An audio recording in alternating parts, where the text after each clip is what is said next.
Hello, folks, and welcome out to Desert Financial Arena, where we are streaming some basketball here today between two teams, part of the Tempe Co-Rec League. We've got the home Res Bombers and the visiting Tempe Tavern in maroon. By the way, the Res Bombers out there sporting the gold jerseys for this matchup, and we're joining you here about at the halfway mark in this one. And so far, the Res Bombers looking like they're taking control of this game early, up to a 14-9 lead. Actually, excuse me, a 17-12 lead.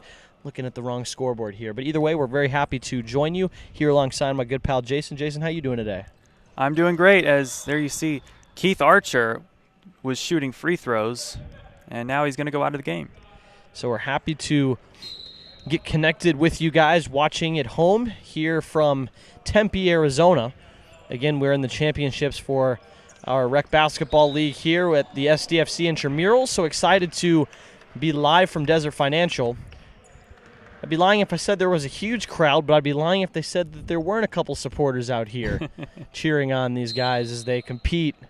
And again, I really like the intramural nature of the sports at ASU, the fact that there are tons of different leagues available for any student to join, and this is a perfect exemplification of that, getting the opportunity to play right here on the Sun Devils court at Desert Financial and show off some of their skills. Already, once again, like we said, the gold, the Res Bombers out to a 6-point lead here. The score is 19-13. And we've got about 20 seconds to go here before the halftime mark. That's Giurlani, Yeah. Luca Giurlani. That one rimmed out. It looked good and would have brought it back to a single possession game. And they're going to have another opportunity here. Gustafson, no. See if Gold can score, doing a little bit of cherry picking, and we'll put it through right at the halfway mark in the game. So again, we joined you guys late, but we're going to be with you for the rest of the evening as we've got tons of more games on the slate for you guys throughout the rest of this afternoon, so definitely don't go anywhere. Again, I'm Jacob Seaver, excited to be streaming some intramural SDFC Championship basketball to you guys here on YouTube with Inferno, so definitely stick around. We'll take a quick break, get kind of settled in here for the second half between the home Res Bombers and the visiting Tempe Tavern.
Hello, folks, And welcome to the second half of play here, once again, between the home Res Bombers and the visiting Tempe Tavern. My name is Jacob Seaver, and I'm here broadcasting with Jason Goldie. We're excited to bring you this matchup here in the ASU Intramural Championship Series today on Inferno TV.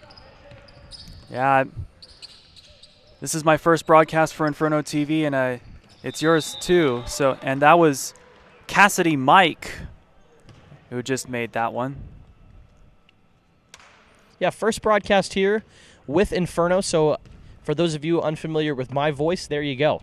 Happy to be here. Same here. Same here. On the mic with you guys, and like Jason said, we've got a nice slate of games here ahead for the rest of today, and the free throw by Cassidy Mike is good, so she converts a three-point play to get scoring started for the Res Bombers here in this second half of play. We're about 1 minute in so far.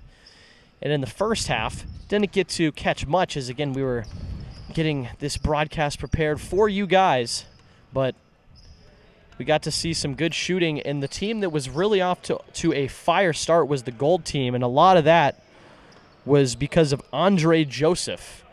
It just seemed like, whenever both sides kind of hit that drought, he was right there to pick it up. As you see now, he is coming down the court here. He didn't get that off. Looks like there's going to be a foul called on the ground. He tried to follow through and draw contact and get a chance to the line, but they're going to say it's on the floor. But yeah, no, I really do like the opportunity that Arizona State gives their students. Again, you've got such a large student community, so why not capitalize on that idea and give kids an opportunity to kind of be the masterminds, create their own leagues, create these opportunities for students to get on the court. There are so many intramural basketball leagues here at ASU. This is the Tempe Co-Rec League, which is co-ed. You got to have at least 2 men and 2 women on the court for each team. So keeping it even and allowing both men and women to get out there on the court and compete against each other. Here's Jack Thompson for the Tavern, driving to the hoop and putting up a little bit of a step back from about 10 feet. Jack Thompson has now been on the board a couple different times in this contest so far. And now raining a three-pointer from the top of the key is Brennan Atene. Again, if I buff the pronunciation on any of these, I apologize, but we'll do the best we can. Here from Desert Financial Arena, and it's a 29-15 contest. Just over 5 minutes to go here in this third quarter of play. Again, you gotta imagine this three-point line is a bit further out from what they're used to at the Sun Devil Fitness Center. Yeah, definitely you get to that college three-point line and then even further extend it to the NBA three-point line. I mean, to think that it really does get a lot more difficult to shoot from those distances. Again, I was talking to our producer here, Ari, before the game about the difficulties of said three-pointers. And, I mean, when you add those extra feet, it can really start to make things difficult when you have that muscle memory. Here's a driving layup out of the hands of Keith Archer, putting it up off the glass, and another score for the Tavern. And now they're going to secure another possession. Kyle McCartney aggressively pulls down the rebound with 3:58 left to go here in this third quarter. You see back on the other end, Archer trying to take control of this game. Is going to draw a chance at the line here. Jonah Holiday picks up the foul. But yeah, just the opportunity to compete in this environment is got to be thrilling. Taking the free throws is Keith Archer. First one, no. And again, don't have any season stats for these players, but again, you can imagine they have made it to this point. Once again, the ASU Intramural Championships here on Inferno TV, so you can imagine definitely some skill out there on the court. Despite the intramural nature of this contest, we know how competitive these games can get. I mean, we've heard that first-hand take from a lot of these players, again, that when you're on an intramural team, it may seem like it's fun in games, but that's not the way it's treated once they get out on the floor. Kyle McCartney trying to snag another possession for the Tempe Tavern, and it looks like he will. So now Keith Archer will bring it up the court again. In the 5 on the floor right now for the Tavern. As again, Archer to the bucket for 2. Nice move. Going to be Archer himself, again, doing most of the scoring along with Rachel Offerman. Pair that with Deanna Dornish. Kyle McCartney, of course, at the 5 spot. And number 31. Well, already talked about Offerman, but Jack Thompson out there at the 2 as well. And it looks like the Maroon, Jason, are starting to try to come back in this game. They've cut it to a 7-point game. Yes, they have. Tempe Tavern is on a comeback. We'll see if they can come all the way back. Another 3 out of the hands of Brennan 18. Can't get it to go. And that's going to give the Tavern another possession. Jack Thompson from the right corner. Looks like we got somebody down. Is short, and yes, we do. We've got an injury on the floor. It's 18. Yeah, it looks like the shooter on the previous possession, Brennan 18, is taking a tumble here.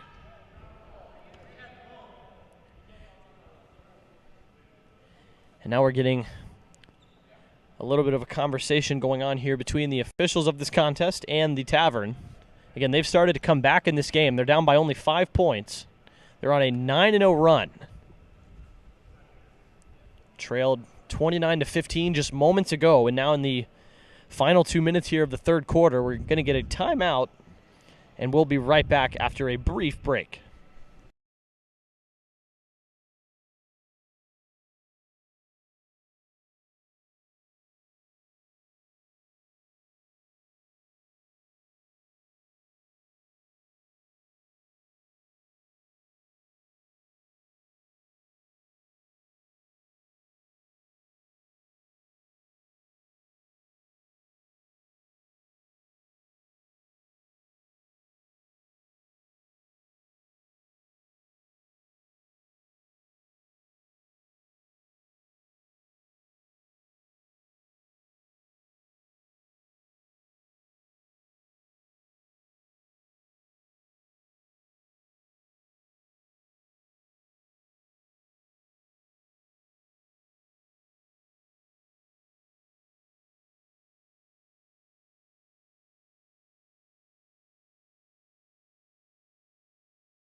So we're back here from Desert Financial Arena. The bad news, Brennan, 18, took an elbow to the face. The good news, looks like he's all right over there with the training staff for the Res Bombers. But in the meantime, going to get the court all cleaned up. And we should be back live with some basketball here in the next few minutes. And again, I think this is to my point that I just made that, yeah, this may be an intramural matchup, but this is an intramural championship. And these guys are out here ready to play. They're ready to play hard, aggressively, and you just want to make sure that everyone's all right. So for Brennan 18's sake, looks like he's okay. Sitting down there right below us, just taking a break, and not the guy that the Gold wanted to see go down, as he's been scoring very effectively.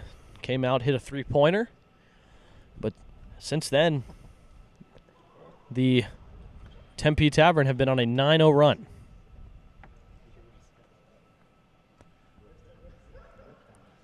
Might have dropped a little blood on the court. I mean, did take an elbow to the face, so I don't blame him.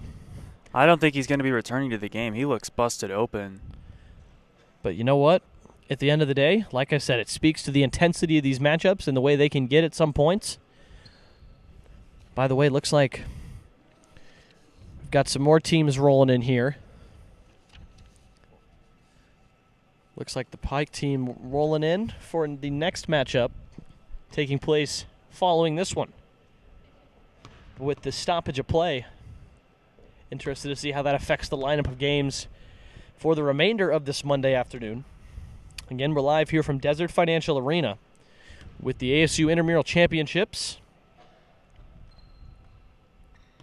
And right now we are watching the Tempe Co-Rec Championships. Currently a 29-24 game. Go back to just moments ago. It was 29-15. By the way, our next matchup will be the Tempe men's Greek playoff game, starting at about 5 p.m. And it looks like we're going to be getting started here again after the brief timeout. So hope 18's okay. And it looks like the Res Bombers ahead by 5. Again, a lead that was as much as 14 points as recently as about 5 minutes ago. We'll hand it in with 1:40 to go. Andre Joseph is going to have to really step up here without his teammate on the floor. Bombers passing it around. They could use an open look. And you don't want to take any forced shots. You need to be a little bit more consistent. We've seen how good Andre Joseph can be. Can he continue this in this second half? The Bombers sure would hope so. Three-pointer out of the hands of Nizoni James is no good, and now the Tavern are going to come back down the floor. Archer dumps to McCartney, lays it up, no good. But we're going to get an offensive foul. It was Jonah Holiday taking the charge for the Bombers. That'll score them another possession to see if they can re-increase this gap. Here's a drive, Andre Joseph. And that was out. Out of bounds, yes indeed. Maroon trailing by 5 with 30 seconds to go here in this third quarter. We'll see if they can cut it back to a single possession before the buzzer. Look out. Fast break for the Bombers, and we're going to get a foul in transition. Looks like that's going to be taxed to Deanna Dornish. I believe that'll be her first personal foul. Hasn't been a ton of fouling early in this game. Not a lot of free throws either. But just like that, back-to-back fouls committed here by the Tavern. And with that, we'll get a brief stoppage here, as that's the end of the third quarter. And that will send us to the fourth quarter. And we'll be right back here with you in about 30 seconds from Desert Financial Arena.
Welcome back here, a 29-24 contest, and we're in the fourth and final quarter of play, so we'll see if that affects the intensity of this matchup. I think it will. Again, a game nothing short of intense moments. We've already had a broken nose out here on the floor. Again, that was Brennan 18, and it looks like he's doing okay, but sure enough with a broken nose. Taylor Antone with an and one. Beautiful play by Antone. They needed that bucket for sure. Again, the Maroon have been creeping on him for the better part of the past 8 minutes. Finally putting a stop to that run. And then converting the and one play. So Taylor Antone, with a huge and one bucket, will re-extend the Bombers' lead to 8 points with less than 8 minutes to go. Closer to 7. Here, and the Gold are going to get it back. The Bombers so far with the momentum through this first minute of play. Pass underneath in the direction of Nizoni James is going to get picked off. Here come the Tavern. They get it outside in the left corner. 3 on the way from Daniel Trummel is good. Nice. Makes it a 5-point game again. How you liking this contest so far, Jason? This is great. It's a tight one. Still anyone's game. Absolutely. Again, you know, basketball, these leads don't really mean a whole lot because you can string together buckets, and right there it's Jonah Holiday ringing the bell for the Res Bombers.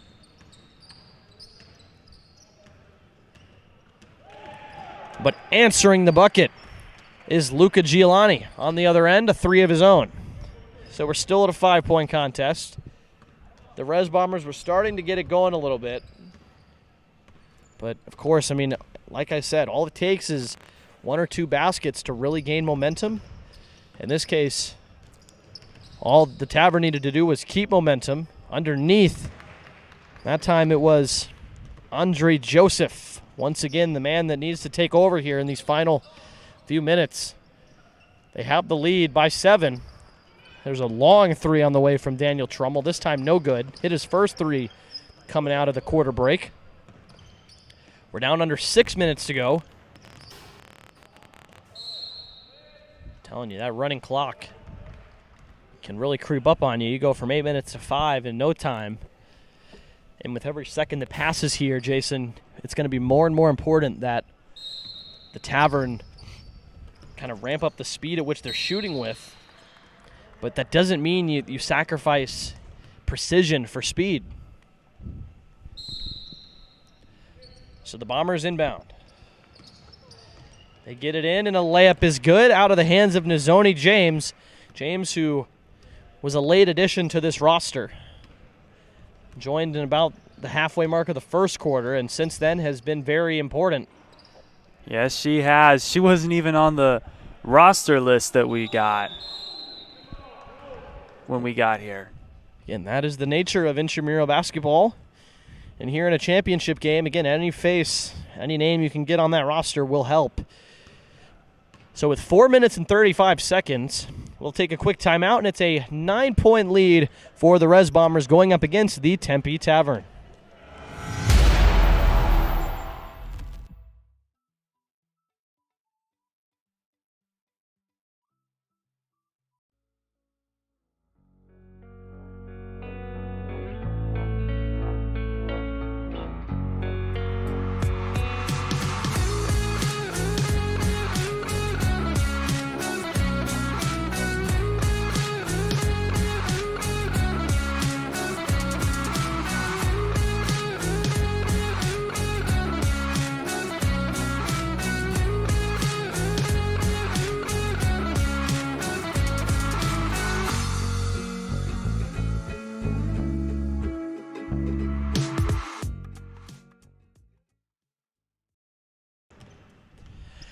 We're back here, and I'm sure Keith Archer had one thing to say to his team during that break, is that we've got 9 points to come back from, and Archer doing the damage himself on that play, taking it to the basket. It's only 9 points, right? 3 3-pointers is Yep. really all you need. Or, again, 5 field goals from inside the paint. Archer pulls down the board, and here come the Tavern with another opportunity. They cut it to 7. Now can they cut it to 5 or less? They're swinging it around. McCartney goes to Thompson. Thompson back to McCartney underneath. The ball's on the ground. Watch out. McCartney. A jump ball. Gets on top of it, but in the meantime, a timeout going to be called.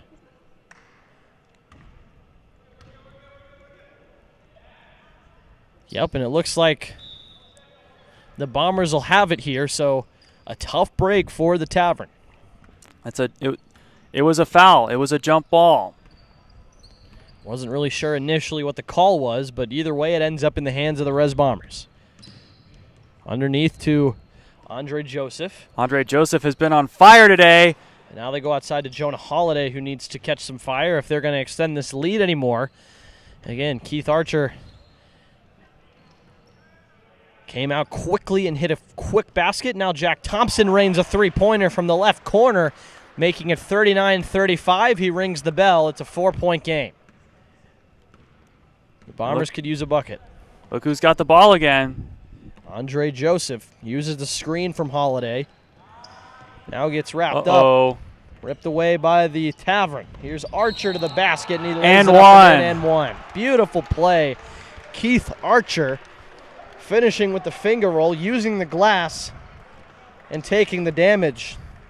Try to earn himself an extra point at the line, and that would cut it to a 1-point game. So a huge, huge opportunity for the Maroon if they can hit this free throw and then come back down, play some defense. They're now on an 8-0 run. Oh. So it's been back and forth. It's a 1-point game, ladies and gentlemen. Yes, it is. That means one thing. Again, you've got to find the right shot. Underneath, it was James who tried to put it up. The rejection by Keith Archer. He saves it in, but they're going to say gold basketball. Looked like Archer might have been able to save that one. The official disagrees. But you like the effort. They inbound. Nizoni James draws the foul.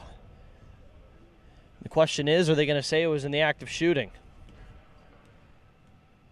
I believe it'll stay on the ground. They'll inbound from under the basket. Jonah Holiday gets it into the left corner. Andre Joseph. Back underneath to Holiday, backing against McCartney. I don't know if he got that. No basket, that's for sure. It might have been fouled on the floor. That leads to the question of, will we see bonus time here at Desert Financial Arena? Not familiar specifically with the fouling rules of the Intramural Championships.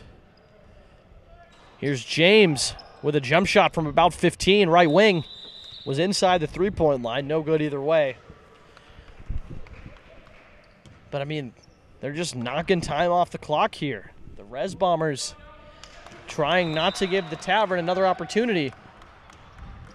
And with 59 seconds, they get it into James. No good. Archer pulls it down. The Tavern are going to have a chance to take the lead here. Archer drives, draws the foul. So with 50 seconds left in this contest, it'll be Keith Archer at the free throw line. This is getting interesting, folks. If he hits one, that'll tie the game. If he hits them both, the Tavern will take the lead. The Bombers should have another chance nonetheless.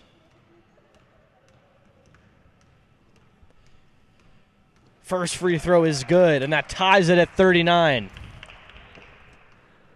Might we see overtime in our first championship matchup of the day? I don't know, but a second free throw on the way is good from Keith Archer. So Archer hits both free throws, and that gives the Tempe Tavern a 40-39 lead. They went on an 8-0 run in this fourth quarter to bring it back to a reasonable score. Here's Jonah Holiday on the other end, putting it up, no good. But that will draw free throws. This game really getting interesting as we approach the final seconds here from Desert Financial. 40-39 score. And it's Jonah Holiday at the free throw line with 2 chances on the way. His first is good, and that knots it at 40. I have to say there were a lot of points in this game, Jason, where I did not expect this to come down to such a close contest. Both teams have had their moments, particularly the Res Bombers, who have been up by as much as 11 points. Now only lead by 1 after the second free throw was good from Holiday. So 2 clutch free throws to once again put the Bombers on top.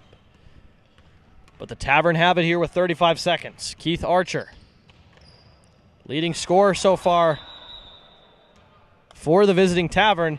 He takes a tumble and takes a timeout. We'll take it as well and be right back in just about 30 seconds here. Don't go anywhere. Final 30 seconds of play here from Desert Financial.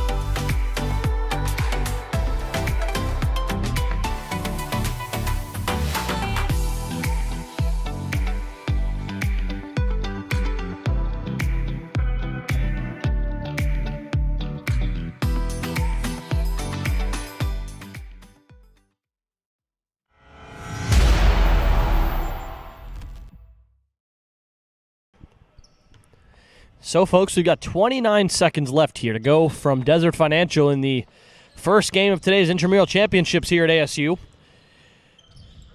The Tempe Tavern trail by a point and have the basketball with 22 seconds to go.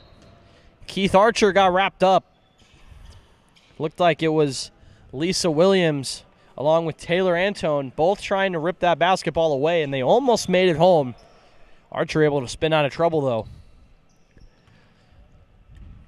So with 21 seconds left, it'll be Jack Thompson to inbound from right in front of their bench.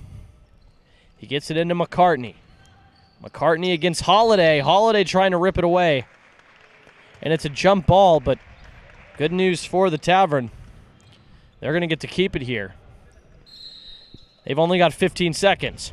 Archer drives to the basket, puts it up, no good, but he draws the foul.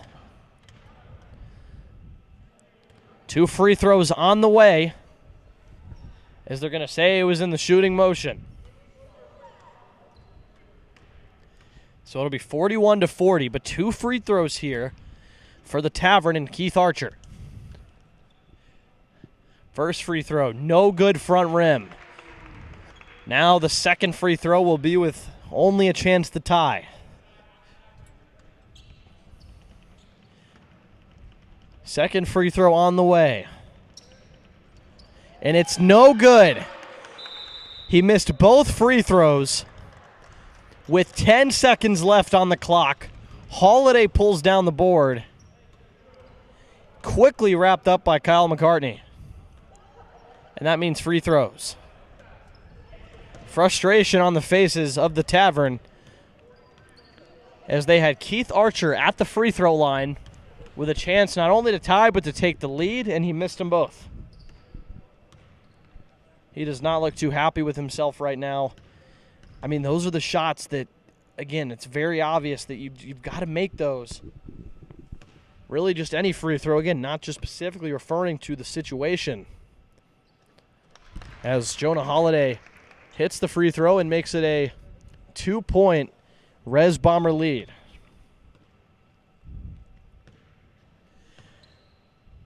See if he can hit the second one and make it a 3-point game. Yes, he will. 10 seconds to go, and they inbound quickly. They're going to have to get a shot up. Archer puts up the 3, and it's short. No. Out of bounds. No good. We are still playing. We're still playing basketball. 43-40 with 2 seconds left. They inbound. Not even close. And that'll do it. The Bombers leave victorious against Tempe Tavern with a final score of 43-40. Again, in a contest where they lost their best player in Brennan 18. Debatably their best player. I mean, they've got a lot of talent out there, but they rise up anyway, getting it done and getting the victory. Again, a final score 43-40. This was the Tempe Co-Rec division of our championships here at Desert Financial, and make sure to stay right here. Our next game will be starting here in just a few moments. We'll take a quick break in between and be right back with you. Again, I'm Jacob Seaver here with Jason Goldie on Inferno TV.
And welcome back to Desert Financial Arena. We have our second game of the evening. This time, it's the men's Greek final, which is a competition between all the fraternities of ASU. It's come down to this. We have Pike against Pi Cap. If you're wondering what the full names are, they are Pike is Pi Kappa Alpha and Pi Cap is Pi Kappa Phi. We got Pi Cap in black, and the first one scored by Rains Grassi. Rains Grassi draws first blood in this Greek championship. And Pike wearing white, that one was number 9, Aiden Curry. He's got pieces on the back of his jersey.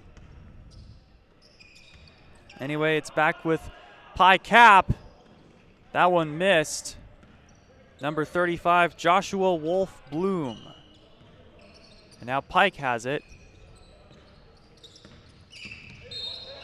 That's Curry again, but that one, I think he made it. No, he didn't make it. He stepped out there on the baseline right before putting that shot up. Got a good crowd as well between these two teams. Yeah. Some friends out here supporting, which is always great to see at an event like this. I gotta imagine they're all frat mates of these guys. That one was denied. Joshua Wolf Bloom. And I think that might have been a foul on number 3. That's Gerard Edwards. That one is good. That'll get the lead up to 5 for Pi Cap. So far, some good offense here from Pi Cap. Playing well on the defensive side as well. Man, that just rimmed out. Yeah. Now it's back with number 2, Justin Graham. And a foul.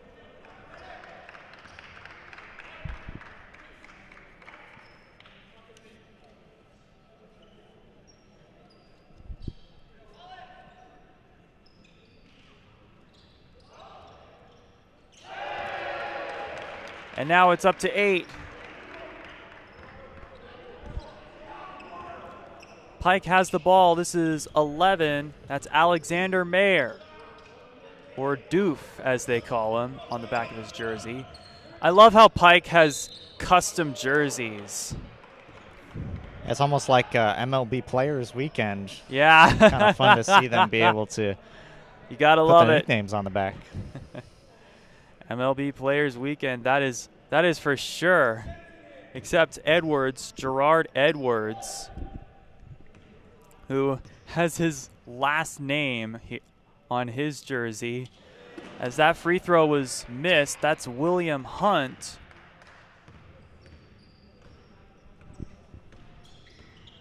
Now it's back with the black team. Pi Cap. That one off the rim, taken by Mayer. He throws to Edwards, back to Mayer, and no.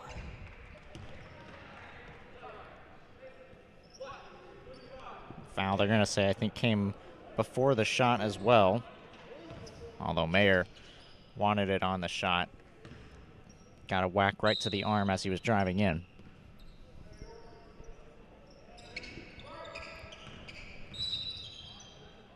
And there's another foul. Well, we know certainly, in case you weren't with us for the first game, we saw some runs by both teams, a big run by Tempe Tavern. It didn't lead to a victory, but it got them close in that game. And so even though a bit of a slow start here for Pike, there's still a lot of time left to go on a run and get you back in this game.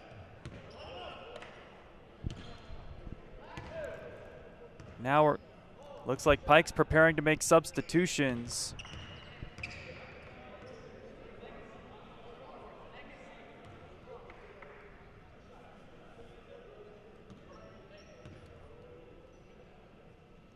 To shoot free throws is Curry. Aiden Curry, that is.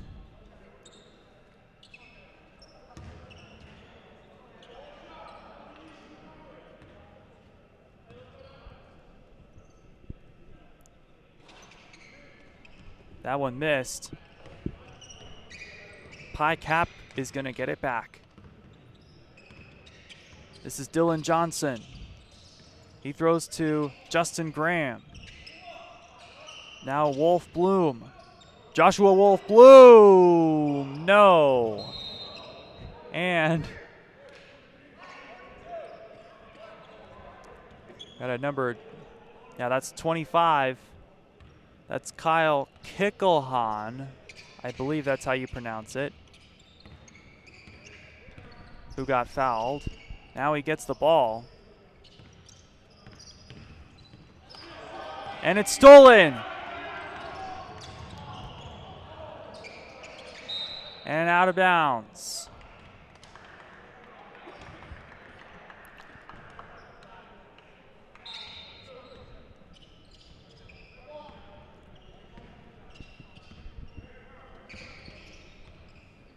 Taken by Pike. This is number 11, Doof, Alexander Mayer.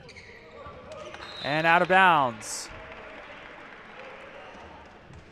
Right now the offense for Pike just is not clicking so much. I mean, really not for Pi Cap either. They jumped out to an early 8 points, but they've been cold as of late. Pike just needs to get some better flow on this offense, throwing away some passes here.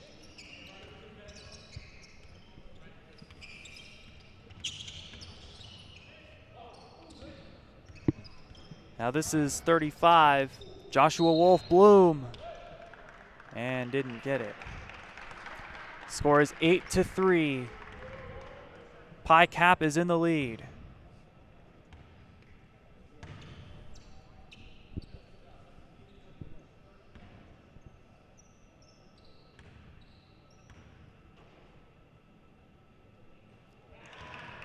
Free throw goes in for Wolf Bloom. Second free throw is in. And Pike will get it. Curry to Mayer. Now Kickelhan. Edwards, no. I don't have a number 3 on this list, but I'm going to assume it's Gerard Edwards since it's Edwards' name on the back of his jersey. Meanwhile, number 1 for Dylan Johnson for Pi Cap. He got it, and that's the end of the first quarter. At the end of the first quarter, the score is Pi Kappa Phi 12, Pi Kappa Alpha 3. We'll be back after this right here on Inferno TV.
Some SDFC Intramural Championships. We got the championship of fraternities. Pi Kappa Phi taking on Pi Kappa Alpha. Pi Kappa Phi, also known as Pi Cap. Pi Kappa Alpha is Pike. As for Pi Cap, shooting free throws is Joshua Wolf Bloom.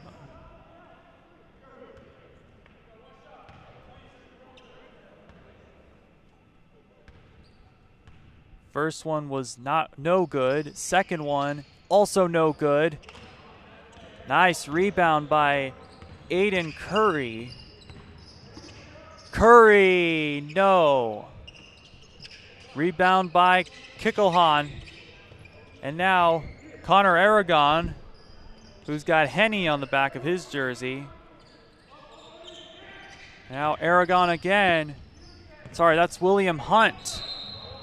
Hunt, I think, got fouled. Yeah, this is a big quarter here for Pike. Only 3 points in that first quarter.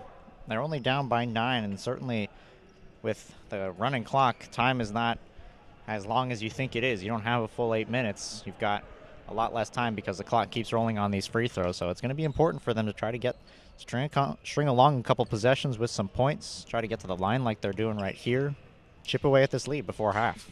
William Hunt shooting free throws.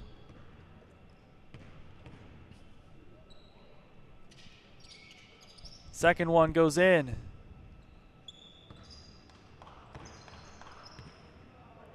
I think it's now a 6-point game, or 7. With the ball, Justin Graham. He throws it to Maxwell Domerzal. And now Wolf Bloom, no. What a move to get to the basket there. Just unable to finish. Number 25, he's got, as he makes it, he's got Jack at the back of his jersey, but his name's not Jack, it's Kyle.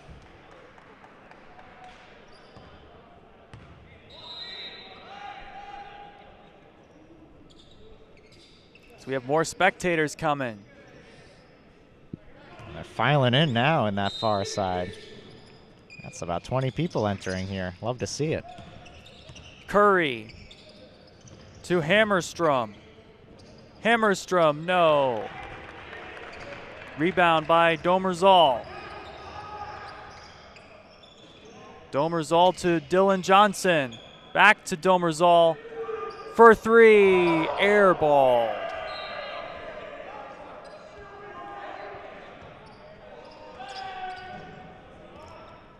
Well, now it's like a real environment for these players. Not only are they playing in Desert Financial Arena, but they've got, for some of them, the crowd behind them.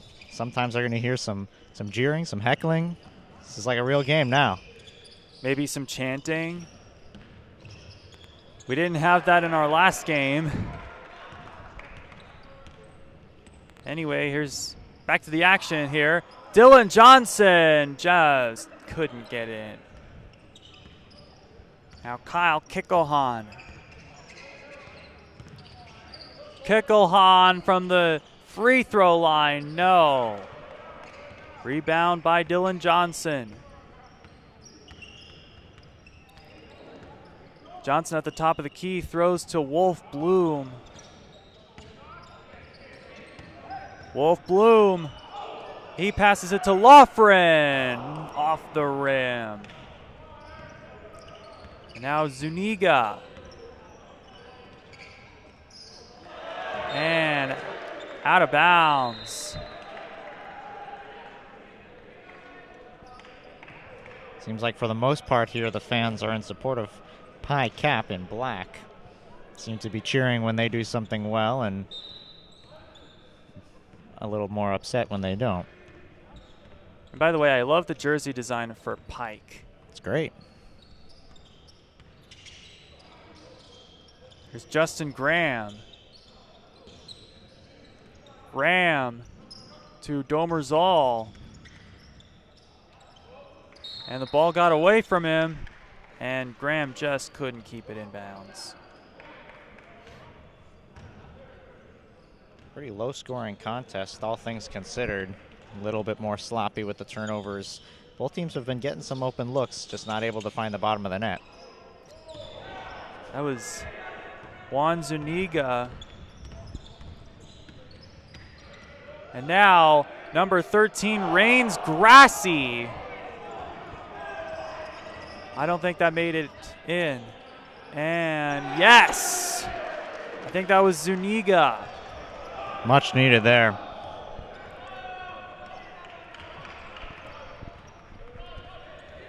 Dylan Johnson bringing the ball back. He gets it to Wolf Bloom. Wolf Bloom goes in for the layup. No, off the backboard. Tries again, and foul. Good job there to just keep following up your own rebound, keep going up with it. Just out battle them down below the boards. If you're not able to hit those shots from the perimeter, attack the basket, take those shots instead. Try to go to the line where the shots are much easier. First free throw for Joshua Wolf Bloom.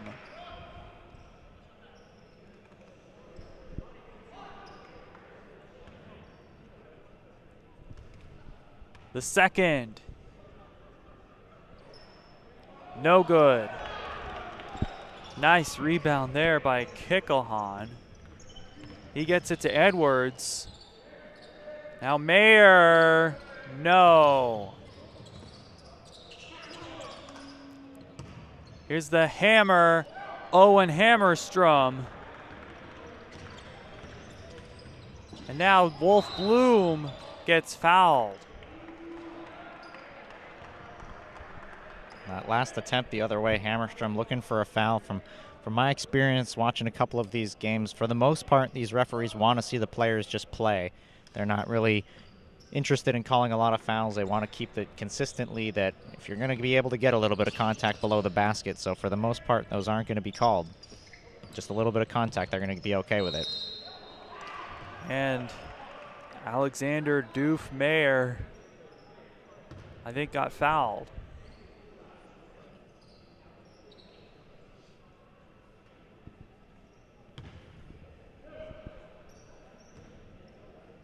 And he'll shoot free throws.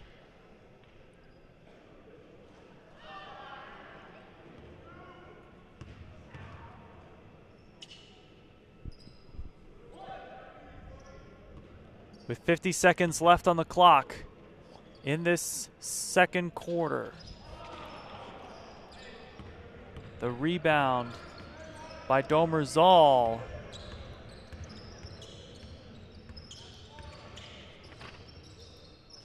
He throws to Grassy, and somebody fouled.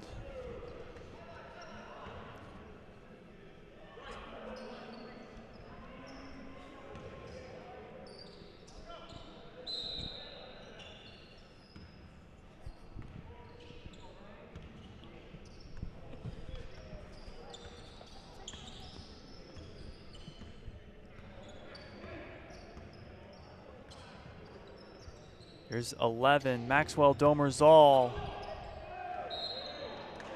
And that didn't make it as we have another foul.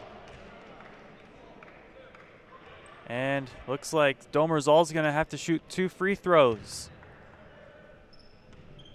Just the field goals are not falling for either team.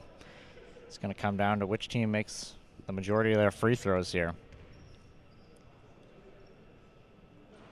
First one, no good.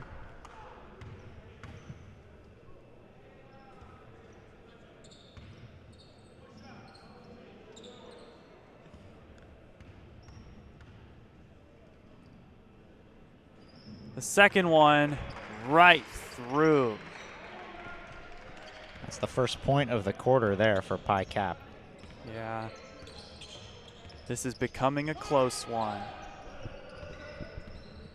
Pike closing in. As here's Mayer. Mayer, yes. And that is the end of the first half.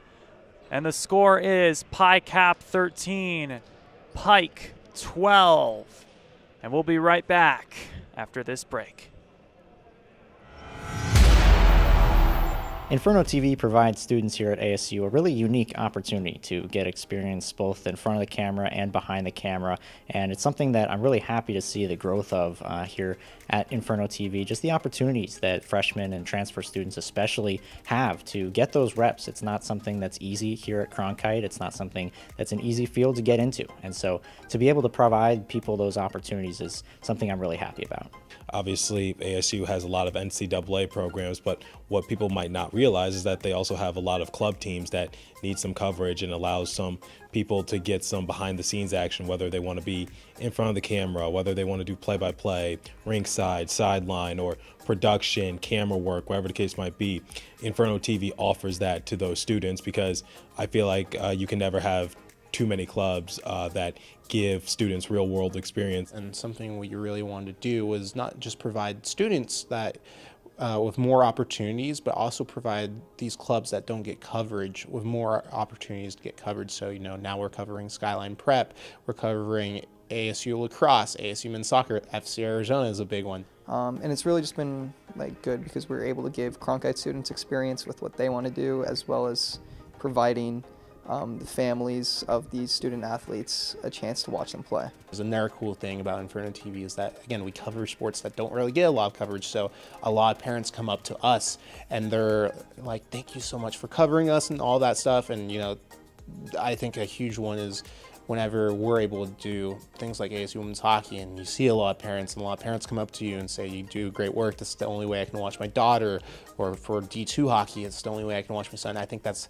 a lot of, you know, a lot of happiness and a sense of achievement that everyone gets, and it's cool to be able to not just offer that for teams, but offer that outreach to students. I think one of my goals for the future of Inferno TV is I'm just looking forward to seeing all of the success stories that we have that come through this program. You know, to see where it started without it being even called Inferno TV in the very beginning, to then the creation of Inferno TV officially as a club, to where it's going to grow in the future beyond when I'm here. So just seeing how it evolves in the future, seeing all the people that come through the program that go on to do great things in the professional world, that's something I'm really looking forward to.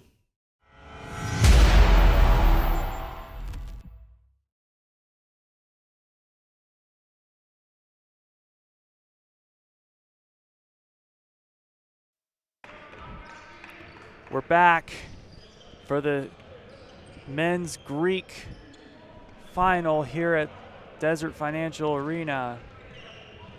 Sun Devil Intramural Basketball that's a nice three by Rains Grassy, and the crowd loves it. Well, how about that? Right after the start of the half, we got a three-pointer off the gate. It's going to be a big quarter for both teams who struggled mightily to shoot in the first half. It's a good sign to get a three to fall right out the gate. Listen to this place. They are very much in favor of Pi Cap. As here's Dylan Johnson bringing it out. He passes to Grassy, who passes to Graham. Back to Grassy. Grassy goes in. No.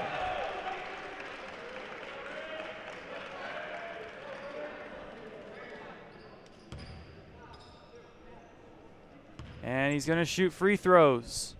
And that was Hunt who just came over the top there with that right hand, made contact. 2 free throws. First one, no good.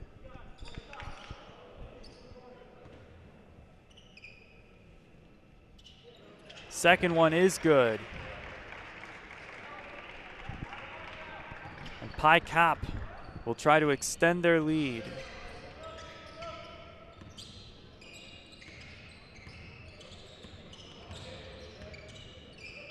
Here's William Hunt. No, rebound by Curry. Rejected by Domerzal. Domerzal with a very long pass, too long for Grassy.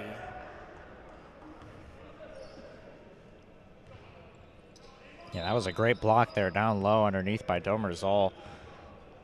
We're looking for the foul, but I think he got all ball with that one. That's why the refs did not call it. Good call there.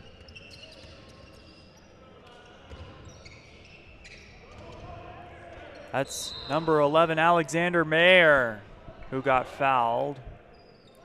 No, I think he did the foul. Victim was Dylan Johnson.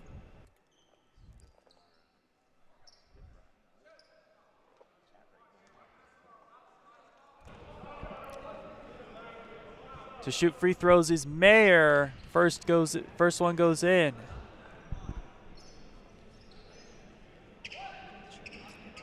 Yeah, Mayer was the one who got fouled, not the one who did the foul.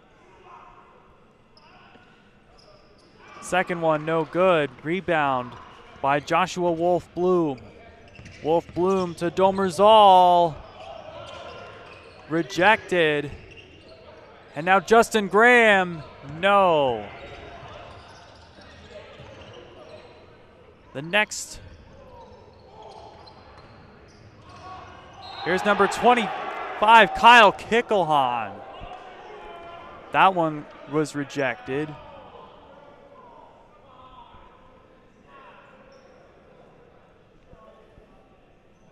And he'll shoot free throws. He got fouled.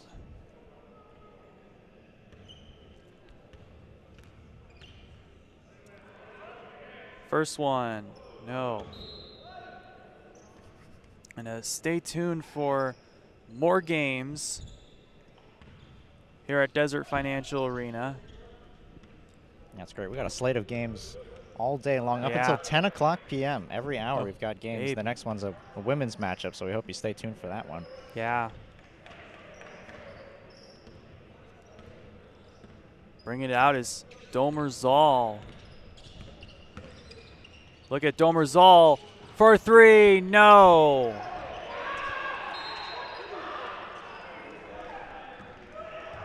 And a foul on Pi Cap. That was Curry who got fouled.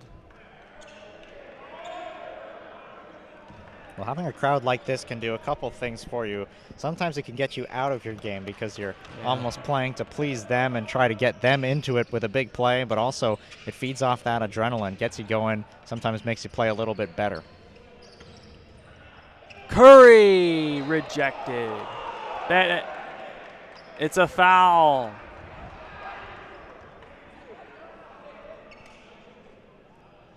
And Curry will shoot free throws. And that's Aiden Curry down low. Been in the middle of a lot of action so far here for Pike. First one right in.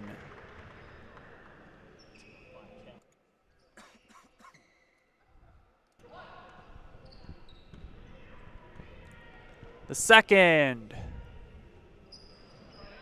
Yes. And Pi Cap will get it back. This is Johnson. Johnson with a nice jump, but couldn't get it in.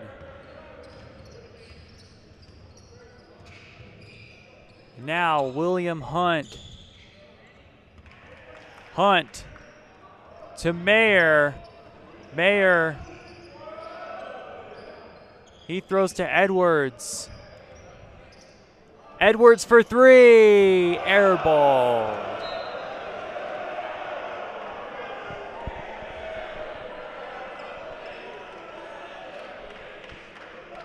Well, that's some of the jeering that I mentioned when they started to trickle in. Obviously, with an air ball, that's one way to get the crowd into it.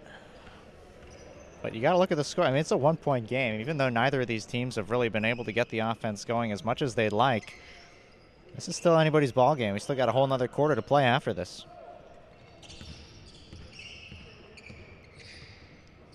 Here's Domerzal for two. No.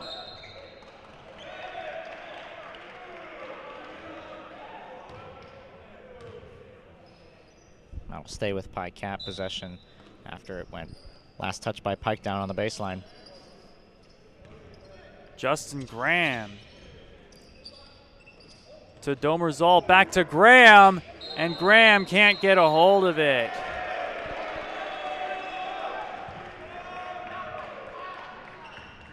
And I see a sign in the audience that says, "Good call, ref." Good eyes. Justin Graham. That ball escapes from him, but he manages to get it back.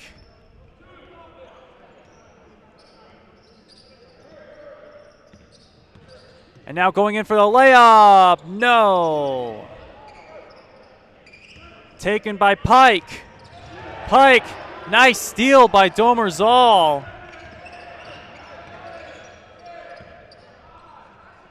We're approaching the end of the third quarter. And that would-be buzzer beater gets rejected by Hunt. And we're going to go to the fourth quarter right after this.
Welcome back to Intramural Basketball at the Desert Financial Arena, the championships. Right now we got the men's Greek championship between Pi Cap and Pike, two fraternities with similar names.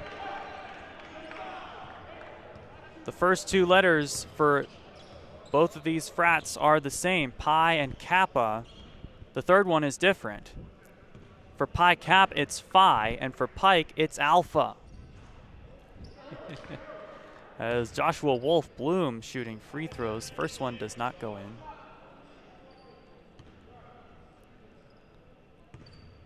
Free throw number 2. To make it 18, goes in.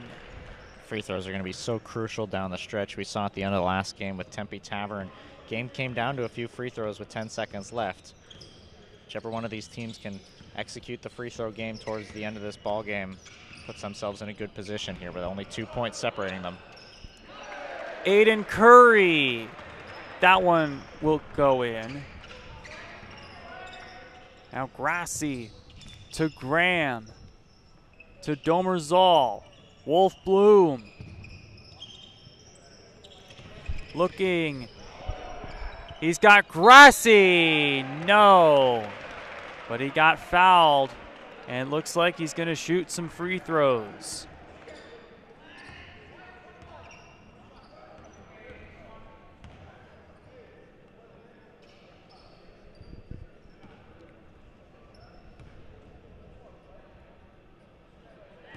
First one is in for Grassi.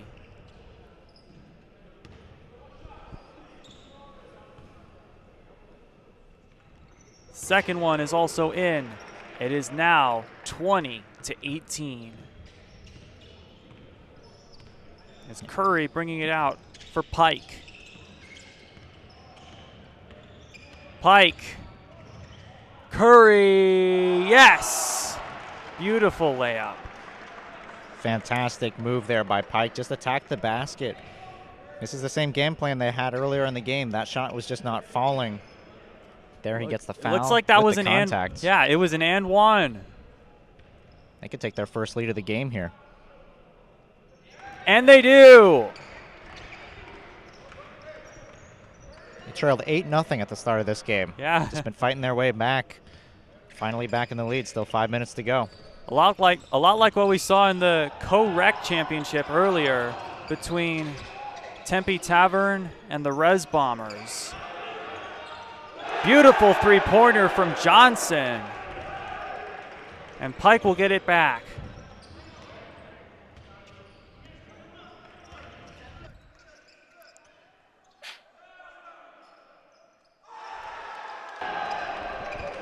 Another one.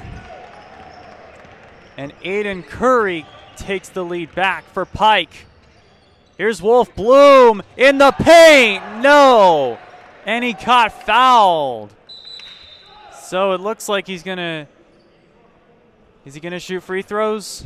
I think they're going to keep ball on the baseline here. No, they won't. No free throws here. Justin Graham, no. And Domer Zoll throws it right into Mayer's leg. It's a smart move there. I see that a lot, but it's always a savvy play to get it done. Yeah, that is kind of a smart move. You get the ball back.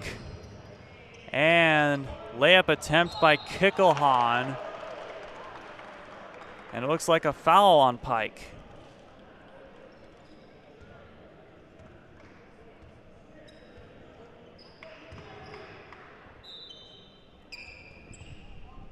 Pike has the ball. This is Curry. Curry, who has been on fire tonight.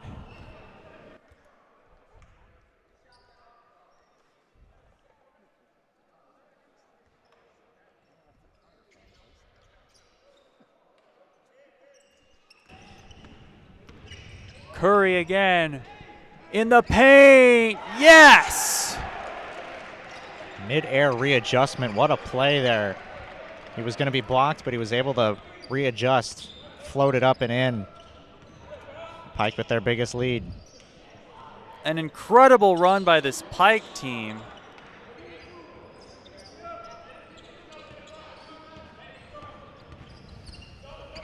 All led by that man, Aiden Curry. That's a 10-second. 10-second violation. Perfectly timed double team. Great work there by Pi Cap on the trap. We haven't seen that all game.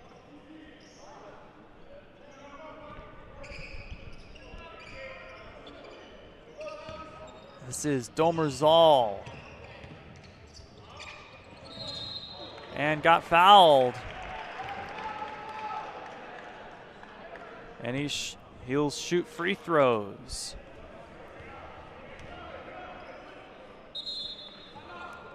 And Pi Cap calls a timeout. And why don't we call a timeout too? Let's take a break. We'll be back.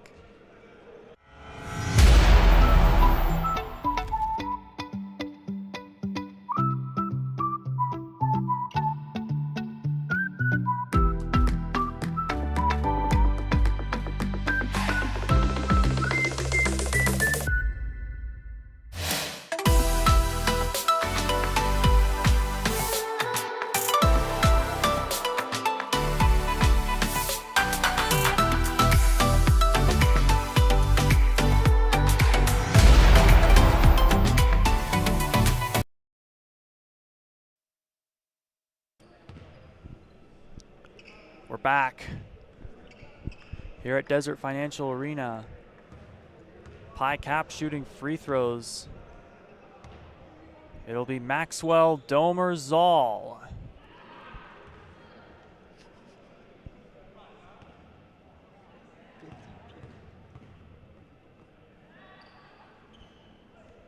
First one goes in. In case you're wondering as well about the time and how that works with intramural basketball, the clock will not stop until the last minutes of this fourth quarter. So right now, with still under 2 to go, the clock will roll if the ball goes out of play. Until we get to under a minute, then they'll stop it. Thank you for informing us. As Pike has it, this is Kyle Kickelhan to Mayer. Alexander Mayer looking. He has Juan Zuniga. Zuniga goes down. And a foul on Pi Cap. Pi Cap has a lot more supporters here than Pike does. Zuniga, no. And it's out of bounds. It'll be Pi Cap basketball. Here we go. This is it right here. Under a minute to play. 2-point game. Moment these kids probably are loving right now. I'm sure they are. As here's Dylan Johnson. Johnson fouled. A personal foul. And Pi Cap will get it back.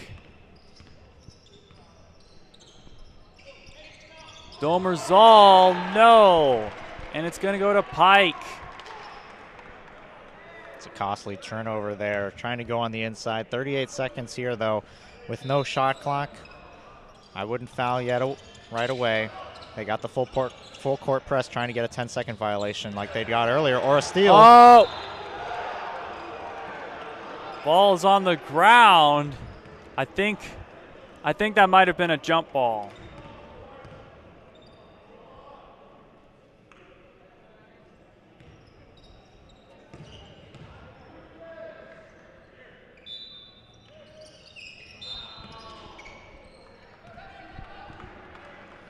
Like I said earlier, this game could come down to the free throws. Here it is again. Yeah. Just like how last game ended. It's a 2-point game right now. And who's it going to be? Who's going to shoot the free throws? Looks like Curry. It's Curry. Aiden Curry. First one is in. Now it's a 3-point game. With 32 seconds left.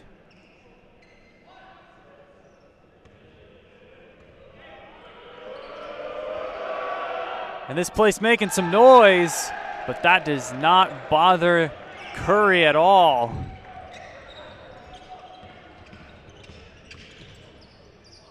At the ASU men's basketball games, the student section goes even further. They got a whole curtain of distraction.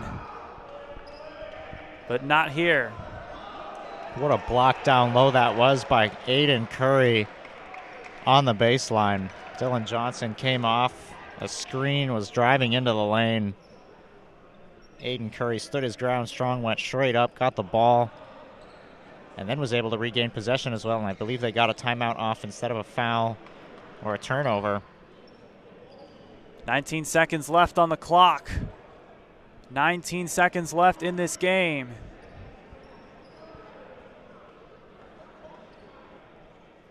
And the refs are discussing. And Grassy doing a little discussing himself.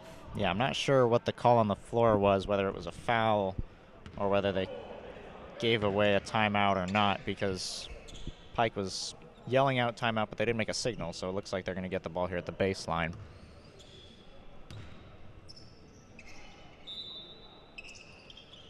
And Pike will get it. And yeah, just couldn't find an inbound there.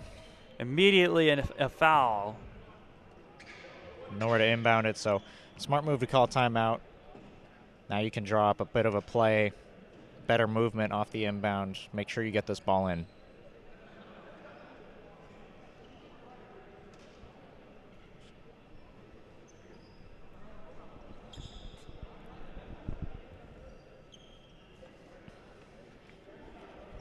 We encourage you to stay with us here on Inferno TV as well, for the next game after this is between Shooter Shoot and Bluebird Flowers. It's the Tempe Women's Championship game. So at the conclusion of this one, we're going to take a timeout and then have that game for you. But first, let's get to the end of this one.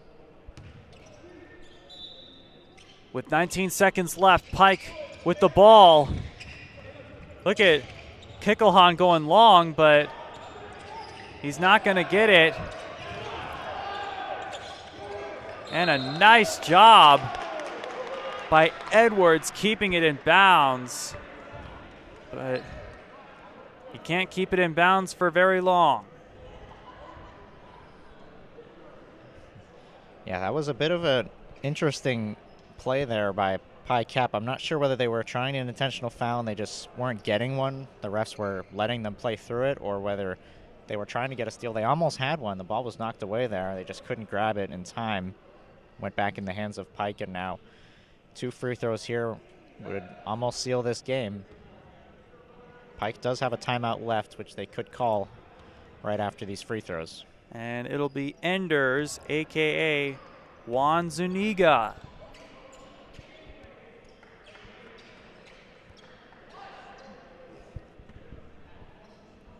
To extend Pike's lead. Yes. It's now a 24-29 game. Just no foul here. The long one doesn't quite make it, and that one wouldn't have counted. As we got 3 seconds left.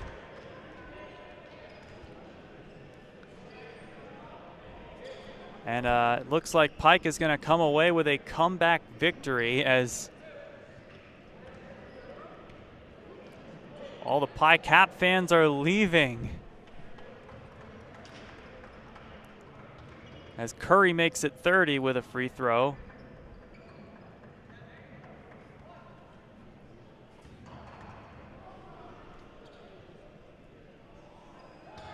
Now it's 31. 3 seconds left. That one does not go in, but it doesn't matter. It wouldn't have mattered anyway. Pike comes away with it, 34-27. Ari, what do you think of that game? Yeah, just a great game by Pike. I mean, it wasn't a shooting contest really by either team this whole way. Neither team could really find their shooting stroke. Struggled from beyond the arc, struggled from mid-range game. But really, when it came down to it, towards that second half, Pike was able to get stops when they needed it. Pike Cap came out to an early 8-0 run to start this game off, but after that, better defense by Pike and finding the bottom of the net just more times than Pi Cap was able to do so. So just overall a good victory. Close game, came down to the wire, although the score indicates, it was a 7-point win. Certainly was closer than that the entire way. Congratulations to Pike on the victory, winning the Tempe Men's Greek Championship game here at DFA. And still a congratulations to Pi Cap for finishing as the runner-up. Let's take a break, and when we come back, we will have the Tempe Women's Championship.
Welcome to Inferno TV here.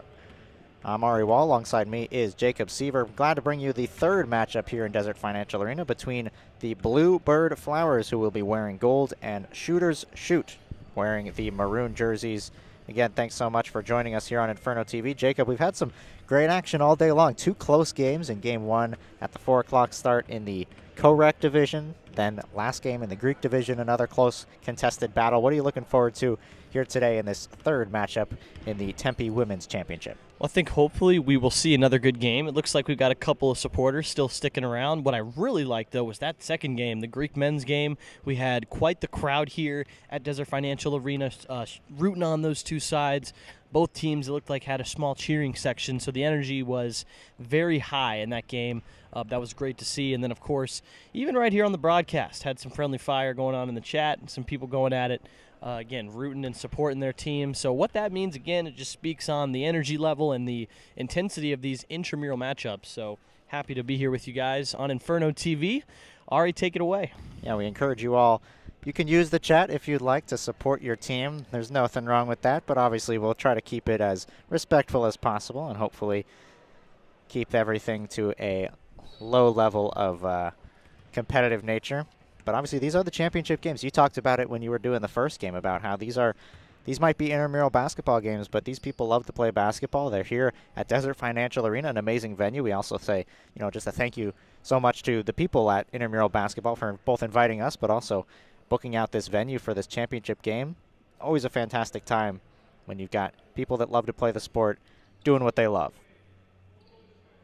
So we're about to get set here underway. Tiara Crank will go up for the tip, and it's won by Shooters Shoot, wearing the maroon. They'll go right to left here with the first three-pointer off the mark from Cameron Coraburis. Rebound will come free, and it's taken the other way by Bluebird Flowers. They enter today as the 2 seed in our bracket. Shooters Shoot, the 1 seed. From beyond the arc, it's Crank dribbling in, working down low on the baseline, able to get it out and keep possession. Swung up top at the point. Shirley, she'll drive in, tries to go up with it, no foul. It's taken the other way quickly by Dobson. Already got some back and forth in the possessions. No score yet, but I think that's definitely likely to change very soon here. Both teams coming out pretty intense here. Three-pointer was off the mark from Ferraro. Second chance opportunity, doesn't fall. Bluebird Flowers with speed the other way. Taylor Antonet banks it off the glass and in. The first 2 points of the game for Bluebird Flowers. Yep, they're getting scoring going, and they get it going right before we cross the first minute of play. So, like I said, I think the important thing in this game is going to be protecting the basketball and earning yourself possessions, because already this game moving pretty quick. So I feel like whatever team can do that better is going to come out with the upper hand here. Pass comes inside, off the glass. That shot doesn't fall off the left hand. Taken away, kept down low. Another opportunity there on the floater. It hangs up against the rim and finally falls down. Tiara Crank with her first 2 points of the game. Quick 4-0 lead. Gold already in control, but I think both of those baskets, again, could have very easily been answered by Shooters Shoot. So really no side with a clear advantage yet. We'll just have to kind of see where this thing goes, where it takes us. I think if this maroon team out here can get the 3-point shot going, that'll make things very difficult on the Bluebird Flowers, but let's see how it goes. Beyond the arc, here's a 3-pointer the other way. That one goes off the back of the rim. It's taken by Bluebird Flowers as they'll slow it down with Antonet taking it across the timeline. Dribbling to her right, dishes it off beyond the arc. Now a pass comes down low. Antonet will bank it off the glass. It falls down and out of bounds right below the baseline. As we mentioned, if this is your first time watching intramural basketball, just a quick refresher on the rules here. All 8-minute quarters. Both teams get 2 timeouts per half. And the clock keeps rolling until the last minute of the second and fourth quarters, as there's a first 2 points of the game there for Shooters Shoot. It's a 4-2 lead now. Here's a 3-pointer quickly the other way. That one goes just off the bottom of the glass. Taken quickly here by Dobson. Pardon me, that was Daniel on the 3-point line.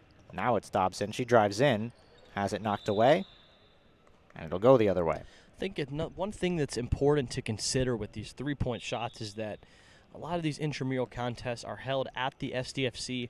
You're working with a three-point line that's about a foot or so closer than the one they're going to be working with here tonight. And so when you consider that, again, I think that just kind of speaks on how these teams are going to have to use game plan to really manipulate the way that this game goes, forcing your opponent to take shots that, you know, they might have made at the SDFC that aren't necessarily going to drop here at Desert Financial. So again, there's a lot of factors to consider with that venue. As that's Cora Covarrubias, who hits the three-pointer there.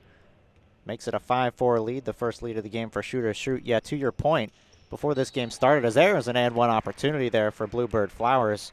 Before this ball game started, they talked about the three-point line. They were saying on the court that the three-point line was messing with them. We're only, you know, just a couple feet away, so we can hear them from where we're sitting. It's fun to listen to them talk about it. So here a chance to complete the three-point play after the foul on the baseline. Free throw is good. It's 3 points there. And it's a 7-5 lead for Bluebird Flowers. Driving in the hook shot. That falls for Sasha Daniel, tie game. Yep, both teams going back and forth, and that's what I like to see. I like that neither team is really pulling away here, that we're going to have a close contest. And again, that running clock really makes it so that anytime you lose the lead, any points your opponent scores, they matter that much more, because that's just that much less time that you have at the end of the day. And again, to refresh you on those rules, we have a running clock for the entirety of the game aside from the final minute of each quarter. So they're really going to have to take advantage and score and move with a quick pace if they want to increase that number of possessions that they're going to get. Off the missed three-pointer, it was taken away, but now turned over quickly. Opportunity for Shooter Shoot. Dish out, baseline jumper, that one doesn't fall. Rebound comes here for Bluebird Flowers. I like what you said again about being close, about it being kind of quiet in here, being able to hear some of the conversations taking place down on the court and getting to see some of the emotion on some of these players' faces. You know, making an appearance here in the Intramural Championships. Like I said, it means a lot. I know it's intramurals, and, you know, say what you will about it, but again, these are competitive players, and these are players that are out here for a reason. We're not just playing on this court to play, they're out here to win. That's a long two-pointer there from the baseline. Daniel couldn't get it to fall. Taylor Antonet will grab the board and take it across half court. Dishing off to her right now. Just outside the paint, opting to dribble this one back out is Lisa Williams. Now a wide open three-pointer. That one rattles home. Nizoki James with a three-point shot. It's a 10-7 lead. Again, the three-point ball is going to continue to be more and more important as we progress into this contest. And whichever team can shoot more effectively, I think is going to come out with the winner, because both teams have shown that they're going to go and they're going to play tough defense. And they're going to force the other team to kind of win those possessions. So at the end of the day, what does that mean? That means that you have to capitalize when you're given the chance, and you've got to make these shots. Now we'll see some free throws here coming up for Shooter Shoot.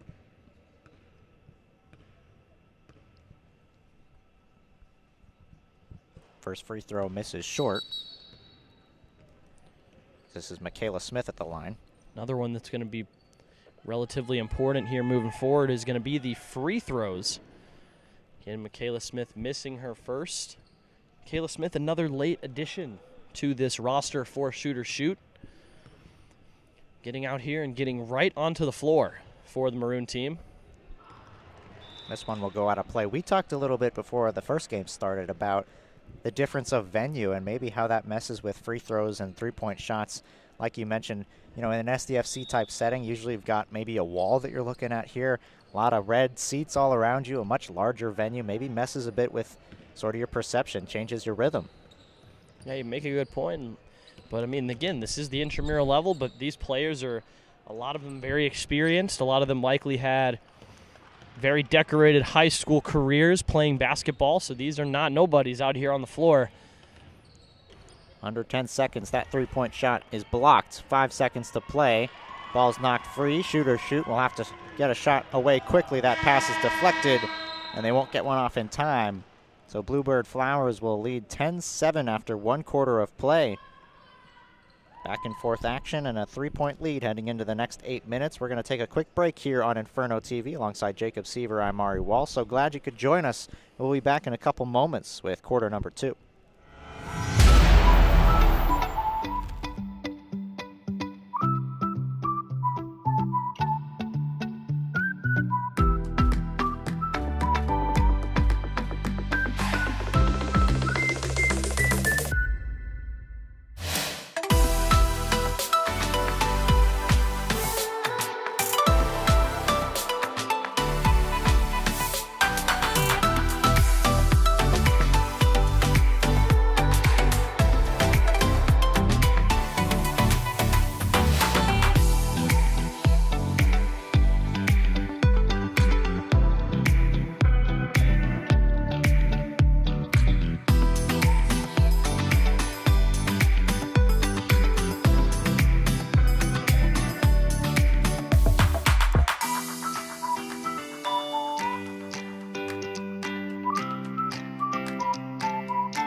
Welcome back here. We're through 1 quarter of play. Again, this is our Tempe Women's ASU Intramural Championship live from Desert Financial Arena. I'm Jacob Seaver here with Ari Wall on Inferno TV. And it's going to be the Bluebird Flowers in gold getting started here to kick off this 2nd quarter of play. We've got 8 more minutes remaining here in this first half, and Marissa Shirley already out back in the scoring column here in quarter number 2. On the board with the first basket for either side, and it comes rather quickly. Only about 20 seconds so far played in the 2nd quarter. And now both teams with a bucket, as the Maroon coming back down the floor and answering quickly. So shoot or shoot. Answering the bucket, keeping things relatively even. So far we've got a 3-point lead for the Bluebird Flowers. Again, I think both teams still trying to find their rhythm. Still trying to find that groove and really start ramping up the scoring. Ari, what do you think about what you've seen so far? Yeah, well, we've been blessed. This is game number 3, and all 3 games have been close from start to finish. So it's been pretty fun to watch all 3 of these games, I should say, be close contests. And yeah, I mean, like we saw with the game before this, with the Greek matchup, just a bit of a struggle to find their range. But I think with this one, as this game progresses, they'll get a little bit more comfortable finding those shots. Here's Sasha Daniel trying to use a little bit of a Euro step and get to the basket. Will draw the foul and get to the free throw line. So she'll shoot 2 free throws. The free throws, again, are a part of that set that I think will really propel one team over the other. Right now it's been the Bluebird Flowers out to a great start. They lead it by 3, and now that's a 2-point lead as Sasha Daniel scores her first points of the contest from the free throw line. We'll have one more coming. We're just at about the 6-minute mark to go here in quarter number 2. Again, here at the Tempe Women's Intramural Championships from Desert Financial Arena. So Daniel able to hit both free throws. See if the Flowers can answer. Here's Taylor Antone driving to the basket. Might have gotten tipped on its way up, and the Maroon team will have it. See if Ava Ferraro can kick off a fast break. Nice job by the Flowers to get back on defense. Shot is no good from about 15 feet. Both teams still trying to catch that group shooting, and I think there's just not a whole lot more to it than, again, a change of scenery, new venue, longer 3-point line.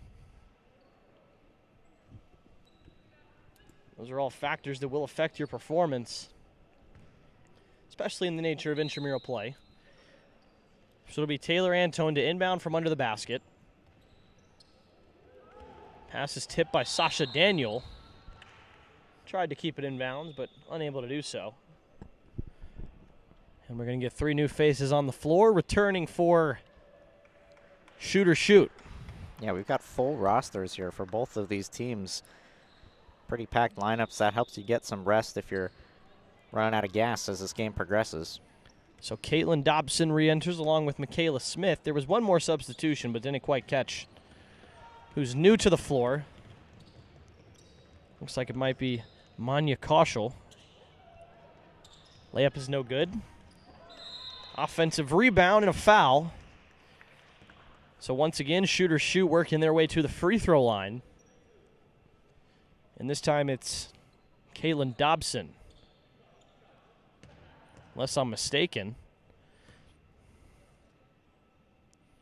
Looks like it will be an unknown shooter shoot player. Unfortunately, we don't have the number 10 on our rosters, so credit her at the line for whoever they might be. And she's already scored today. So number She 10 has. looking for points number 3 and 4.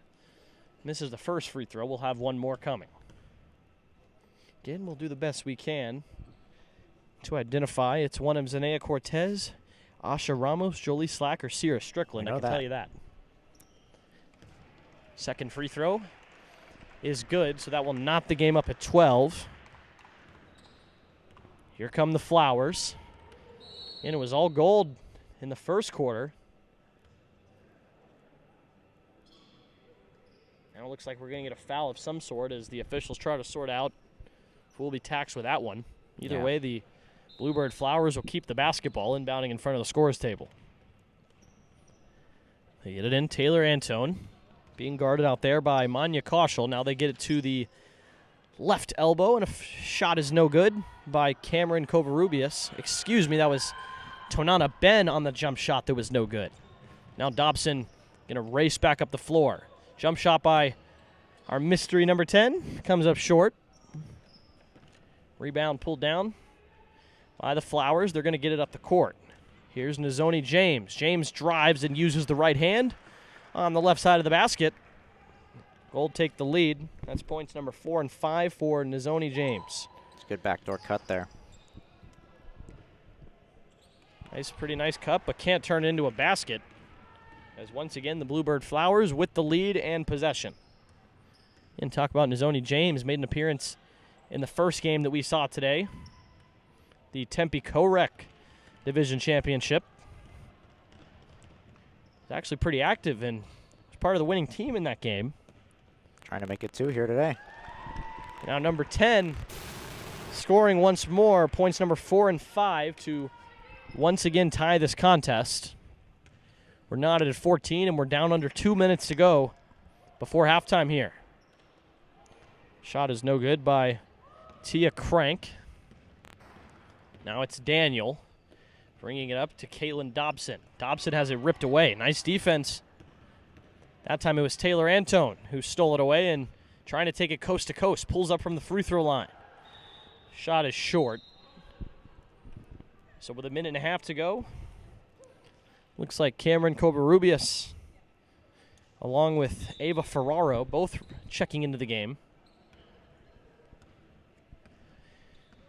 And now Daniel bringing it back up for shooter shoot. To the free throw line, number 10. Glasses came Lost off her there. glasses. I was going to say that. All smiles down there, though, between these two teams. Certainly, it's a little bit of a different environment than we saw the game before this. It seems to be a little bit more chippy. This one a little less so. A little bit friendlier. I think that's a fair way to put it. Think so. And nothing wrong with intense competition whatsoever. Bounce underneath. It was Michaela Smith trying to get to the basket. Draws the foul and another trip to the charity stripe. With 49 seconds left here in this half, these free throws could determine who walks away here with the lead going into the halftime break. First free throw on the way is right down the middle for Michaela Smith.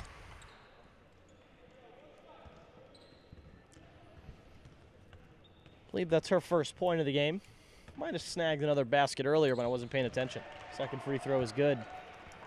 So Michaela Smith comes down with both of those. The Maroon team, shooter shoot, goes ahead by 2. And in the final 45 seconds, Bluebird Flower is going to try to make the most. But a three-point shot is no good. Lisa Williams tried to square one up from the top of the key.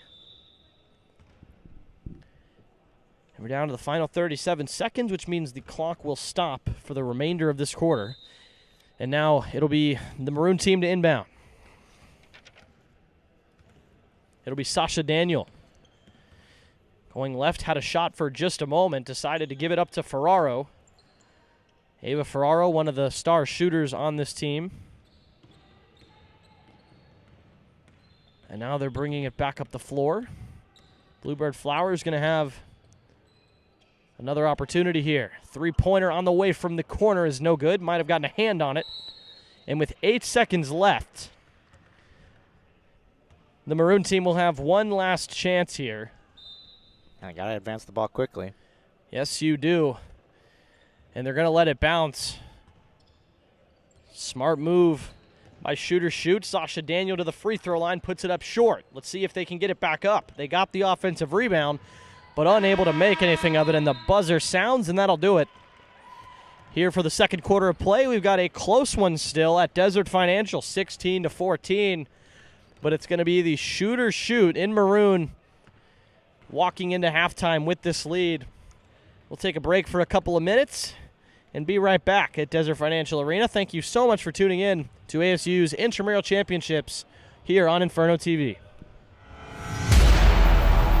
Inferno TV provides students here at ASU a really unique opportunity to get experience both in front of the camera and behind the camera, and it's something that I'm really happy to see the growth of here at Inferno TV, just the opportunities that freshmen and transfer students especially have to get those reps. It's not something that's easy here at Cronkite. It's not something that's an easy field to get into, and so to be able to provide people those opportunities is something I'm really happy about.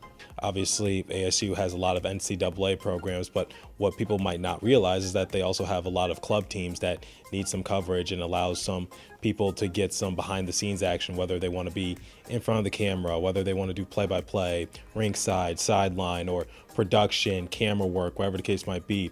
Inferno TV offers that to those students because I feel like you can never have too many clubs that give students real world experience. And something we really wanted to do was not just provide students that with more opportunities, but also provide these clubs that don't get coverage with more opportunities to get coverage. So, you know, now we're covering Skyline Prep, we're covering ASU lacrosse, ASU men's soccer, FC Arizona is a big one. And it's really just been like good because we're able to give Cronkite students experience with what they want to do, as well as providing the families of these student athletes a chance to watch them play. There's another cool thing about Inferno TV is that, again, we cover sports that don't really get a lot of coverage, so a lot of parents come up to us and they're like, thank you so much for covering us and all that stuff. And, you know, I think a huge one is whenever we're able to do things like ASU women's hockey and you see a lot of parents, and a lot of parents come up to you and say, you do great work, this is the only way I can watch my daughter, or for D2 hockey, it's the only way I can watch my son. I think that's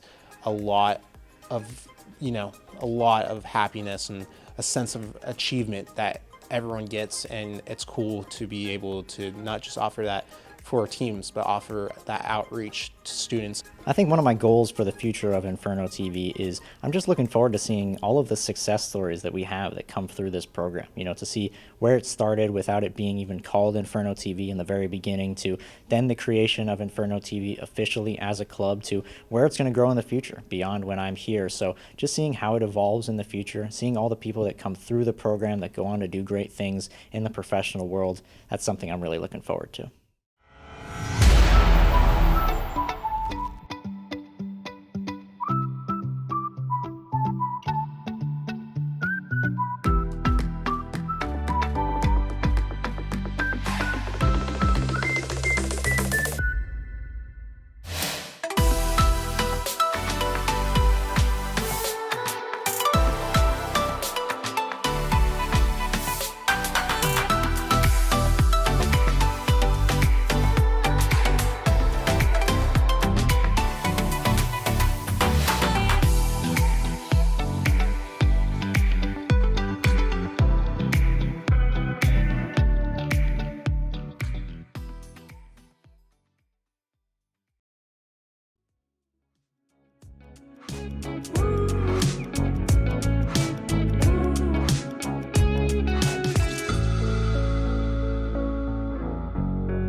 Hello, folks, and welcome back here to Desert Financial Arena for half number 2 of the Tempe Women's Intramural Championship game.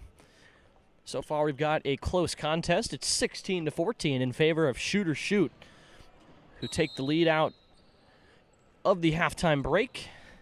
But the Bluebird Flowers with possession open things up, and we'll see if they can answer with a quick bucket here. Not going to come now as we get a rejection by Michaela Smith up in there to interrupt that shot out of the hands of Marissa Shirley, who's already got 6 points so far in this game. And now Ava Ferraro with a step-back jumper from about 12 feet will extend Shoot or Shoot lead. Out now the lead gate by 4. Out the gate, Bluebird Flowers was looking strong. Shoot or Shoot was just struggling to, no pun intended, shoot as well as their name would sound. But over these in the second quarter and then into this start of this third quarter, they've looked a little bit better than they did in that first quarter. That's a good sign to see.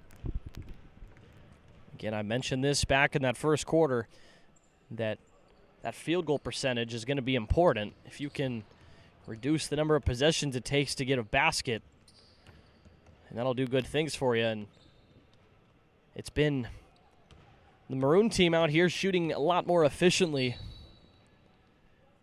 I mean, again, already only one attempt, 1 for 1 on that attempt. So an 18-14 lead for Shoot or Shoot. And they'll have the basketball here as well. So Ava Ferraro will inbound. She's been quite impactful. Only 2 buckets, but moving up and down the floor, she kind of directs the offense on some of those fast breaks. Now we got some contact underneath and a foul going to be called against, I believe Amber Means picks it up. So Maroon will inbound from under the basket. It'll be Cameron Covarrubias. Throws it in. Ferraro chases it down, but it's stolen by Lisa Williams. Williams gets it ahead to Marissa Shirley. Again, Shirley leading scoring for the Bluebird Flowers. And now she picks up an assist. It was Taylor Antone finishing the basket. Points number 3 and 4 for her. Tough finish there. She had some contact. Nice way to lay it off the top of the glass. And then Sasha Daniel answering on the other end. So that bucket quickly erased. Daniel with points 3 and 4, and it's back to a 4-point lead for Shoot or Shoot. All kind of knocked away. And now we're going to get a whistle. I believe we're going to get a foul called against Amber Means. No, excuse me. Looking at the wrong jersey. Unsure who they got for that one. But it'll be inbounds from under the scorer's table.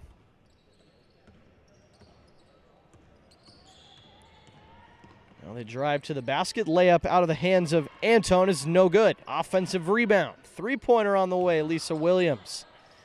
Let it fly, but another nice offensive rebound will give them another chance. Williams is tied up. Loses the basketball. Now it's Dobson and Shirley trying to fight for it. And it looks like the Flowers were able to call a timeout. So they'll keep it out of the break, and we'll be right back. It's a 20-16 contest here on Inferno TV.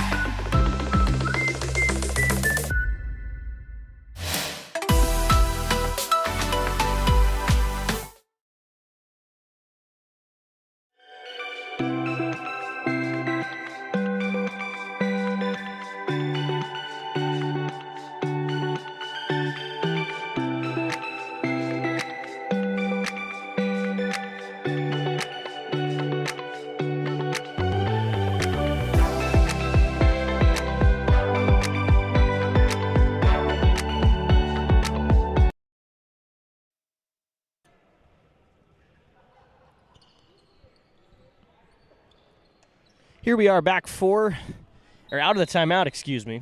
Looks like they had to take a couple seconds to talk it over.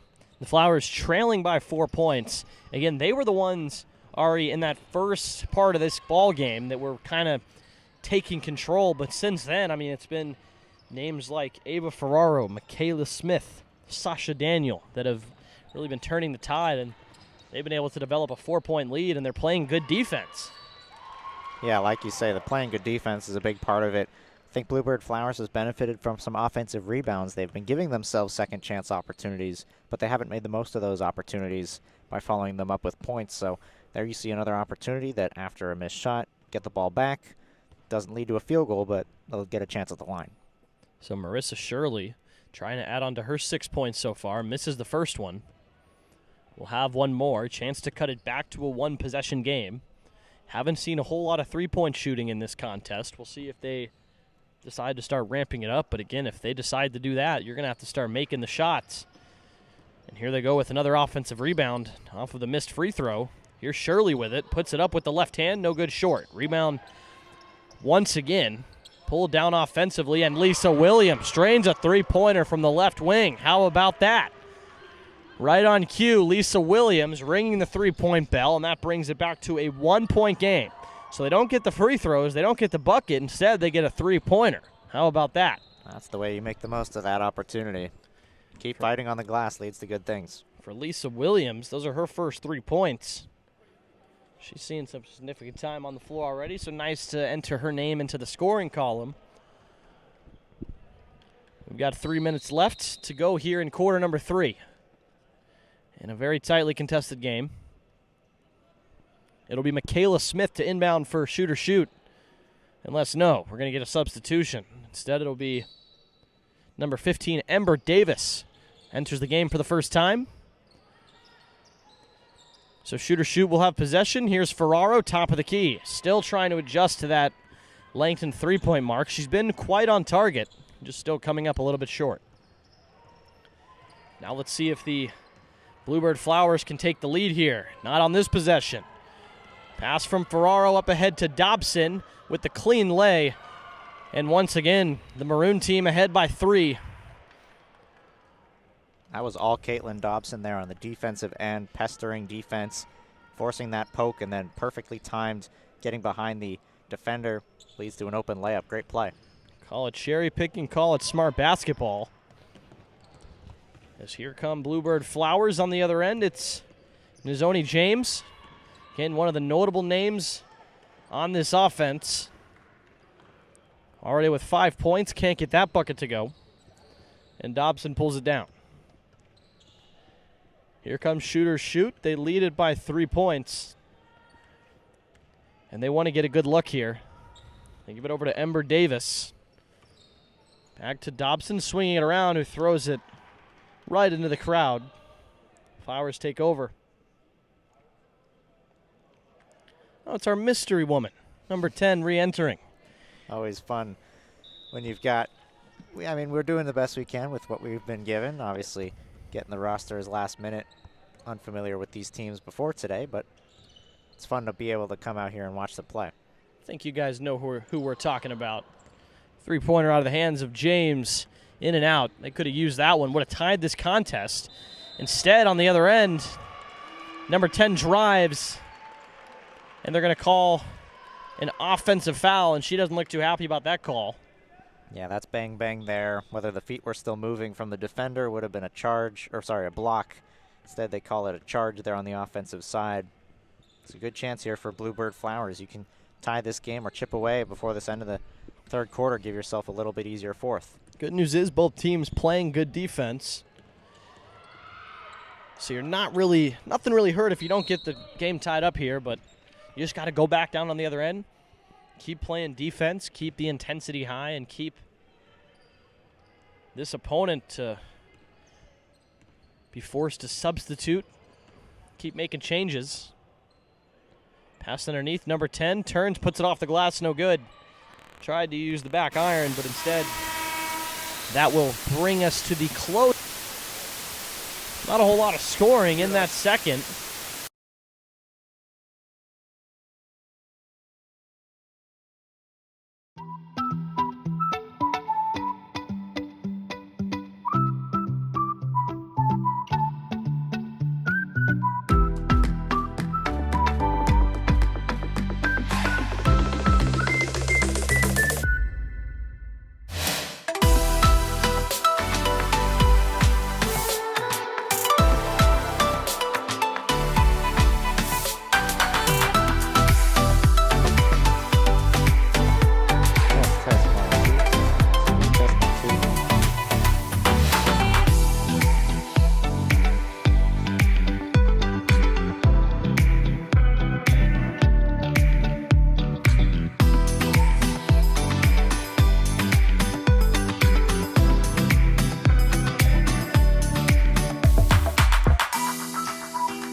8 minutes to play for here in the championship game. The Tempe Women's Division, Bluebird Flowers and Shooters Shoot in a close matchup. It is Shooters Shoot in maroon who are up by 3, 22-19 as we get set for these final 8 minutes. It's been back and forth all game long. I'm Ari Wall, joined alongside Jacob Seaver. Glad to bring you this game on Inferno TV, along with all of these intramural championship games right here. We'll have a couple more games all the way up until 10 o'clock tonight. We'll have games broadcast right here on this same YouTube live stream, so maybe take a break and go grab dinner at some point, but join us back for those games later on. That shot was just missed down low underneath the basket there by Michaela Smith. Possession will stay here with Shooters Shoot on that right baseline. Maybe not necessarily a lot at stake here, but like I said, you want to know it by watching the intensity of some of these games that we've seen so far. I mean, again, especially that last game, the Tempe Greek Men's Championship. We had a lot of supporters out here at Desert Financial for both teams, and you could really tell that these players are fighting hard. They don't care that this is an intramural contest. I mean, this is a championship game, and that's the spirit that they've been playing with. Yeah, championship game. You've got 7 minutes left. Clock will continue to tick all the way down until we get to the final minute, as this one's poked free and taken the other way by Sasha Daniel with a strong drive in. Does not get the foul contact, and now an opportunity the other way. Can they get it to her in time down low? They can, but not before the defense reaches. Underneath shot won't go. Maybe a missed opportunity there for Bluebird Flowers. They trail by 3, so, I mean, any point you can get, especially with this running clock, is going to matter. So, again, I don't really blame the cherry picking too much. I don't really mind it, especially when you've kind of been slow shooting from the field. You got to find ways to steal baskets. And, I mean, sometimes maybe sacrificing that 5th member on defense towards the end of those possessions might be a willing sacrifice for these Flowers. Foul called on that opportunity there for Shooters Shoot, so they'll get 2 free throws here coming at the line. It's been a closely tight game from start to finish. We've been blessed to see 3 close games from 4 all the way now here to this game that started at 6. The next game will scheduled to start at 7. That's the Tempe Men's B Division game between La China Reunion and Dustin and his children. I don't come up with the names, I just read them. That's the matchup we've got coming up at 7 o'clock. Free throw is good there on the second opportunity. It's a 23-19 lead for Shooters Shoot. Hey, give ASU students an opportunity to name their intramural teams, and we'll come up with some funny names. And, again, I like the fact that this entire league is kind of, again, student-run, student put together, and we got our championships here at Desert Financial. So, again, like what they've put together this season. #1 in innovation, so you're going to expect some fun names. 3-point shot was taken out below the baseline, so possession back in the hands of Shooters Shoot. Follow-away jumper off the front of the rim. Rebound taken here by Bluebird Flowers. Chance to try to cut into this lead. They're down by 4. Under 5 to play, getting around the defender now, driving in with the right hand is Taylor Antonet. She's fouled. 2 free throws coming up. Nice defense by number 10, and she didn't look too happy that they called a foul, and I can't lie to you. I have to kind of agree with her. Looked like a lot of ball contact, not necessarily a lot of bodily contact on that play, but either way, it'll earn a chance for Taylor Antone to try to bring this thing a little closer. It's the benefit. The bounce off the front of the rim, so that free throw is good for the first. Substitutions coming on. Back onto the floor for Shooters Shoot. It's Caitlin Dobson, who's been at the center of the action off the bench, been an impact player off the bench so far for Shooters Shoot. Second free throw good as well, so 2 big free throws there for Antone. Makes it a 2-point game. Back to 1 possession, back to that point where, I mean, you can really turn the tide with a single bucket and tying this thing up. I'm sure that would do a lot for Shooters Shoot's confidence. Ferraro's 3 no good. Offensive rebound chance by Dobson. She couldn't corral it. Ball goes out of play down in that corner. Possession is turned over, and now Bluebird Flowers will get a chance with this offensive possession to try to take the lead. Another substitution on here for Shooters Shoot. We're back in the action. 2 timeouts left for Shooters Shoot in this game. Only 1 remaining for Bluebird Flowers. So we approach 3.5 left to go. Across half court. on the far side, cycling the ball around at the top of the key. It's Nizoki James who turns it over into the hands of Caitlin Dobson. She finds player forward who can't get that hook shot to go. That's Daniel. Ball being knocked around, and it's finally taken away down low by Crank. Jump ball. Possession will stay with Bluebird Flowers. I'll tell you, if Bluebird Flowers can somehow find a way to knock down a couple baskets here and come away with this win, I mean, that would just be huge, given again that they've played from behind for most of this game. And you can see again there, I wouldn't say it's a desperate attempt to get baskets, but they're getting creative, and it's working here. I got the benefit of the bounce, a soft touch there by Marissa Shirley. She's been one of their top scorers here today, gets a big 2 points, and now a brand new ball game with 2:25 to go. We're tied at 23 apiece. Good defense here, pokes the ball free, but it's taken back into the hands of Shooter Shoot. Spinning at the baseline, floating up a shot was Michaela Smith, couldn't get it to fall. Now Bluebird Flowers, after the made shot on their last possession, will try to take the lead. Tied it up, you got that job done. Now you got an even bigger task, is prevent this opponent from scoring for a full 2 minutes and also taking the lead yourself. Crank finds Antone behind her. Antone on the cut, right hand, got it. Oh, Taylor Antone, look what I found.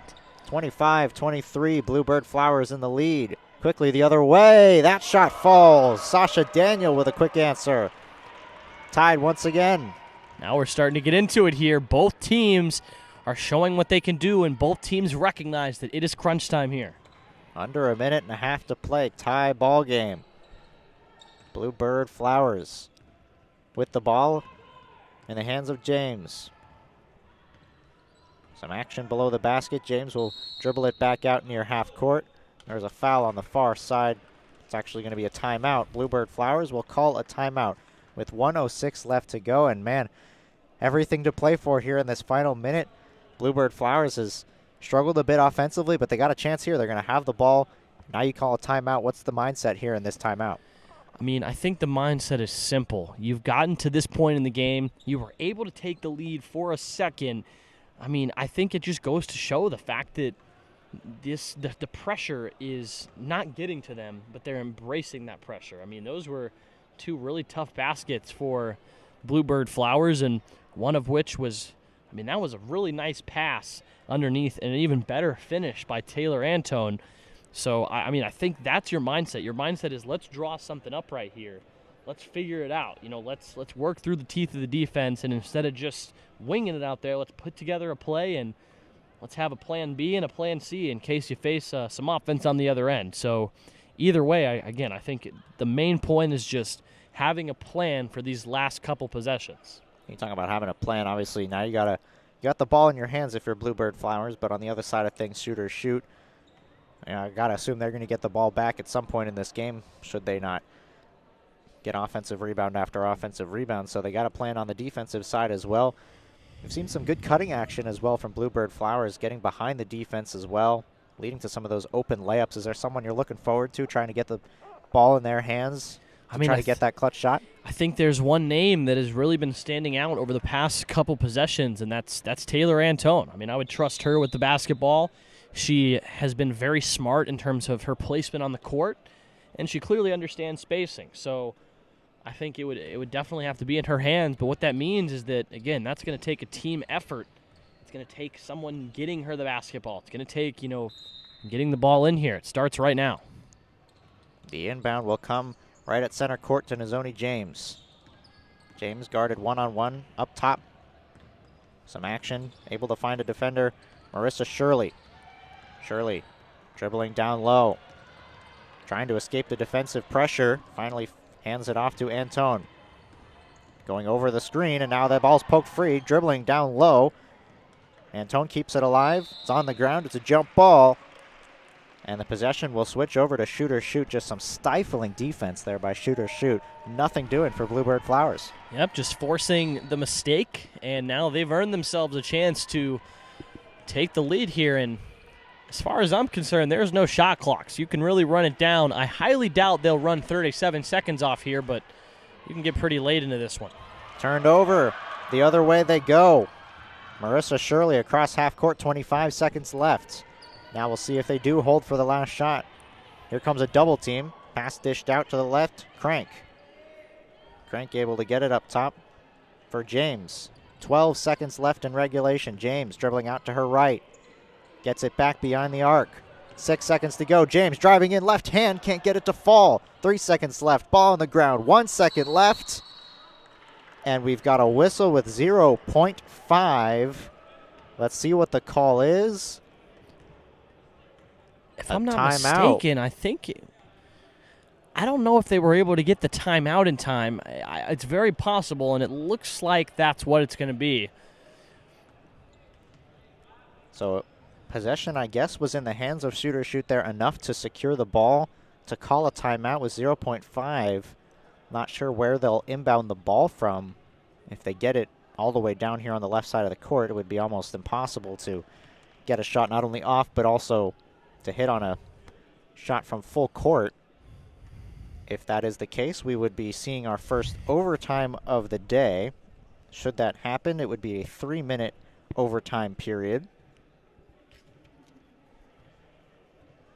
As they continue to discuss this one, they did take off a timeout on the board here inside Desert Financial Arena, so I think that is the official result of that final play.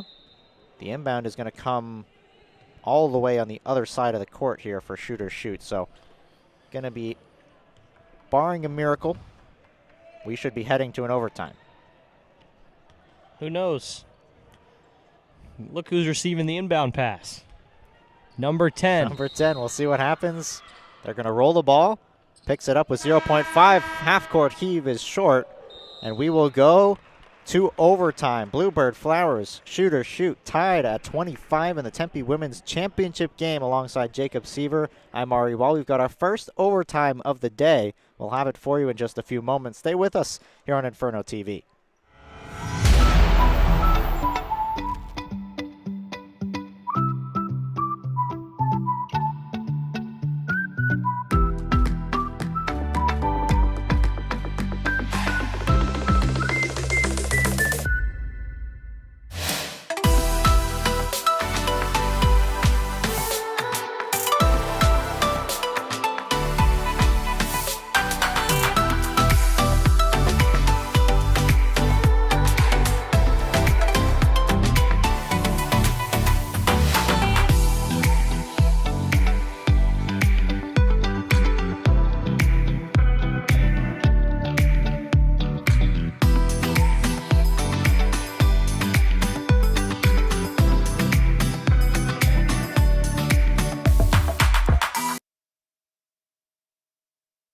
Welcome back to Inferno TV alongside Jacob Seaver. I'm Ari Wall. So glad to bring you this Tempe Women's Championship game. We'll have to delay the start of the next game because we've got overtime for the first time tonight. A 3-minute overtime period tied at 25, a brand new ball game, and 3 minutes on the clock to determine the championship winner here in 2024. Been a closely contested game all game long. Shoot or Shoot seemed to have the upper hand in the second and third quarters, but Bluebird Flowers with a strong push towards the end of the fourth, and an immediate shot no good off the hands of James. It's back in possession here of Shoot or Shoot in maroon. Baseline jumper falling away. A nice shot by Ava Ferraro. First 2 points of overtime. I'm telling you, watching her play out there, I can tell that she's one of the more experienced members of this team. She shoots so fluently, and it hasn't been incredibly effective tonight, but she's clearly one of the leaders on this team. Layup is good after that as well. It's a 4-point lead just like that. Not a lot of time to work with here in overtime. Already 40 seconds gone and 4 points on the board for Shoot or Shoot. Bluebird Flowers will look for an answer. Driving in, open lane, and that layup is good. Lisa Williams answers back. It's back to 2. Already an electric start to this overtime period. And it kind of makes you wonder, again, where was this intensity in the closing seconds? Ava Ferraro for 3. She's taken over here in overtime. That's 5 points in the first minute for Ava Ferraro. It's a 5-point lead here for Shoot or Shoot. Now Bluebird Flowers needs points badly on this possession. They'll turn it over. Miscommunication on the pass. It's taken away. Cross half court, here comes shooter shoot. Open lane. Dish it out, Michaela Smith. Not again, Ava Ferraro, three-pointer. This time does not fall. Hey, Out of play. she had the green light, I'll tell you that. She was trying to put this game away with that shot. So it'll be back in the hands here of Bluebird Flowers. The clock continues to tick, under a minute 15 to go, and a 5-point deficit that they'll have to overcome. Cross half court, James dribbling with her right, trying to get around the defender. She's walled off. Still trying to move in. Underhand floater does not fall. Under a minute left to go. Shooter shoot. Could put this game away, perhaps with a shot right here. Driving in, a foul is called on the drive. Inbound will come with 46.2 to go. Actually looks like they're in the, nope, inbound will come. Thought perhaps there was a bonus free throws there. So a substitution will now come in. It's a 5-point lead here for shooter shoot. Ava Ferraro with 5 points in this overtime period alone. Baseline inbound. Will Bluebird Flowers foul? They will. Another inbound will come now, 41.6. Yeah, if they can get a bucket here, I mean, that would really make it difficult for Bluebird to come back. They've still technically got a fighting chance here. I mean, we saw the way both teams came out scoring the basketball here in overtime, so can't write them off just yet. Foul on the shot there. Going to the line for 2 free throws. Shooter shoot will have a chance to extend this lead up to as much as 7 with these 2 shots, as they already lead at 32-27. 35.9 left to go. Here's the first. Off the front of the rim, no good. Should she miss the second one? We'll see what Bluebird Flowers tries to do, if they can get a 3-point shot or maybe a quick 2. Whatever they try to do, they're only going to have 35 seconds to do it once this ball touches rim, so you better get moving here. They secure the defensive rebound. That's a good first start off the 2 missed free throws. They need points, though, with under 30 seconds to go. In down low, it's knocked up in the air. That pass finds its way beyond the 3-point line. James will have to hoist up a 3 off the rim. No good. That one nearly fell. A foul is called on James, but man, that was close. Would have been an unbelievable basket, not only falling to the ground, being pulled to the ground by her opponent. So honestly surprised there wasn't some sort of foul call there on that 3-point attempt, but had she gotten that to fall, would have made things very interesting. With under 10 seconds to go in a 5-point game, a foul will be committed by Bluebird Flowers. Man, that foul and Flowers is messing me up. 5.6 left to go. Perhaps one last inbound here, and we may have a champion. No foul on that attempt. 1 second left. And that'll do it. Shooter shoot are the 2024 Tempe Women's Intramural Basketball Champions. They win it 32-27 over Bluebird Flowers. A great competitive 4 quarters, and then in the overtime period, Ava Ferraro with 2 big shots, a 2-pointer and a long 3-point shot. And that was the difference. Shooter shoot come away victorious here tonight. Just a fantastic game from start to finish. We hope you stay with us here, as we've got the second game coming up right after this. Tempe Men's B Division. La China Reunion versus Dustin and his children. That game will be coming at you in about maybe 5 to 10 minutes. So stay with us right here on Inferno TV. For Jacob Seaver, I'm Ari Wall. We hope to see you in a few moments. Maybe go grab some food and come back in a few.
Welcome back to Inferno TV. I'm Ari Wall. So glad to bring you the next Intramural Championship matchup as we're just underway. We'll set up the scene for you here.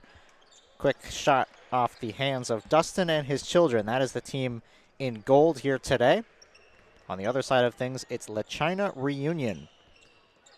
Like I said before this game started, it's not my names to make up. These were decided by the teams. Just my job to deliver them. Three-point shot is off the mark there, off the hands of Cole Buzas. And it's taken back the other way by Dustin and his children. Here comes another three-point shot. That's off the mark as well. Moving quickly now across half court. Driving in. That shot is blocked off of Buzas' hands. Three-point shot off the mark once more. Langsman can't get it to fall. This time a three-pointer does find the bottom of the net as it's Anthony Wise with a three. Anthony Wise gets the first 3 points of the game. And Dustin and his children is on top with an early 3-0 lead. I may be mistaken, but I don't think we've seen a shot that wasn't a three so far to start this game. We're only a minute 20 in. But both these teams are firing from long range and at a high quantity. Why not keep the train rolling? Here's a three-pointer that falls. Lorenzo Courtney. A pair of three-pointers, and it's a 6-0 lead for Dustin and his children. That foul will be assessed. Going to the line now to shoot two is the captain, Zachary Van Voorhees.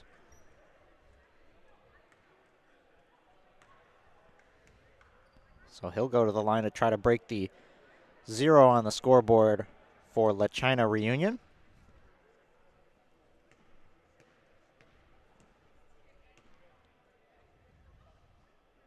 Here's his first. That one is no good, so it'll stay at 0 for the time being.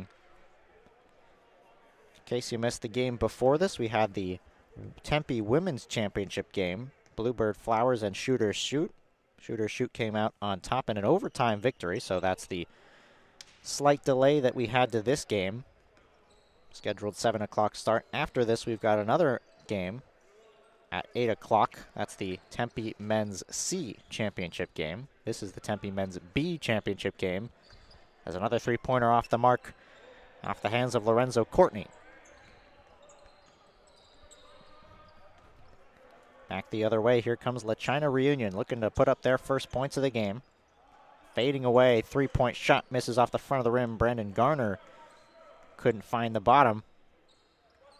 Rebound is corralled by Neal. Neal will dish it out. Some action leads to Anthony Wise on the three-point line. He'll fire a three, and he gets it to fall. Second three-pointer of the game for Anthony Wise. It's a 9-0 lead, all courtesy of three-point made shots. Now he pokes the ball free. Back the other way. Anthony Wise, another three-point shot, this one off the front of the rim. Offensive board corralled by Neal. Whistle, and possession will turn over here for La China Reunion. So it's a 9-0 lead here early on in favor of Dustin and his children as they've got the three-point shot working so far. They're shooting them and hoping that they fall. They do.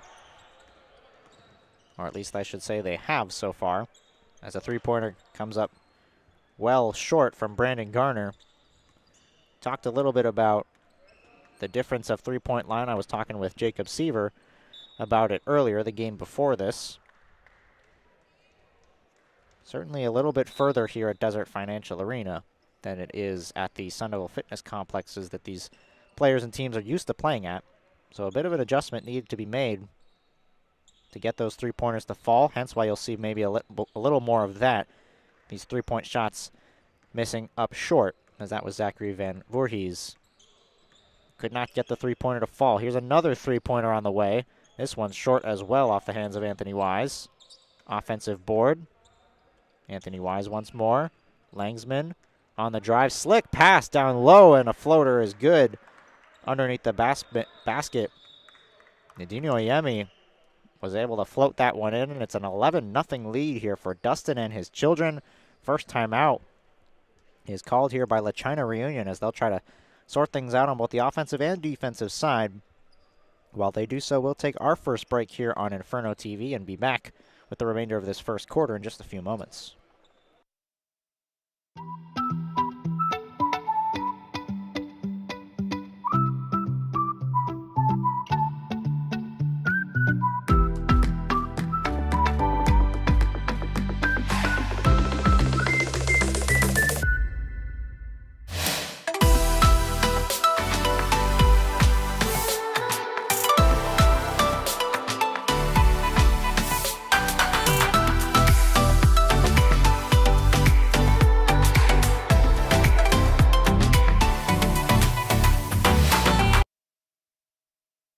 Back here once again here on Inferno TV.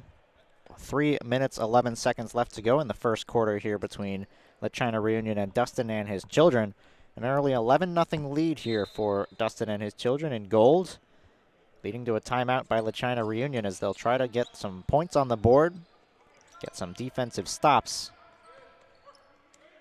Let's see if they can start off the timeout with a good shot, and they do. Exactly what you want to see after a timeout. Zachary Van Voorhees with the made field goal.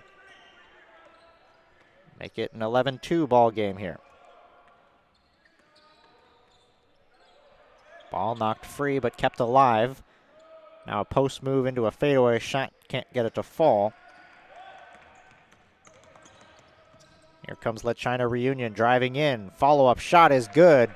After the missed shot, Cole Buzas is able to grab his own board and put it back up and in. So a quick 4 points gets La China Reunion back on the right foot as we approach the final 2 minutes of this period. There's a pull-up jumper that rims out by Dustin Bingham, perhaps the namesake for this team, Dustin and his children. This pass finds Van Voorhees at the top of the key. He'll dish out. Into the corner it goes for Buzas. Buzas trying to cross court. It's turned over. And now Neal with a layup. And it's good. So off the steal, the layup. First 2 points for Dustin and his children following the timeout. We're back to a 9-point lead here for Dustin and his children. 3-point shot straight away. Misses everything. We'll get an inbound here back the other way.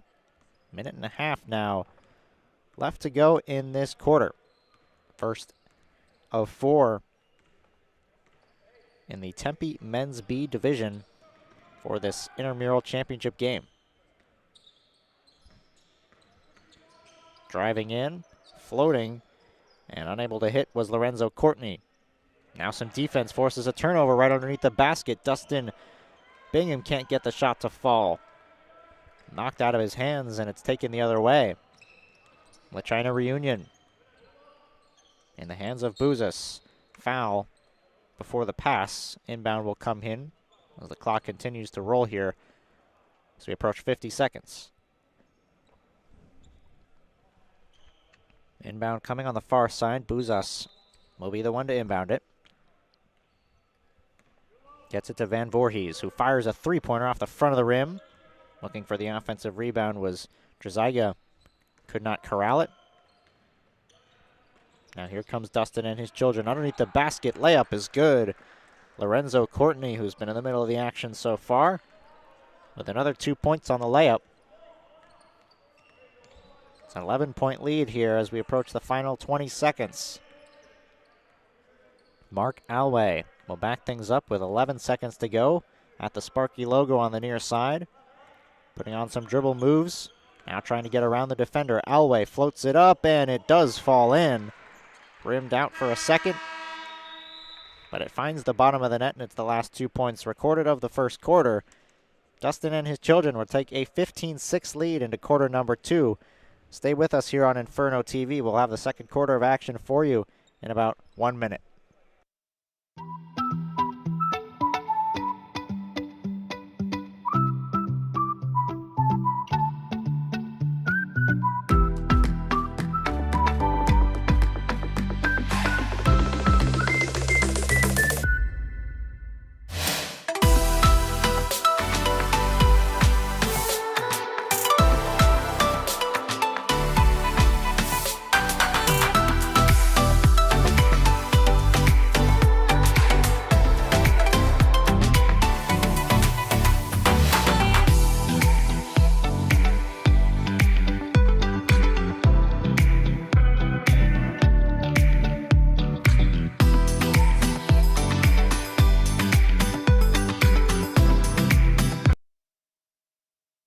Welcome back for quarter number 2 on Inferno TV. So glad you could join us. If this is your first time watching any of our broadcasts, we thank you so much for taking some time to come listen to our broadcasts. This is an entirely student-run club here at ASU. And we go around broadcasting all sorts of club sports, intramural basketball. We've got high school sports that we do as well. Bring them right to you on your phone screen, TV screen, whatever it might be. If you consider supporting our channel, I'd love to have you subscribe to our channel and tune into our broadcasts in the future following all of the intramural basketball that will happen this afternoon. There's a three-point shot there, finds the bottom of the net. Off the hands of Salmeron. An 18-6 lead here now for Dustin and his children as they'll try to pull away in this second quarter. A good first quarter, outscoring La China Reunion by 9 points.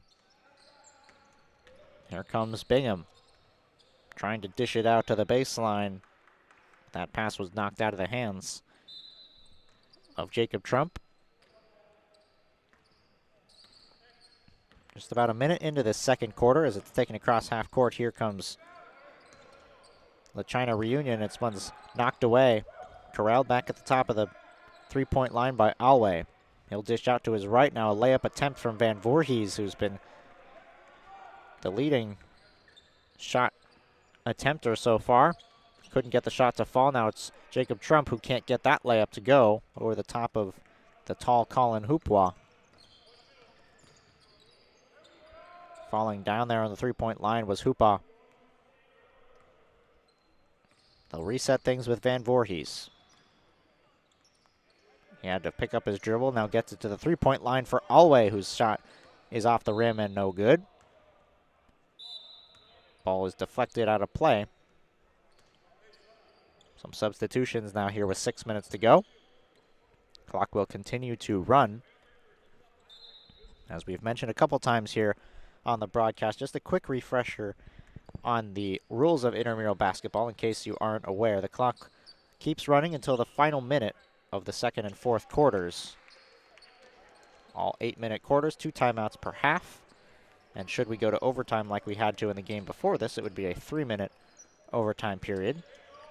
20-6 the score here for Dustin and his children as they'll try to keep things rolling. Heading into halftime, here's a three-point shot that falls for Zachary Van Voorhees. Much needed three-pointer there. He's got 5 of the team's 9 points. And a big shot there cuts the lead down to 11.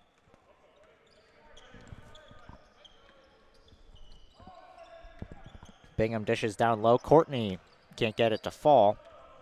Dustin and his children living and dying by the three-pointer so far in this game. They went to it a lot in the first quarter. It seemed to work well with Anthony Wise connecting on a few. Courtney with one. They've gone a little bit cold here over these last couple minutes, especially from beyond the arc. Baseline inbound coming here for La China Reunion. It's given down low. Buzas will able to finish. And now a bit of a run here being put together by La China Reunion. They've made it a 9-point game into double figures. It's 20-11. Long three-point shot on the way. Front of the rim. Corralled by Buzas. Here's Van Voorhees. He'll pull up from 3 on the right wing. Off a couple bounces. Offensive board is grabbed by Alway. And he's fouled going up for the layup. So off the miss from Van Voorhees, they grab the offensive board. And now they'll have a shot to make it count with Beck Alway heading to the line for 2.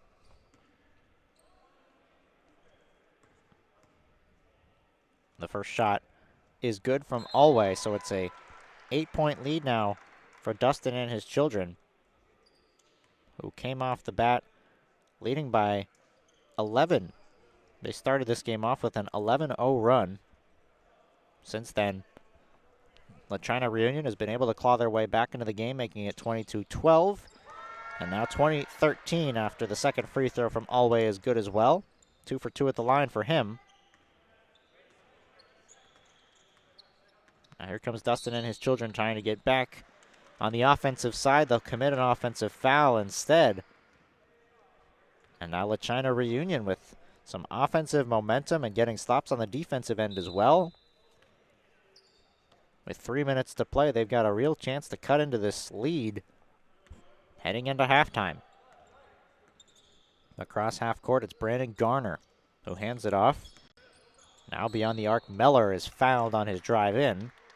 See if they call it on the shot or not. Looks like they'll say it was not. Baseline inbound on the way. Van Voorhees to take it. With those bright neon shoes, is able to get it out beyond the arc to Brandon Garner. Van Voorhees in the corner.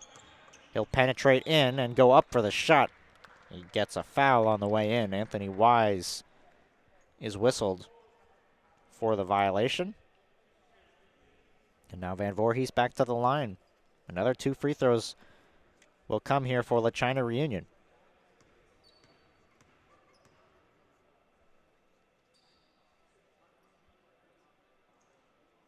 Van Voorhees can't hit on the first one as it rims out. We'll try to split them here at the line and make it a 6-point game with under 2 to play. Here's the second free throw. This one is good, so it's a 20-14 lead for Dustin and his children. A bit of a scoring drought, though, for the team in gold, as Benjamin Langsman will work one-on-one beyond the arc with Meller. He'll dish it down low now below the baseline. And now that's Toa Mamea, who's fouled going up for the shot. So it's Mamea going to the line now for 2, as we see some more free throws here before this half is over. First from Mamea off the back of the rim, no good.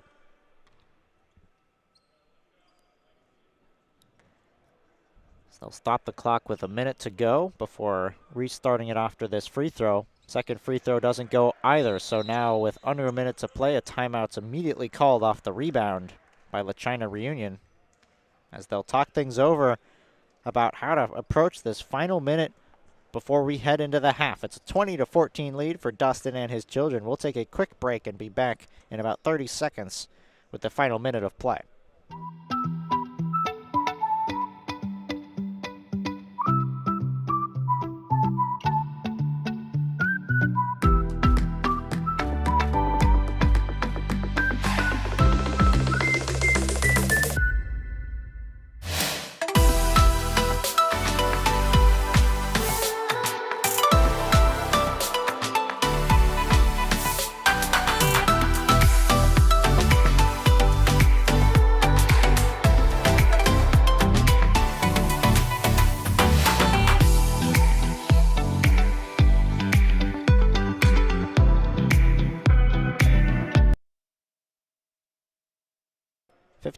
.7 seconds left to go here in quarter number 2 of the Tempe Men's B Championship Intramural Basketball game here at Desert Financial Arena.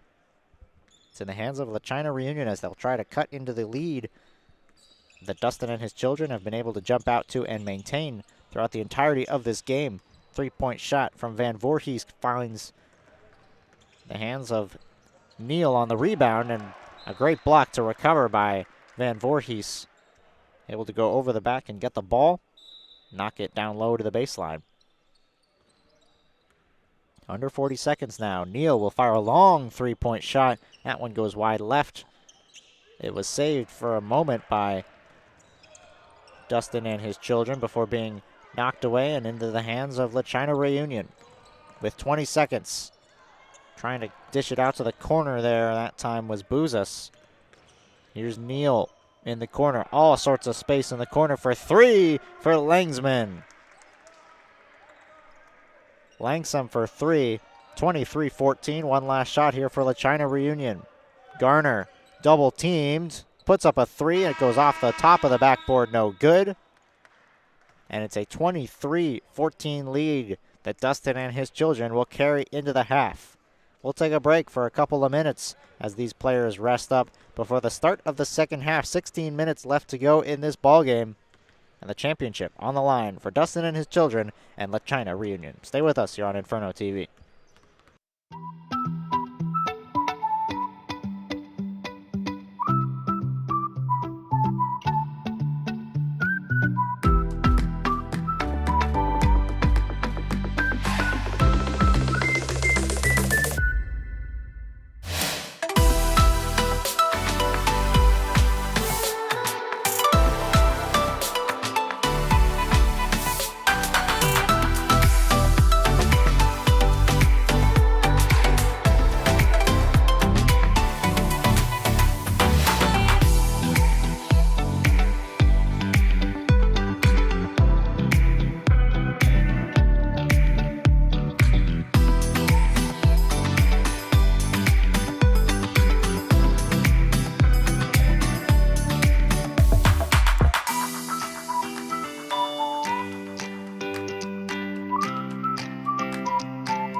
Let's do it.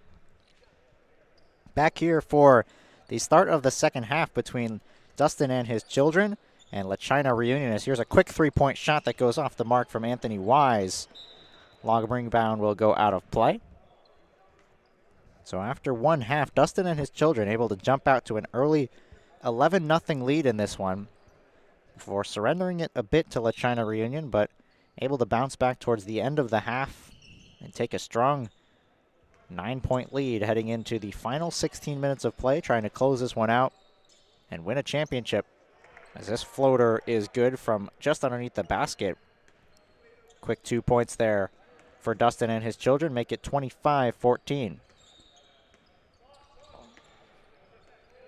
Beyond the arc here,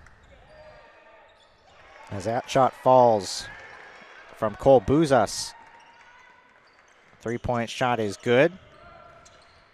Now here's a pull-up jumper off the side of the rim and rebounded there by Garner. It's taken away the other side. Here comes Alway with it. He had it knocked away. Dustin and his children will try to push the play forward before it's stretched past a little too far for Anthony Wise. Couldn't get there in time. So possession will turn back over into the hands of La China Reunion here. As we mentioned, this is the Tempe Men's B Championship game here on Inferno TV. We've got games all the way up until 10 o'clock tonight. The championship games will continue. We had games starting all the way back at 4 o'clock, and we'll keep these games rolling here onto your TV screen, onto your phone screen, wherever you might be, for you to enjoy on this Monday evening. At the top of the key there is Draziga with it. Or pardon me, that's Courtney. Fadeaway shot off the backboard, no good. Rebound is saved for a moment before turned over into the hands of Buzas.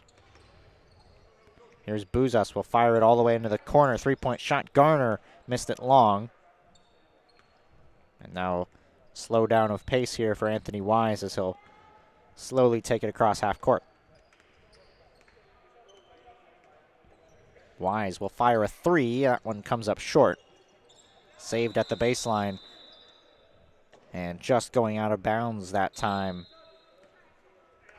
I guess, yeah, they'll say Buzas was out of bounds trying to save that ball. Possession will stay here with Dustin and his children in gold.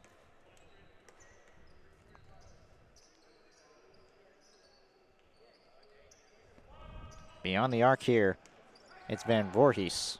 Pardon me, Neal. That shot is blocked there. A nice block by Garner. And it's taken away. Van Voorhees will push the pace all the way to the far side. Mellor off the basket. And he'll go to the line here for 2 free throws. A block on one end and then a chance now at the free throw line. As Charles Mellor will look to chip into this lead that Dustin and his children have been able to grow. First free throw does not fall.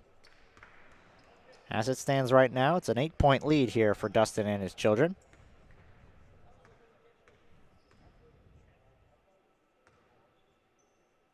Here's the second free throw, and that one is good. So now the lead down to 7. Across half court comes Anthony Wise with it. Wise's shot is good. A nice pull-up jumper there. Extends the lead back up to 9. Now a pull-up three-point shot from Buzas is good. Shot starting to fall perhaps for both teams. Three-point shot for Cole Buzas. Now this ball is knocked free. It's into the hands of Dustin and his children. A floater can't fall. And now they'll push the pace as the pass is off the back of Mellor. Here we go, back and forth. Driving in, knocked away.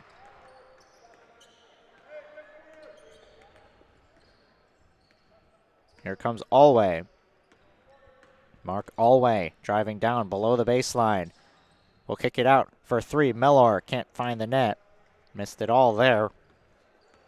And now, after a back and forth action for the last minute, slowly, Dustin and his children will take it across half court.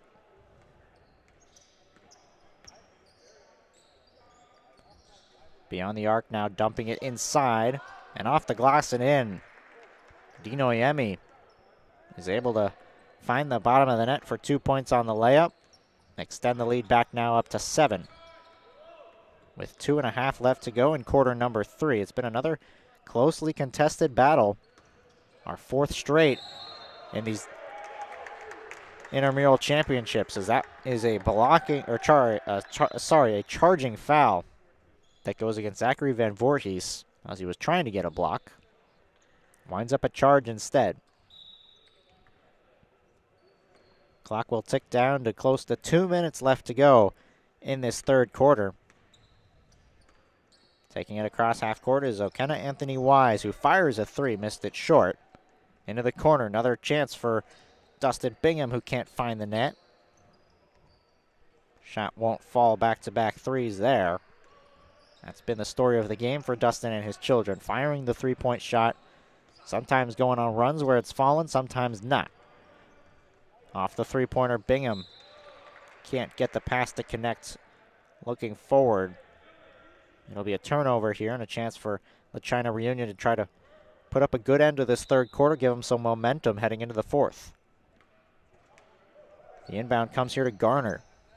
Garner drops it off behind him. Buzas will now kick it for 3. Van Voorhees rims it out. couldn't get the three-pointer to fall. He's been the leading scorer so far for La China Reunion. Here's Dustin Bingham. Off the glass, no good. A nifty move, but couldn't get the basket to fall in time. Here's Van Voorhees trying to spark some momentum. Looking for a foul, didn't get it.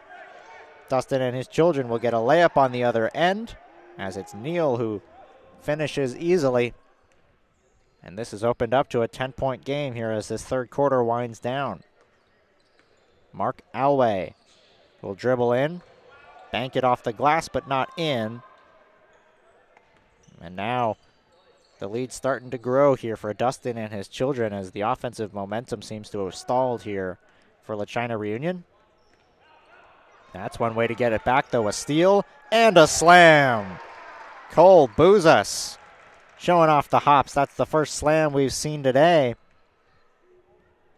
Still down by 8, but at least some momentum there to finish off this quarter, perhaps. Can they get a stop, though, is the question. 5 seconds left. Bingham tried to go down inside. Hoisting a long-range three and missing the mark is Bouzas. And so that is how the third quarter will come to an end. It's a 31-23 lead in favor of Dustin and his children. And we'll take a quick break between this third and fourth quarter. I'm Ari Wall. So glad you could join us here on Inferno TV. We're back with the final 8 minutes after this.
La China Reunion will need a big fourth quarter to try to come back in this game if they want to win it. As it stands right now, it's a 31-23 lead in favor of Dustin and his children. And given the score sheet that I have for these rosters, what I see here is La China Reunion as a 1 seed, Dustin and his children as a 20th seed, although that could be a mistake and they could have been a 2 seed. But if that is the case, pretty incredible run to be where they're at now and a chance to close it out for the championship game. As this pass is inside, and that's the way to start the fourth quarter. Cole Bouzas with a possible and one as he was fouled going up for the shot. He'll have a chance for three the hard way at the line. That's a big start here to this fourth quarter for La China Reunion, and man, what a game so far it's been for Zachary Van Voorhees and Cole Bouzas. Those two guys have been at the center of the action so far as Bouzas can't get the follow-up on the free throw. It'll be back in the hands here of Dustin and his children. They'll need some shots to fall if they want to pull away. That one doesn't fall, and it'll stay in possession, though, of Dustin and his children, and gold off the missed three-pointer there from Neal. Baseline inbound, 7 minutes to go in regulation.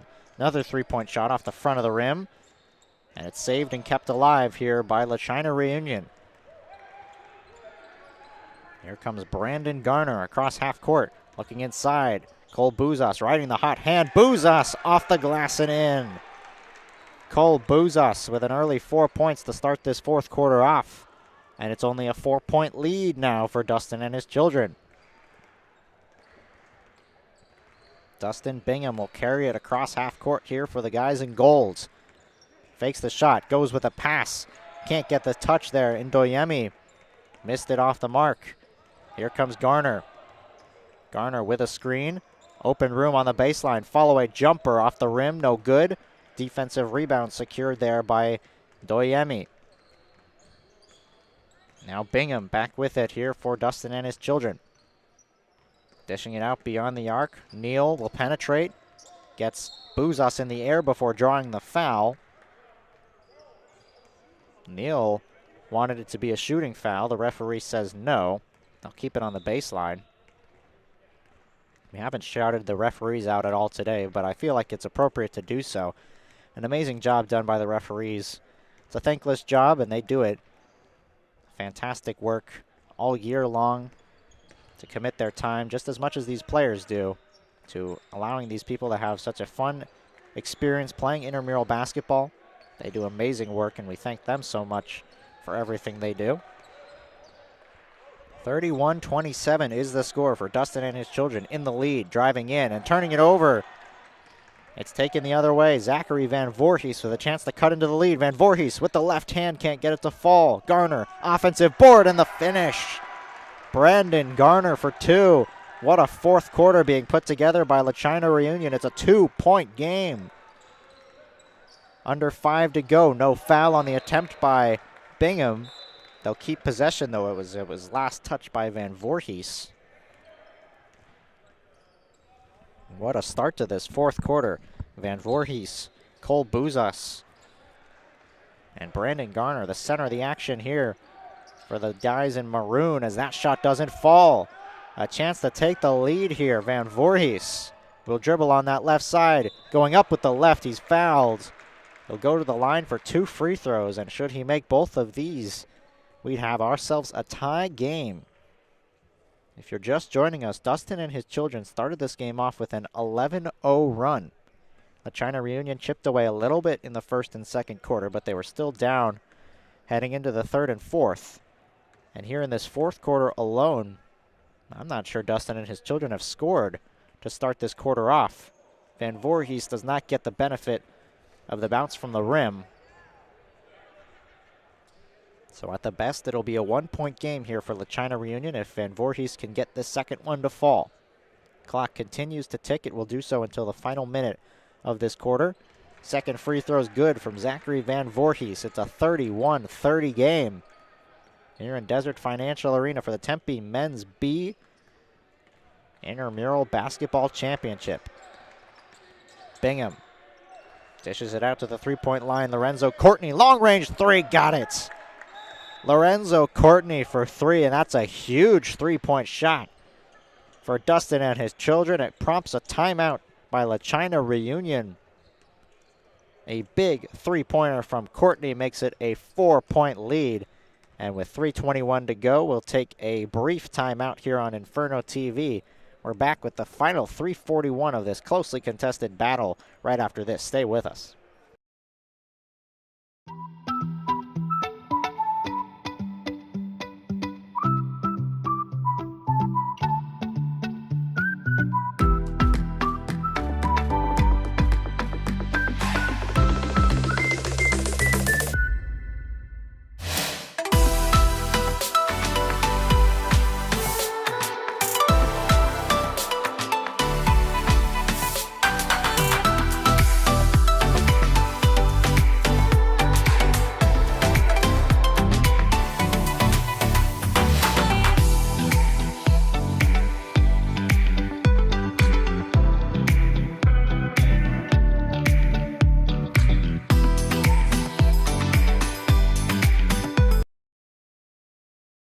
Back here on Inferno TV, 3:21 to go, and it's a 34-30 lead in favor of Dustin and his children.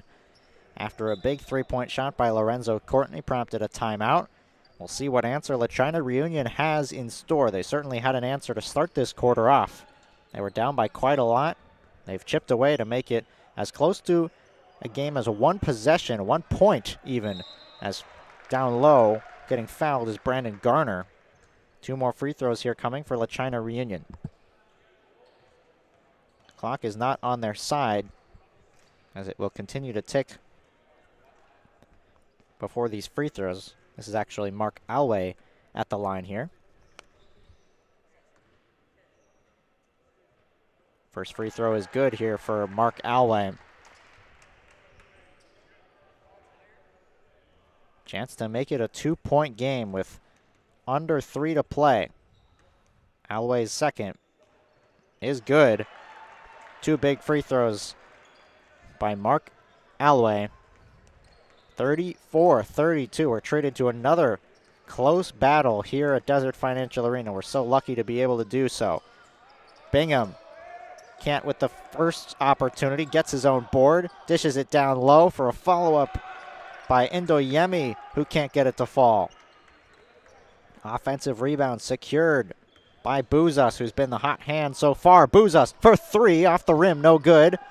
Rebound comes free in the hands of Okena Anthony Wise, who will do the smart thing there to slow things down with under 2 to go. Anthony Wise driving in. It's poked away from behind him. Quick hands by Van Voorhees will force a baseline inbound. As we approach now 1.5 minutes to go. A 2-point game. Bingham gives it up top to the three-point line for Ndoyemi. Three-pointer no good. It's taken away by Garner. Garner picked up at half court. Now he dribbles past the defender. Will dish it into the corner. Buzas down low. Van Voorhees has it knocked away. And possession will turn over. A costly turnover there from Van Voorhees. So they had a chance to tie the game. Couldn't capitalize. And with 1 minute to go, it is a 2-point game. The timeout is going to be called here with exactly 1 minute to go. We're in for a classic one here. 1 minute to play. 2 points separating these two teams. A championship on the line. We'll take a quick timeout on Inferno TV. We're back in 30 seconds.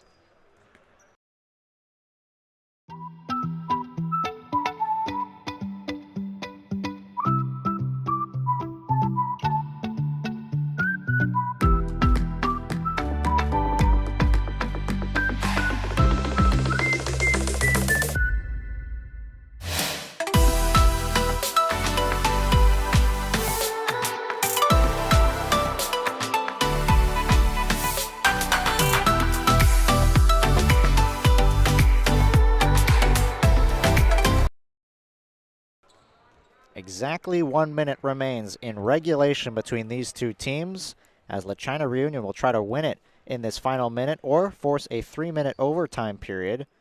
We had a 3-minute overtime in the game prior. We'll see if we get treated to another one here today. Dustin and his children will have the ball on their own baseline with 1 minute to go. The inbound comes into Indoyemi, who's trapped in the corner, hands it off to Bingham. 5 seconds left to get across half court, and he does so. Bingham driving in, full head of steam, layup no good. Defensive rebound secured. A chance to tie or take the lead. Charles Miller, long pass is turned over. It's into the hands of Bingham. Bingham is able to dish it out and find Ndoyemi, who's poked from behind. Ball on the floor. It's kicked away. Bingham retrieves it. He's on the ground. Timeout is being called for by Dustin and his children. We'll see what the ruling is, as there was bodies on the ground. Timeout being yelled out. I don't think they're going to grant them a timeout.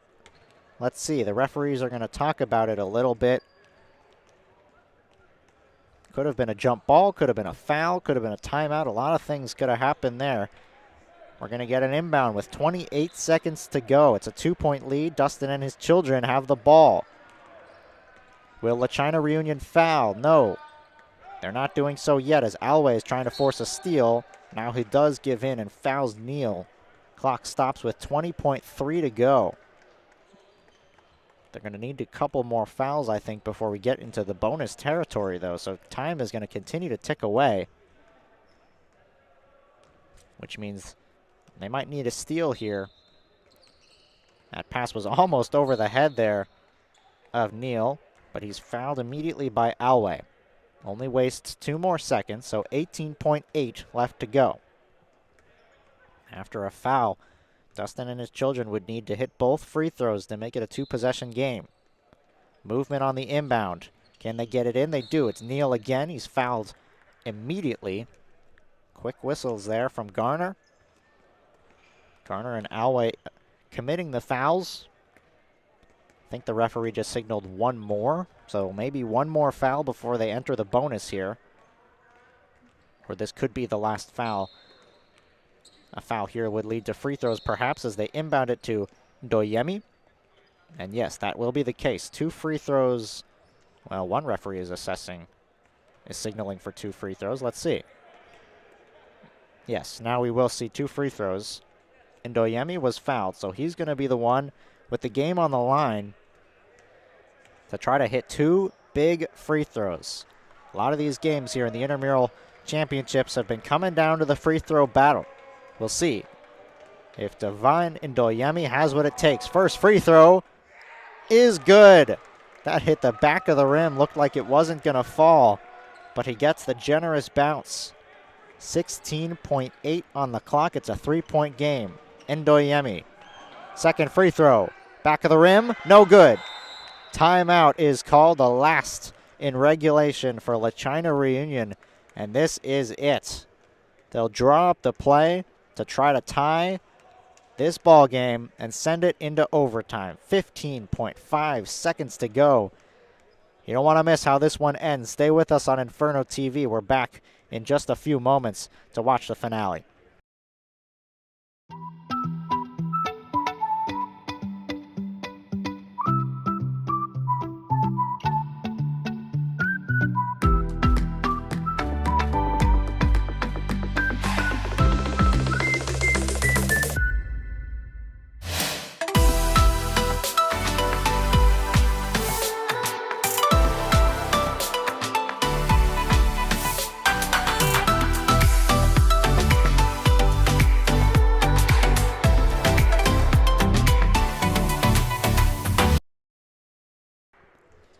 Well, this is it right here. 15.5 seconds to go and a championship on the line. I'm sure these players, some of them may have even played in situations like this. Others dreamed of situations like this. And they're going to get a chance to live out those dreams right here. It's a 35-32 lead in favor of Dustin and his children. The ball in the hands of La China Reunion. Down by 3. They'll have to go the length of the floor. The inbound comes in for Mark Alway. Alway across half court, 10 seconds left in regulation. 3-point shot, pump fake, and now no good by Cole Bouzas. That was not the shot they wanted. Bouzas could not convert, and with 4.3 seconds to go, the inbound is grabbed there by Neal, and a foul is assessed. And one free throw should close this one out, as it was Cole Bouzas who just could not get the open look. The defense came at the right second, forced a hesitation 3-point shot, and Bouzas could not hit it. It's Taggart Neal at the free throw line with 3.4 left to go in the regulation period, and a 3-point lead. Can he put it away? Free throw is good, and that should just about do it, barring any 3-point shots and a foul. Neal will have a chance to really solidify it here with one more. 3.4 seconds to go. No timeouts for either side. And a 4-point lead for Dustin and his children. The second free throw is good, and that will do it. Bouzas will throw a full court pass. It's caught up against the La China Reunion bench. And Garner actually stepped out of bounds, it looks like. So with 2.1 seconds to go, the inbound is grabbed, and that will do it. It is a 37-32 victory for Dustin and his children. Off the backs of Okena, Anthony Wise, Dustin Bingham, Lorenzo Courtney, to name a few. Ndoyemi had a big game as well. Taggart Neal with some free throws to close this one out. Some great work on the other side. Zachary Van Voorhees, Cole Bouzas with some big games, but just not enough down the stretch to mount the comeback victory and secure the championship win. So, for the Tempe Men's B 2024 Intramural Basketball Champions, Dustin and his children come away with the victory. We've got another game on hand starting in just a few moments. It's the Tempe Men's C Championship game. The Whistleblowers will take on Optimus past our prime. That game set to tip off at 8 o'clock in just a few minutes. So stay with us here on Inferno TV as we continue our presentation of intramural basketball here at Desert Financial Arena. I'm Ari Wall. We'll catch you in a few moments for the next of our few games here tonight.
Back here on Inferno TV, I'm Ari Wall. So glad you could join us here for the next of our championship games on our championship rundown. Should come up with a name here for like Championship Monday. I'm not sure. We'll workshop that one as the night goes on. The Tempe Men's C Championship matchup here between the Whistleblowers, who will be wearing the black jerseys, versus Optimus Past Our Prime in the gold jerseys. Should have another fun one in store for you here today. Thank you so much for tuning in to our streams. If this is your first one, welcome. If you've been here for several here tonight, we also welcome you. If this is your first time on our channel, we thank you so much for checking us out. We appreciate all of the support.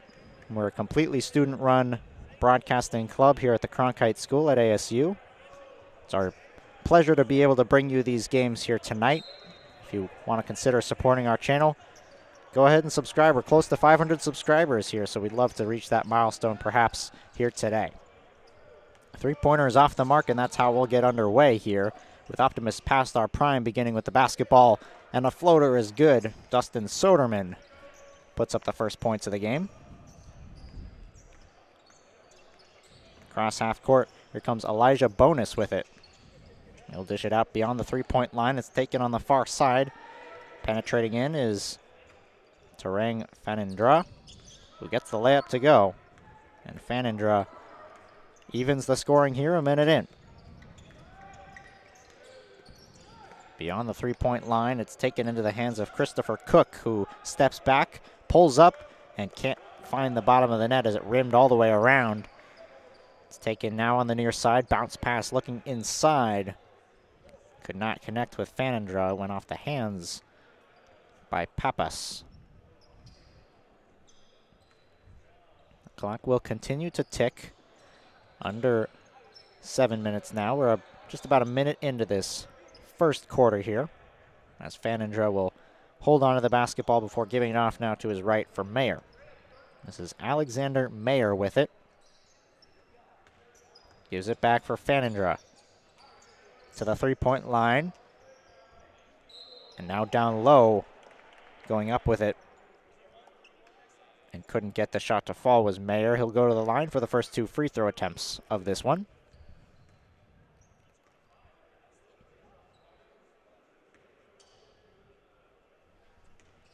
So here's Alexander Mayer, the first of two. He is good. So it's an early 3-2 lead in the favor of the Whistleblowers, who, according to our score sheet, as I have to preface with, they are the 3 seed, the home team here in this matchup, versus the 14th seed Optimus Past Our Prime.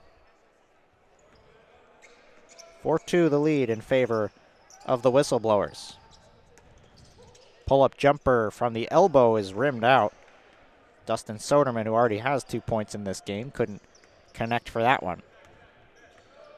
Now the other way with speed and a nice adjustment to get that shot off, and now he follows up his own rebound. That's Mayer once again after the free throws. An early 4 points for Alexander Mayer, number 12 in black. Bounce pass looking inside for Papas was knocked away. Here comes Fanindra. Fanindra into the corner, 3-point shot. That's good. Joseph Liberio, 4-3. Offense clicking here for the Whistleblowers early on. It's a 9-2 lead. Here's Dustin Soderman dribbling around the defense. Creates some separation before it's knocked free. Able to be regathered there by Christopher Cook. Here comes a three. Off the mark from Soderman. Hit the front of the rim and rimmed out. Now turned over right at center court. Taken inside by Cook. Gets the defender in the air. And Christopher Cook with 2 points. Cuts the lead back down, now just to 5. Beyond the arc, Mayer working one-on-one. Dribbles it back out to Terang Fanindra. Straight away, it's Maxwell Domer-Zoll, number 43 in black, working one-on-one with Michael Hansen, the defender for Optimus Past Our Prime. Here's a pull-up jumper from Domer-Zoll that doesn't fall. The rebound falls into the hands of Hansen here. Hansen on the near side. Straight away, Soderman out left. Hansen readjusts. Swinging the ball around into the corner, it was Isaiah Henry who was looking inside trying to find Jason Pappas before the ball was knocked free. Clock will continue to go here. It will do so until the final minute in the second and fourth quarters. That's when they stop the clock. Otherwise, the clock keeps rolling. 8-minute quarters all game long. The near side corner, it's Isaiah Henry with some new substitutions into the game. That's one of them there, Carter Correa, who couldn't get the shot for fall. Missed it short. Vanandra stays on the court here for the Whistleblowers, looking to find inside. Liberio couldn't corral it. He's able to regain control, though, in the corner. Gives it out to Vanandra. With a screen from Mayer. Dishes it out right for Domer Zoll. A backdoor cut, looking to find Mayer inside. Was knocked away for a moment, but an adjustment there to get the layup off and draw the contact. Alexander Mayer is headed back to the line for 2 free throws. Already 2 for 2 on the game is Alexander Mayer. He'll try to hit a pair once again and extend the lead. First free throw short. It's a 9-4 lead so far in favor of the Whistleblowers. They jumped out to an early lead with the backs of some three-point shooting. Joseph Liberio with a three-point shot. Since then, a little bit colder. But it's still a 6-point lead now after that second one in favor of the Whistleblowers in black. Across half court.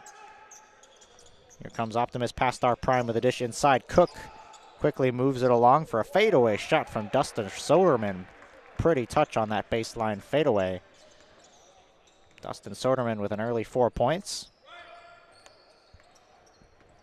Able to work around that screen. Now here's a pull-up jumper that rims around and out. Valerupali couldn't get it to fall. Here comes Optimus past our prime with speed. Layup no good off the fingertip roll from Correa. Ball knocked free. The pace picking up here. The other way we go. Mayer dishes it out. 3-point line, driving in. Right-handed shot from Valerupali, can't fall. Here's a three the other way. Optimus past our prime. No good on that shot was Michael Hansen. Offensive board. Left-handed finish is popped up in the air and corralled by Maxwell Domer-Zoll, who will slow things down across half court as we approach a minute to play in this first quarter. Here's Domer-Zoll. A long-range 2 is off the mark. Fought for the offensive rebound, and finally it's grabbed defensively by Carter Correa. Under a minute now to go in this opening quarter. Correa will pull up for 3 off the back of the rim into the hands of Soderman. Here's Dustin Soderman working on Domer-Zoll down low, and that finish is good from Christopher Cook. It's been him and Dustin Soderman the center of the action for Optimus past our prime, and it's only a 2-point lead now in favor of the Whistleblowers, who lose possession but keep it, as it was last touched by a member of the squad in gold. So the clock will continue to roll here under 20 seconds to play, perhaps the last shot coming for the Whistleblowers. Inbound right there on the baseline, working one-on-one with Michael Hansen. Here comes Domer-Zoll, uses the glass to help him out and find the bottom of the net.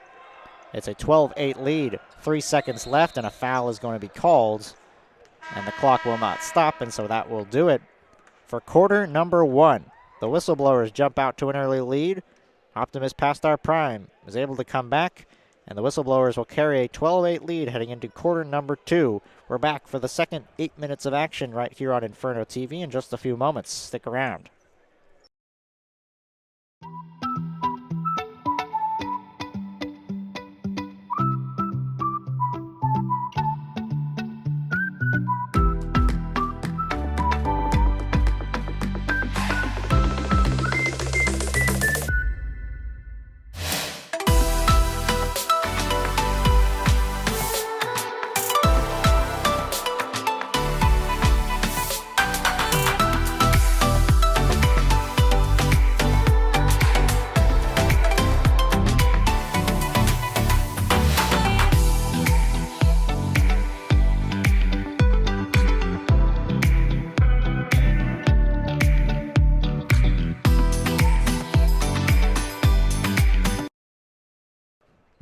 Quarter number 2 just about ready to get underway here at Desert Financial Arena right here on Inferno TV. I'm Ari Wall. So glad you could join us here and spend some of your Monday, what started as an afternoon, now into evening here with us right here on this YouTube channel, Inferno TV.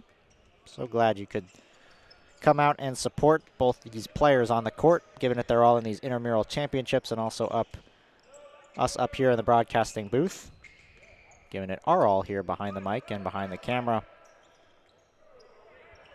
delivering this game to you, all of these games to you this evening. Here's Maxwell Dahmerzal trying to start off the second quarter with an offensive possession, but he loses it. Ball was knocked around and officially a foul is called.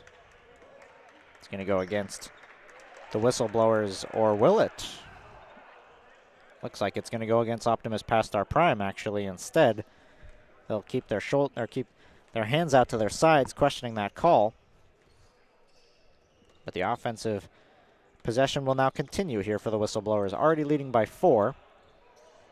Off the backs of some strong offense early on in the first quarter, I should say. 3-point shot is off the mark.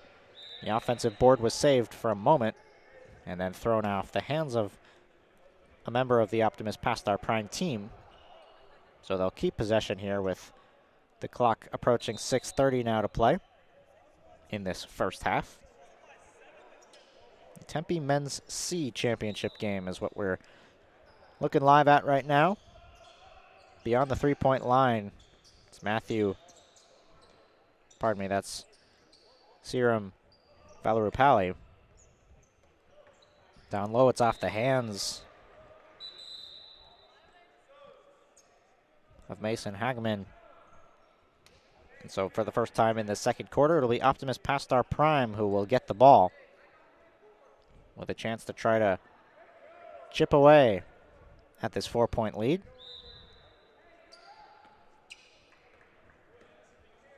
It'll be taken forward here by Kyle Olivier Afol.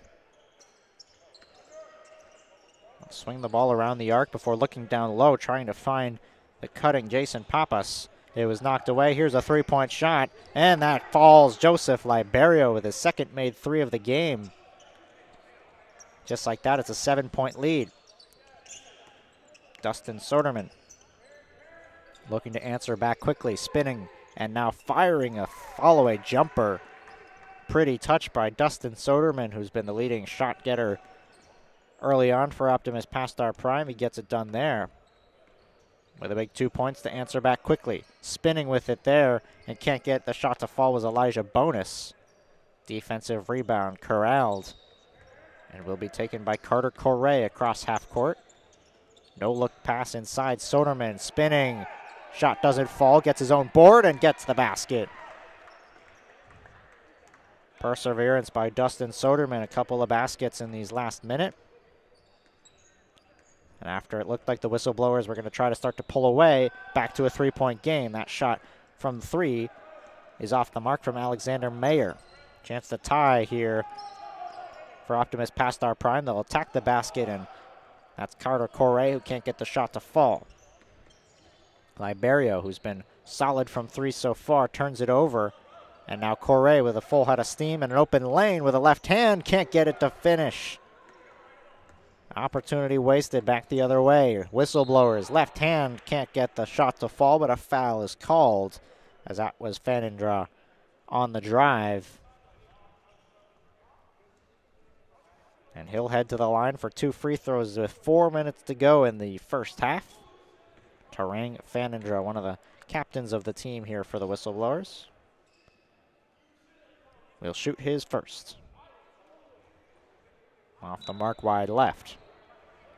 Some substitutions will trickle into the game for both teams here as Fanindra awaits his second attempt. 3-point lead in the favor of the Whistleblowers at the moment. They took the lead early on. They haven't surrendered it yet, so Optimus past our prime's been playing from behind all game long. Here's Fanindra's second. And that time he gets it to fall. So he converts 1 of 2 at the line. And now here it's the other way. Optimus past our prime will try to get the offense going.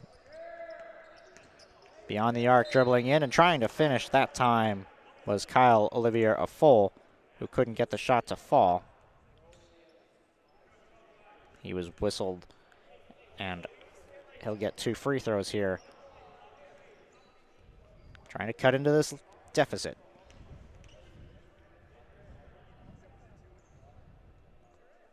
First one is good, rattles home.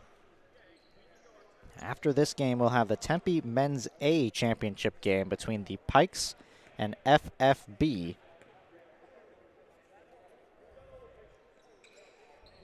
The Pikes, not to be confused with Pike, who was part of the Men's Greek Fraternity Championship game, as those appear to be perhaps the same roster, so maybe they would be confused. Here comes the other way as it's Cook. Oh my goodness. Christopher Cook almost caught a body there on the baseline. Instead, the other way, Whistleblowers will try a 3. Can't connect on that one. So we get back to the action with 2 minutes to go in the first half. The ball's knocked away and kept in the possession of Optimus past our prime, and what a shot by Justin Pappas. You might not have heard it on the broadcast, but I'll promise you he called bank there in his head as he finds the bottom of the net on a 3. They took their first lead of the game off that shot before the Whistleblowers come back right away for a opportunity on the doorstep that is no good. So 1:22 remaining in the first half. And at the line here is Alexander Mayer, who misses on the first. Clock will continue to tick here as we approach the 1 minute mark. Some more substitutions into the game here for both teams, as the Whistleblowers will try to finish off this half strong. They'll stop the clock there with a minute to go and start it off this free throw. Mayer hits. And we're now under a minute to play here in the first half. Soderman dishes it down low for Cook. And Cook is not able to make a move there. We'll get a foul, and they'll inbound the ball here from the baseline, as Cook will dish it out into the corner. Now beyond the arc. And it's taken in the three-point line by Soderman. Soderman dribbling with that right hand, fading away, and he's blocked down low. Strong block by Valeru Pali. Now down low. Right hand finish, Maxwell Damerzal. It's a 19-17 lead in favor of the Whistleblowers. Ball knocked free, 20 seconds to go as they'll try to tack on more. Beyond the three-point line. Open look, three-pointer off the mark. Mayer couldn't fall. Another chance. Mayer for 3. Off the rim, no good. Ball fought for and taken into the hands of Isaiah Henry. 3 seconds to go. They got to get a shot off quickly. Shot does go off in time, but it's no good, as Olivier Afol couldn't hit. So an exciting end to quarter number 2 and half number 1. We'll be back with the second half of action here at Desert Financial Arena in just a few moments. It's a 19-17 lead in favor of the Whistleblowers. I'm Ari Wall. Thanks so much for watching on Inferno TV. We'll step aside, and when we come back, we'll have the second half of this Tempe Men's C Championship game.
Back here for the second half of action between the Whistleblowers and the Optimist past our prime. It's been a close battle all game long.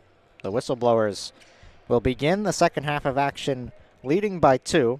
Optimist past our prime will begin the second half of action with the ball in their hands as they try to get back in the lead. They had the lead briefly off a made three-pointer, but after that, surrendered it immediately. And it's been really all Whistleblowers all game long in terms of leading this game, though it has been close for most of it. And now we're back to a tie ball game with Michael Hansen off the floater. We're tied 19 apiece, just 30 seconds into the second half. Elijah Bonus, who's been relatively quiet in the scoring department this game, will try to drive in. He'll go up with a floater off the front of the rim. Rebound corralled by Optimist past our prime. They'll dribble beyond half court. Fadeaway jumper goes off the rim, and last touch there on the baseline by Christopher Cook. Possession will turn back in the hands of the Whistleblowers.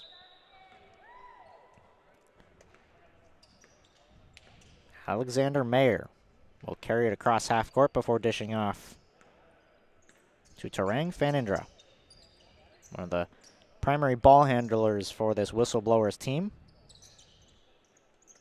Maxwell Dahmerzal, who's been taking a lot of shots as well, dishes it off to his left for a nice finish by Sriram Valarupalli. A left-handed finish gives the lead back in the hands of the Whistleblowers. 21-19 the score. With 1.5 minutes into this quarter and into half number 2 as this one's knocked away and finally taken in the hands of Joseph Liberio. Liberio with a left-hand finish. Its rims off, kept down low and gone up there by Alexander Mayer. And he's going to go back to the line for 2 free throws as Mayer will visit. It's been a familiar spot for him so far this game at the free throw line.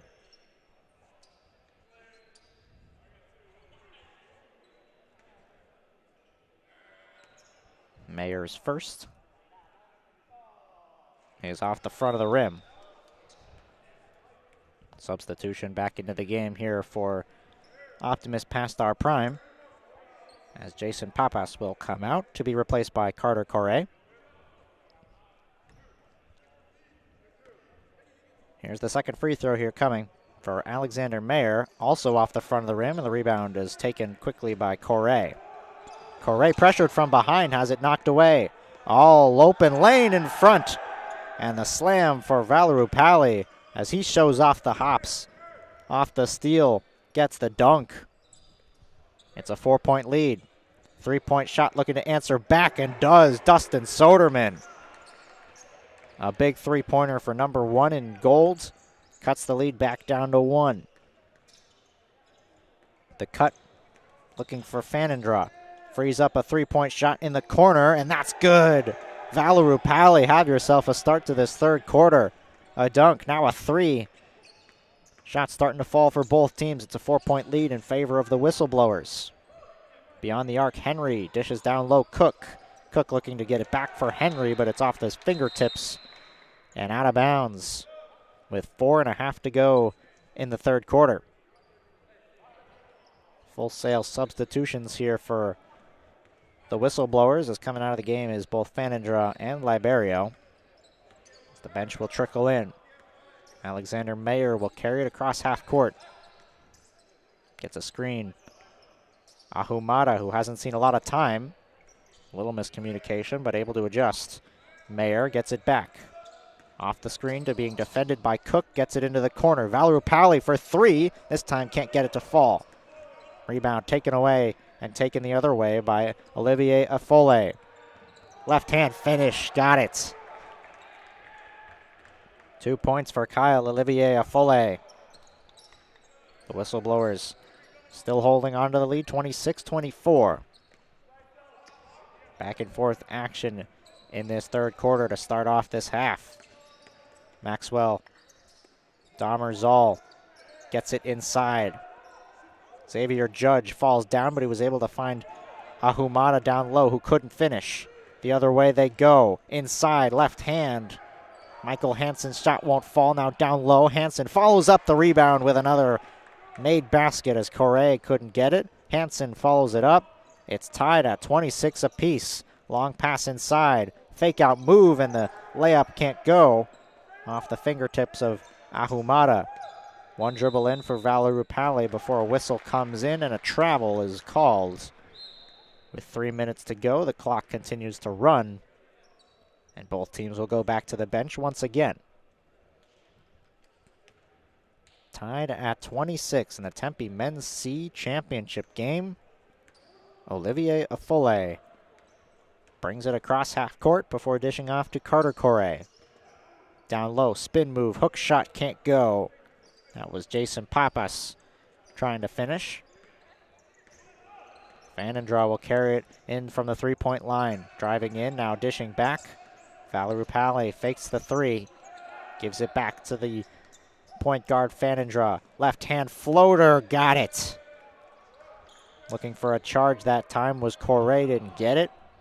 Vandendraw finishes with the contact to give the lead back to the Whistleblowers, up by 2. Quick three-pointer, no good off the mark from Michael Hansen. Valerupale pacing the offense, dishes it out into the corner. Hageman stepped out of bounds before driving in. An inbound will come now for Optimus Pastar Prime on their own side.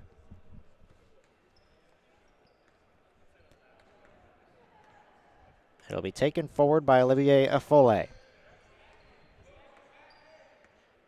Guarded one-on-one by Xavier Judge. Dishes it off to the cutting Papas, who dishes it out for 3. Correa got it. Carter Correa for 3. It's a 1-point lead back in favor of Optimus Pastar Prime, who nearly got a steal. The other way, the Whistleblowers go. A foul and one. Mason Hageman with an immediate response after the 3. As Hageman fouled and got the shot to fall. It's a 1-point lead and a chance for 3 the hard way, as the clock will continue to tick down under a minute. As we mentioned, the clock only stops for the second and fourth quarter, so it'll keep going here in this third. Hageman with a chance to convert the three-point play. He does not. Yes, he does. Wow, that one sat there on the rim for quite some time, and he got the friendly bounce. A 2-point lead for the Whistleblowers. We'll see if Optimus Pastar Prime has an answer to end this quarter. Dustin Soderman fading away from the baseline, missed it all. Might have been blocked there by Vandendraw. 24 seconds left to go. It's taken across half court by Elijah Bonus. Nice move, floats it up. No good on the follow-up. Now it's knocked free. Judge is able to grab it. And Xavier Judge is knocked down to the ground with 12.2 seconds to go as they stop the clock. We'll see what the call was. Perhaps a timeout. Looks like it was. Only one timeout remaining for the Whistleblowers in the half, which means this one is assessed to them. So with 12.2 seconds to go, we're going to take a quick 30-second timeout before the end of this quarter. 31-29 is the score in favor of the Whistleblowers. We're back in 30 seconds.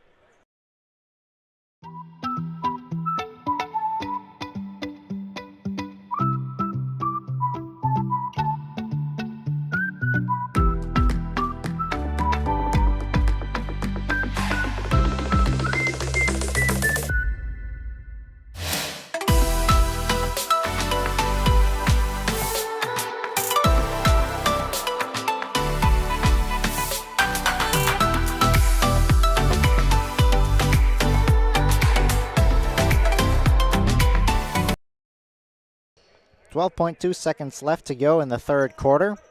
Inbound will come here at the baseline for the Whistleblowers as they try to extend this lead heading into the final quarter of action. Vanendra has it beyond the arc, finds Liberio for 3. Got it! Joseph Liberio finding the three-point stroke in this one. 1 second left, three-point shot for Efole. Oh man, that one almost went in off the backboard and rimmed out. Olivier Efole almost had the immediate answer. But Joseph Liberio with a quick three-pointer. He's having himself a game from three-point range. He's opened it up to a 5-point lead. We'll see if the Whistleblowers can hang on to secure the Tempe Men's C Intramural Basketball Championship, or if Optimus Pastar Prime can mount a comeback and steal it. We'll join you for the fourth quarter in a few moments. Thanks so much for tuning in here on Inferno TV. I'm Mari Wall. We'll have the fourth quarter for you. Just stay tuned.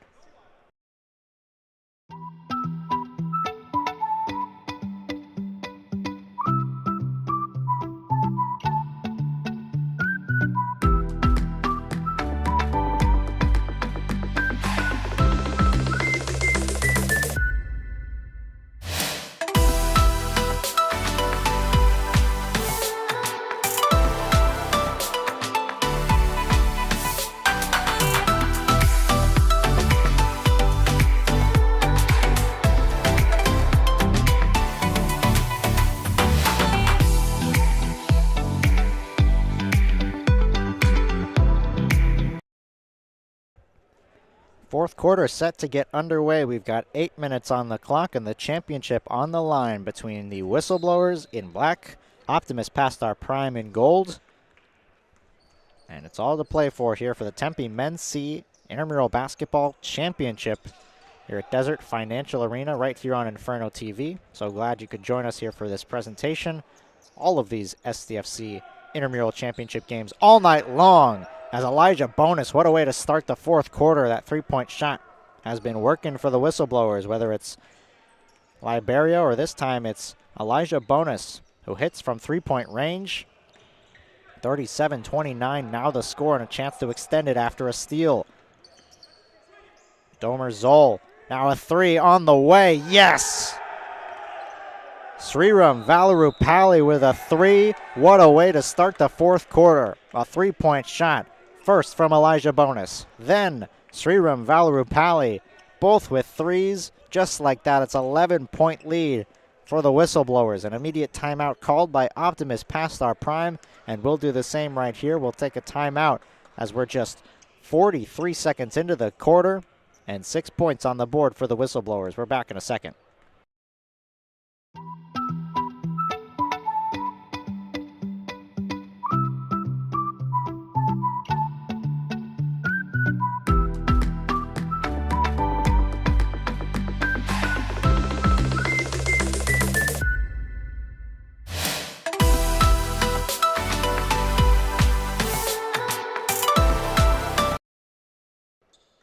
After the timeout, Optimus Past Our Prime will look to get some offense going, and they'll need some defensive stops as well if they want to get back in it.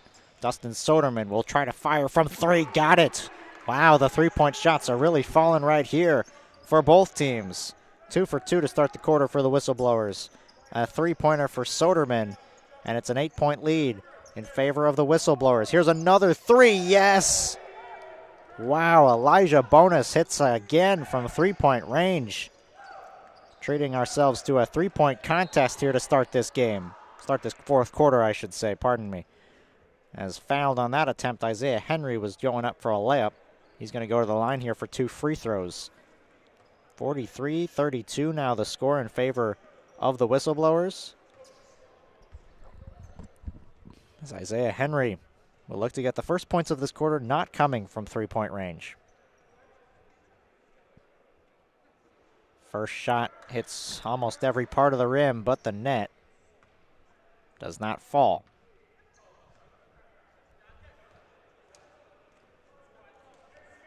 Substitution in the game for the Whistleblowers as Mayer will check back in and place a fan and draw.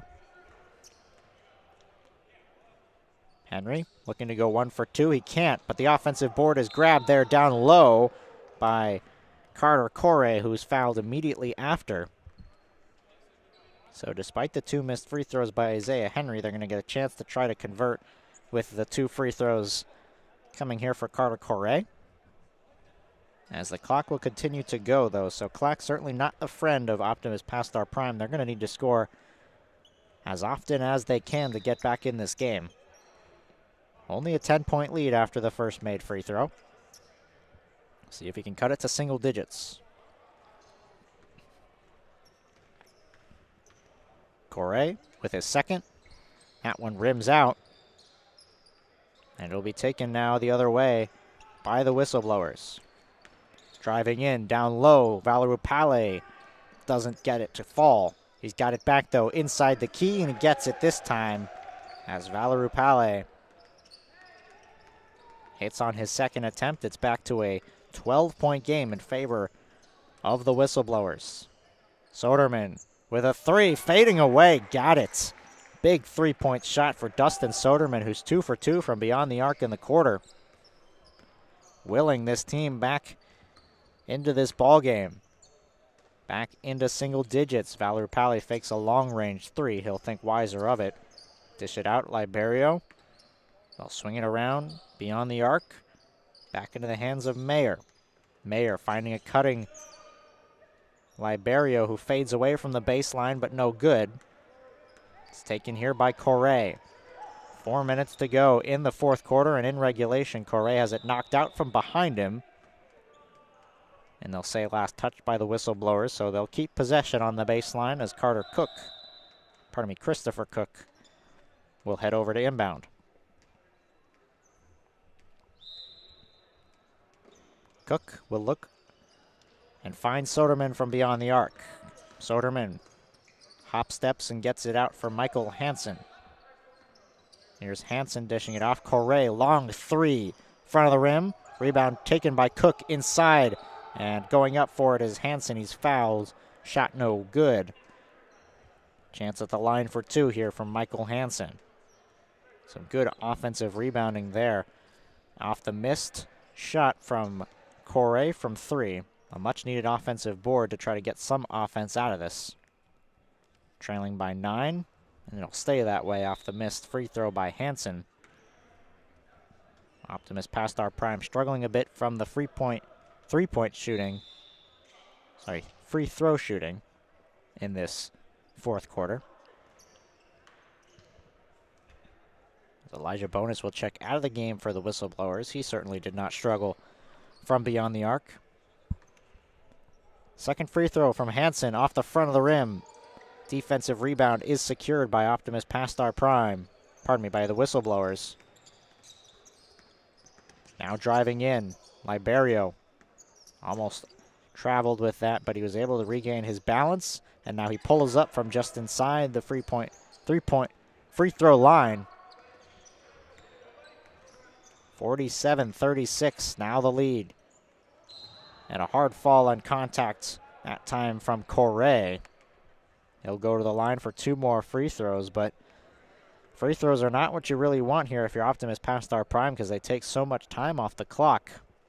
The clock will only stop once we get to the last minute of this quarter. So for now, it's just going to keep on ticking. Under 2 to play, and another missed free throw by Carter Correa. Tough to come back in the ball game if you're not hitting on these free throws. They haven't been in this fourth quarter. And with this game, an 11-point lead, Correa will try to make it 10 off the free throw. Again, no good. Offensive rebound secured. Second chance from Cook. No. Third chance from Cook. This time, yes. Christopher Cook continues to crash the glass, and he's able to follow up the shot with a layup. 38-47, the lead still in favor of the Whistleblowers. As a long stretch pass, Fanandra is fouled from behind by Soderman, perhaps intentionally. They're ways away from a bonus, though, so I think a lot more fouls would have to come in if you're Optimus past your prime, if you're going to get some free throws here. Fanandra will check out of the game. Maxwell Dahmer-Zoll to inbound. With 1 minute to play, they'll start the clock as soon as it touches somebody here off the inbound. It's taken by Liberio with a wide open lane. That's Elijah Bonus, who gets the layup to fall. And that might just about do it for this one. 11 points is the difference now as Correa's long-range three doesn't fall. Soderman fights for the board and goes up with it. Gets the bounce off the rim. Still just a 9-point lead. 40 seconds left. The inbound is taken by Cameron Cundiff, who hasn't seen a lot of playing time in this game. He's fouled with 38 seconds to go. Don't think they're getting free throws off of this quite yet. We'll see what they... Oh, looks like they will.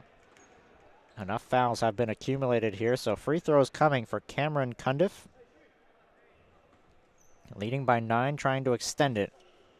and put this game away and come away with the Tempe Men's C Intramural Basketball Championship. First free throw is good. It's a 10-point lead, 50-40 in favor of the Whistleblowers. Following this game is the Tempe Men's A Championship game between the Pikes and FFB, so we hope you stick around and join us for that game with tip-off scheduled for 9 p.m. Cundiff's second is off the rim. It'll be taken quickly in the other way. Dishes it out, three-pointer. Soderman readjusts, now fires. It was blocked, I believe, and taken by Cook on the baseline, who hits for two. Again, it'll find Cundiff in the corner, who's fouled. And back to the line he's headed.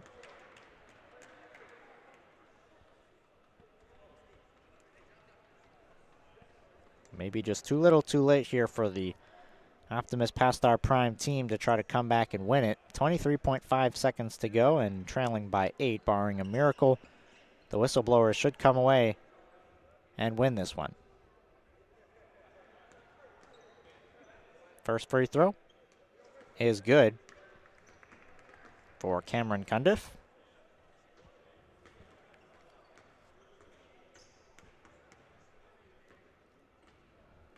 His second is good as well. He'll come out of the game to be replaced by Fanindra with 23.5 seconds to go. Inbound finds Correa. He'll fire a three, and he hits it. It's a 7-point game. Clock still rolling with 14 seconds to go. The inbound on the near side for Hageman, who escapes the defender and is able to dish it all the way into the corner for Fanindra before being whistled for a foul with 7.7 seconds to go. So a good three-point shot by Correa.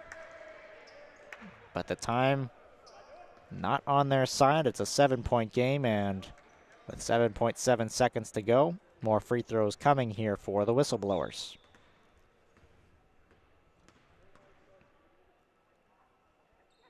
Interesting technique where he's going to go underhand. Look at that. No good on that shot. Mason Hageman. You don't see that very often anymore. A little Rick Barry action there from the free throw line. Here's the second. This time he'll go over the top with it and connect. 54-45. Correa will take it across half court. Another three-point shot. Off the mark, followed up by Cook, which that shot will count. And so that will mean the final score, 53-47 in favor of the Whistleblowers. They're your Tempe Men's C Intramural Basketball Champions here at Desert Financial Arena. Congratulations to them, coming out victorious over Optimus Past Our Prime. A closely contested battle in that fourth quarter. I think those 2 3-pointers off the bat really helped extend the lead and put this one away for the Whistleblowers as they come away victorious here tonight. So we've got another game on hand. It's the Tempe Men's A Championship game. That'll be between the Pikes and FFB. That game's coming up here shortly on Inferno TV. I'm Ari Wall saying thank you so much for tuning into this Tempe Men's C Championship game, and we hope you stick around in about 5 to 10 minutes when we've got the next game of our multi-game set here this Monday evening. So we'll see you in a bit if you decide to stay around.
Tempe Men's A Intramural Championship game begins right now here on Inferno TV. I'm Ari Wall, so glad to bring you this game as we have all evening long.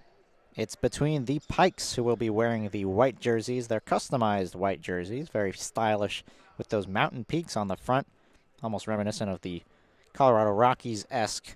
They'll be taking on FFB, who will be wearing those maroon jerseys. This is our second time seeing the Pikes squad in action here today. They were victorious in the earlier matchup, the Tempe Men's Greek Championship game, going up against Pi Cap. They won that game, and now they're trying to make it a second win here tonight on this Desert Financial Court.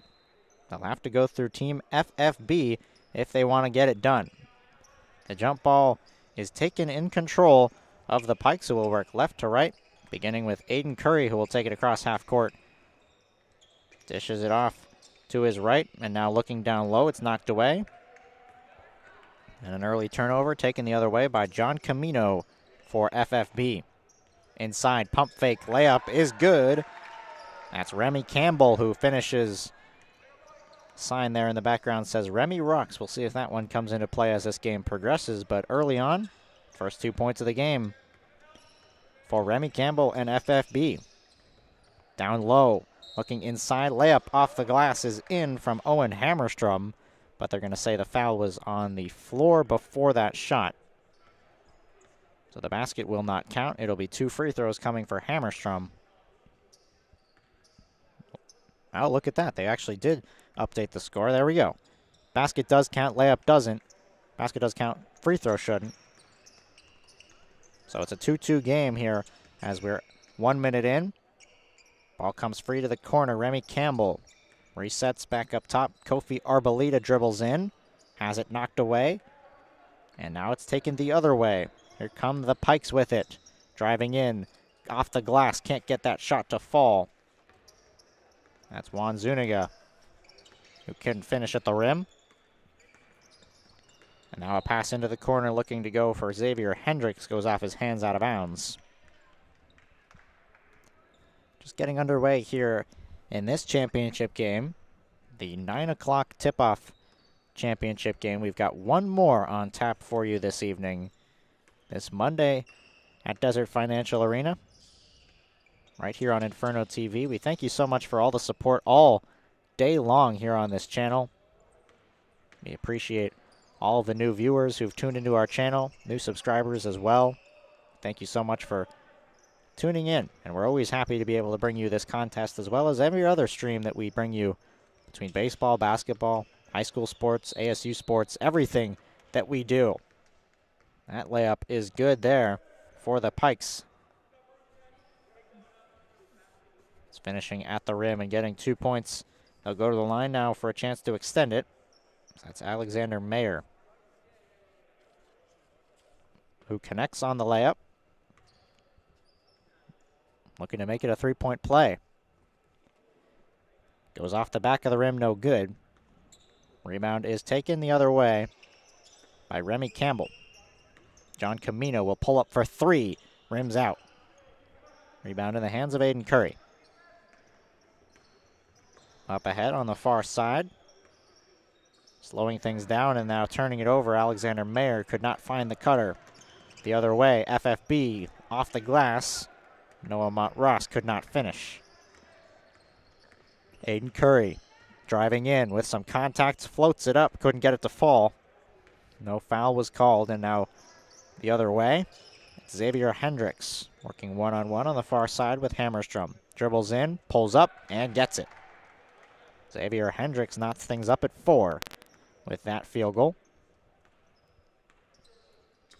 It'll be taken across the timeline by Juan Zuniga. He'll pull up for 3. Off the back rim. Into the hands of FFB the other way. Noah Montross. He'll pull up long-range 3. That one goes just off the glass, nothing else. And it's taken into the hands of Curry. Both teams struggling to find the shooting stroke to start this one off. You imagine the Pikes might be a little bit more warmed up given they already had a game before this. Offensive rebound frees up a second chance for Curry from 3. Yes. Aiden Curry with a 3-point basket. 7-4 the score in favor of the Pikes. Beyond the arc, another three-pointer on the way, this time off the hands of Hendricks. Can't get it to fall. It's saved and kept in by Remy Campbell, who used Juan Zuniga's body to keep the play alive and in favor. They will keep possession. Inbound comes to the far side corner three-pointer. That's off the mark. Goes just off the rim, and Curry couldn't handle the rebound. Has it go off his fingertips and out. Clock will keep going as we approach 3 minutes now in this first quarter. Beyond the arc, it's Kofi Arboleda. He'll try his first field goal. He has it blocked. Offensive board frees up a chance for John Camino, who fires and makes the three. Back and forth we go. When one team scores, it seems like so does the other. That time it was John Camino answering back after Aiden Curry hit a shot on the other end.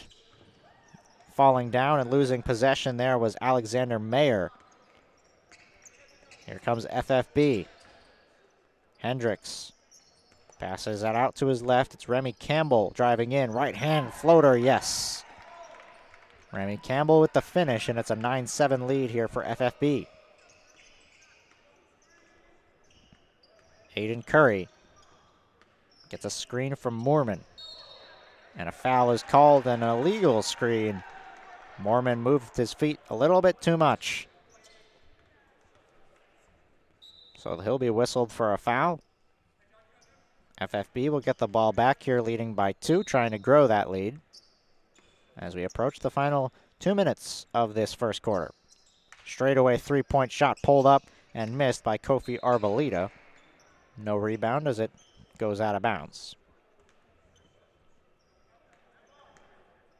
William Hunt will start things forward now, coming off the bench for the Pikes.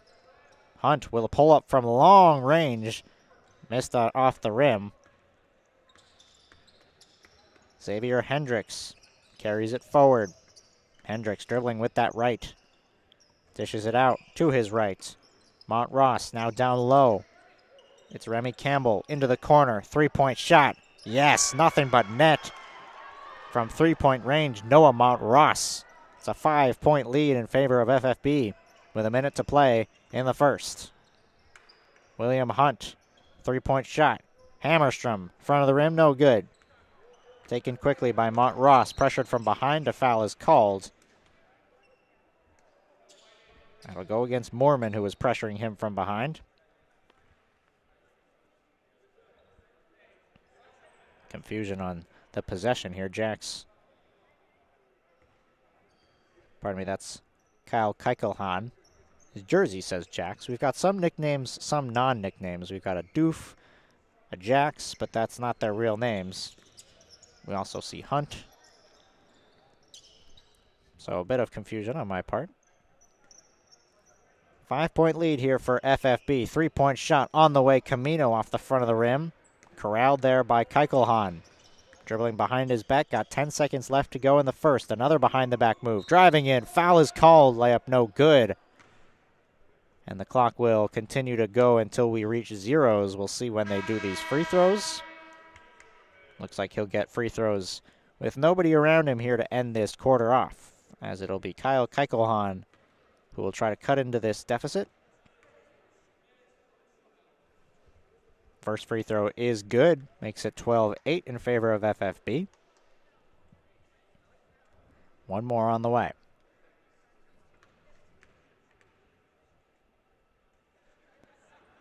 Second free throw rims out. And so it'll be a 4-point lead carried into the second quarter for FFB after they started off pretty strong. They'll carry this forward into the second quarter. We'll see what happens in these next 8 minutes. But we'll come back after just a few moments right here on Inferno TV. Stick with us.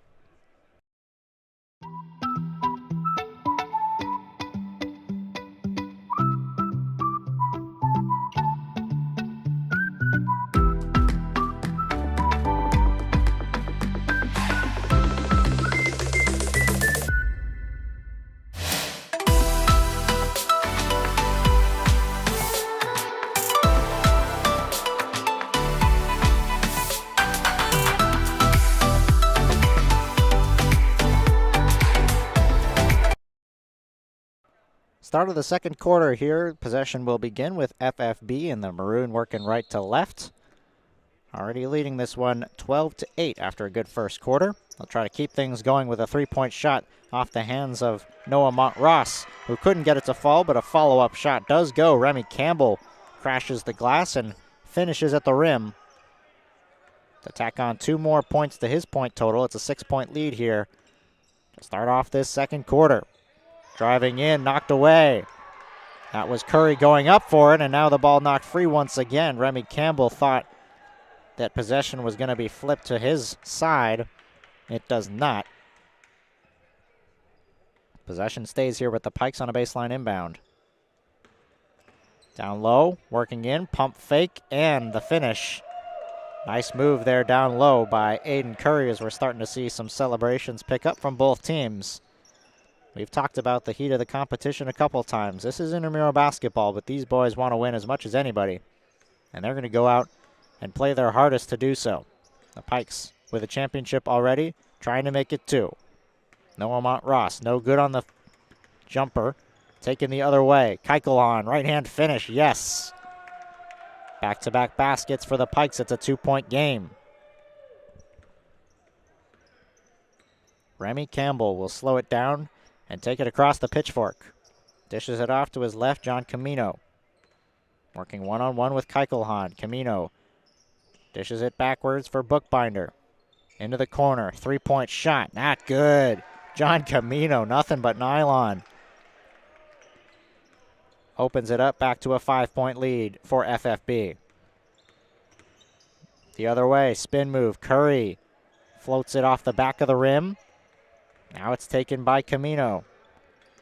Camino, 3-pointer off the front of the rim, doesn't fall. Long rebound into the hands of FFB. On the near side, driving in, and a kiss off the glass for Kofi Arboleda. 2 points for number 22. 19-12 the score here in favor of FFB. They answer back quickly after that spurt of momentum for the Pikes off 2 made shots. FFB answers right back right away. No foul called on that attempt. Good defense by Montross, who takes it across half court, stops, and resets, and now it's thrown away. Strong hands there. And a slam the other way as the Pikes with Owen Hammerstrom take advantage of a missed opportunity and cut it back to a 5-point lead. Here's a long 3 by Montross. That does not fall, goes off the front of the rim and wide right. Here comes Curry to slow things down for the Pikes. Working one-on-one on the far side. Step back 3, yes! Aiden Curry. Got Remy Campbell with some separation, and he buried the 3-point shot. It's a 2-point game. Under 5 to play in quarter number 2. Noah Montross working one-on-one with Hammerstrom. Montross resets it back out top. Camino gives it over. Remy Campbell driving in. Montross fakes the 3, penetrates, left hand, floats it up and in. Good ball movement. Frees up Noah Montross for a layup. Offense picking up in this second quarter. Behind the back, it's William Hunt. Mid-range jumper. Couldn't get it to fall, and he's fouled on the follow-up. And going to the line for 2 is William Hunt here to try to cut into this FFB lead.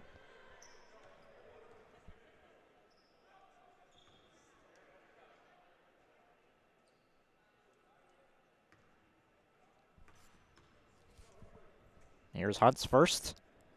That one rims out. The clock will continue to go here as we approach under 4 now. 3:45 to go. Left in the first half. Second free throw also off the front of the rim, does not fall. And FFB will regain control here. Across half court they go. It's taken over by Remy Campbell. Into the corner, 3-point shot. Kofi Arboleda rims out. It's taken there by Keikolan.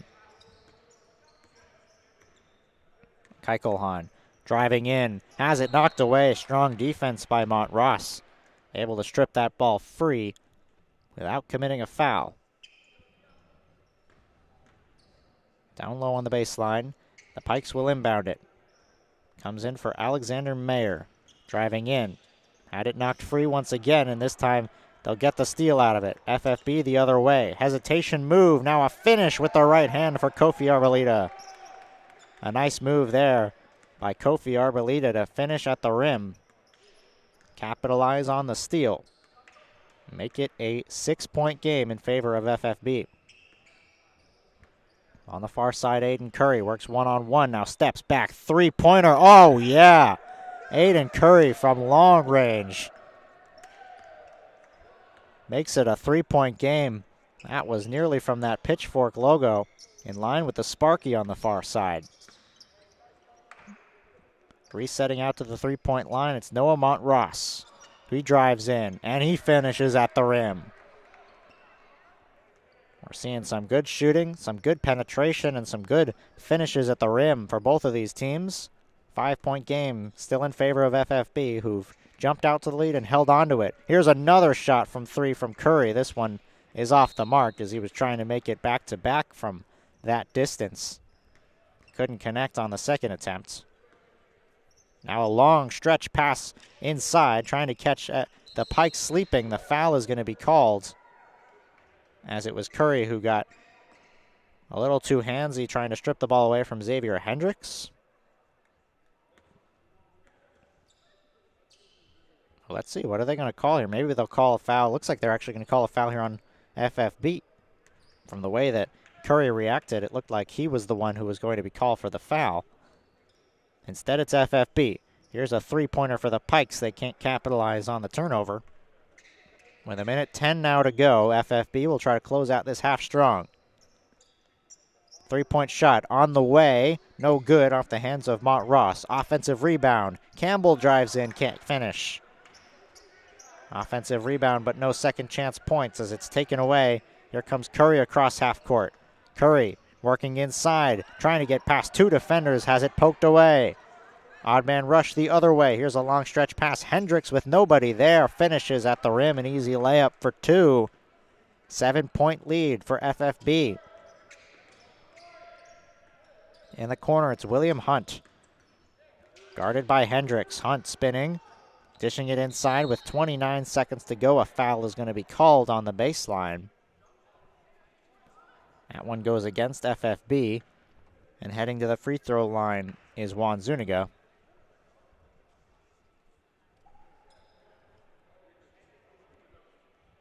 The Pikes will send all of their players back toward half court with 29 seconds on the clock remaining in this first half. And the Tempe Men's A Intramural Championship game here on Inferno TV. Zuniga's first is in there for first made free throw. Trying to cut this down to a 5-point lead in favor of FFB. And he can't convert on the second, so it'll remain a 6-point game as it's taken off the rebound Remy Campbell. Under 30 seconds to go. Campbell being pressured on the far side by Zuniga. Able to dish it off for Hendricks. Hendricks steps back, now resets. Taken over for a three-point shot that falls in there for Dylan Bookbinder. The bench explodes for FFB off the made three-pointer. A long stretch pass inside for the Pikes will lead to a foul with 0.4 seconds on the clock, so a chance to finish this half out with some points for the Pikes. What a shot on the other end by Dylan Bookbinder. They gave him the space. Didn't think he was going to shoot it, but he did. And he made it. First of two here for Zuniga is no good.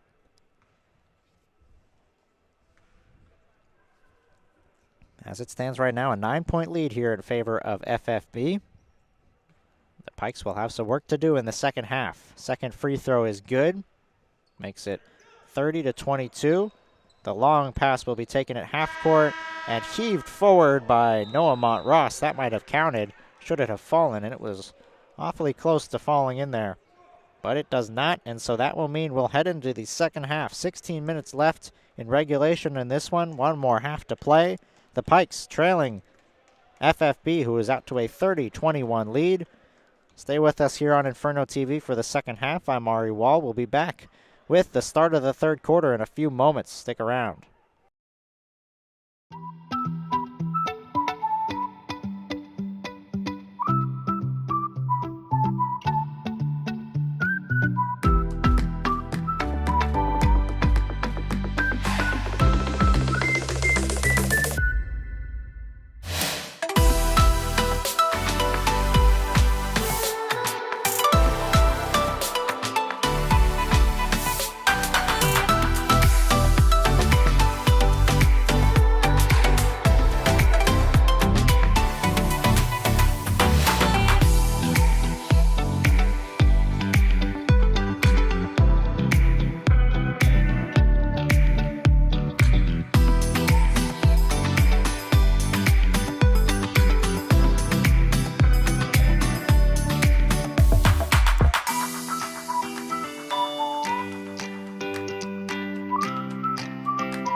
Start of the second half here on Inferno TV as we're just underway with the FFB leading this one 30-23 over the Pikes. They'll try to keep this second half going the same as the first, and that's the way to do it. John Camino fires from 3 and hits just like that.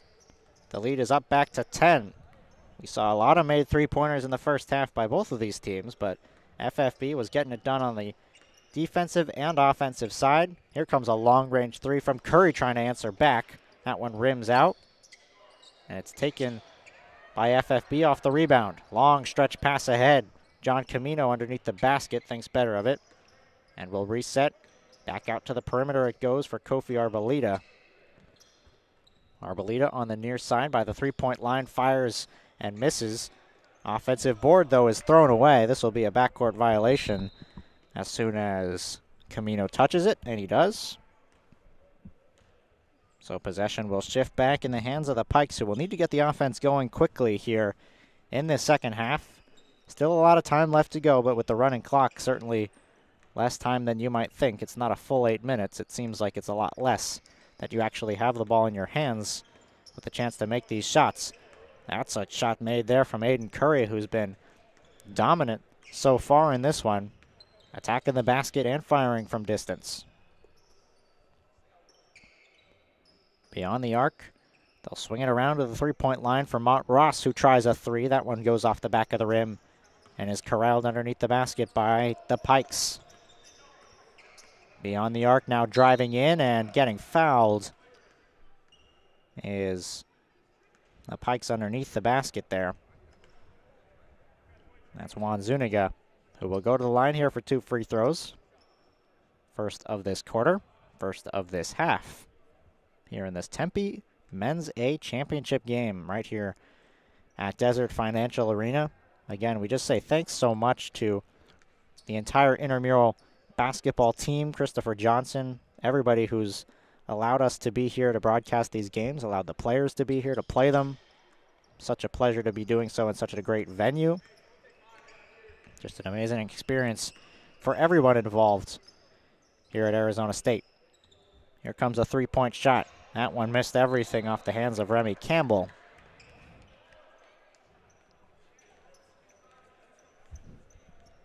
Pikes will regain it. It'll be Aiden Curry, who's had the ball in his hands for most of this game, it seems like, for the Pikes. Been the primary ball handler, primary shooter for this team.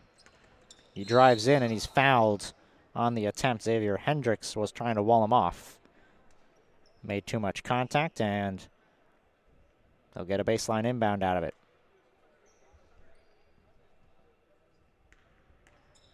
Owen Hammerstrom to take it. With some action, sends one all the way up top for Keukelhan. This is Kyle Keukelhan on the step back. Pulls up, got it. What a move by Kyle Keukelhan, working on Remy Campbell. Created the separation and then buried the shot. Now the other way. Three-pointer, yes. An immediate answer for John Camino on the near side.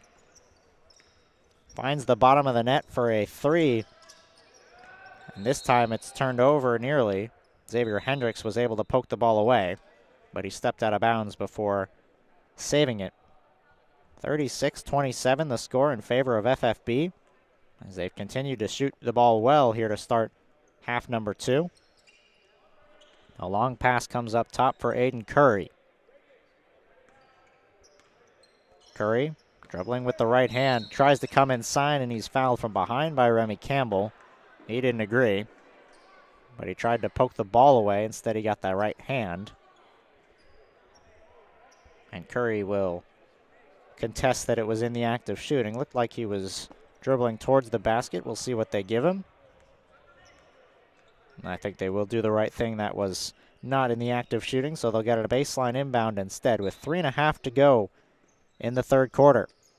The inbound pass is deflected, and now another foul comes here against Remy Campbell. Campbell trying to contest that Curry was pushing off of him at the same time. Campbell is the one who's whistled for the foul. Down low it goes. It's blocked underneath the basket by Hendricks. Hendricks will take it the other way himself. Driving in, kicking out to the corner. Faking the three is Montross, who now dishes to the far side. Three-point shot. Yes! John Camino getting it done from three-point range. Does it again. 39-27. FFB's opening this one up. Keukelhan answers back with a much-needed basket. Lays it off the glass and in. Cuts it back down to just 10. Camino drives in from the three-point line this time, and will reset things with Montross. Now Campbell on the far side. Remy Campbell trying to back him down. Now posts up and finds Arboleda, who drives in with the left hand. Kofi Arboleda, who's been strong at the rim so far. Able to tack on 2 more points to his stat line and open this one back up to 12. Driving in, Zuniga resets the offense here in the hands of Aiden Curry. He drives in, tries to float it with the right, and gets it to fall over top Remy Campbell. That's been a matchup that's been interesting to watch all game long. Curry on Campbell. This time Curry gets the best of him. Here comes Kofi Arboleda. It's knocked away. Chance for the Pikes to capitalize on the other end. A foul is going to be called as Zuniga was driving into the lane. Couldn't finish with the left hand before getting the foul. 2 more free throws will come here for number 22 in white. And the clock will continue to tick down here as we get under 1.5 minutes now to go. Zuniga will take his time and shoot the first and get it. The lead back just into single digits now for FFB. We've been treated to some really close matches all game long. The Pikes were in a close match earlier today when they came out victorious in the earlier championship game for the Greek fraternities. Here's a step back 3 on the way from Hendricks. Oh yeah! Xavier Hendricks finding his stroke from 3. Here comes Aiden Curry trying to answer back. Step back 3. Oh, nothing but net from Aiden Curry. Barely made a sound as it went in. Aiden Curry with an immediate answer. 44-35 in favor of FFB. Here's Noah Montross. He'll try a three. This one misses long. And it's into the hands of Alexander Mayer, who will try to close out this third quarter strong here for the Pikes. Juan Zuniga with two screens on either side. Chooses to go right, working one-on-one. He'll drive in, float one with the right. Can't get it to fall. It's taken by Montross.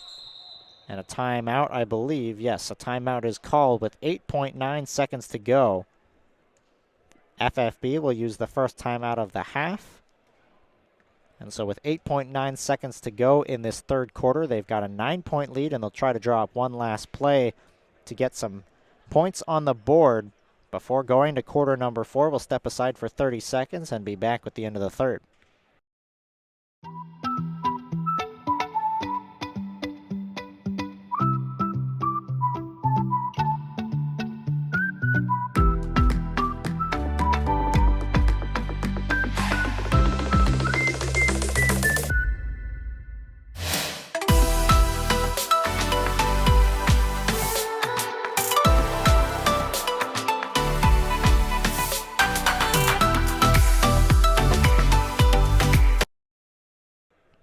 .9 seconds to go. One last play, perhaps, for FFB in this third quarter. They'll inbound it here for Remy Campbell, working one-on-one behind the arc with Zuniga. Gets it out to Arboleda. He'll drive in, and he's fouled on the drive. I believe they'll say it was on the drive, which would mean we would not have free throws, and we won't. So that's how the third quarter will come to an end.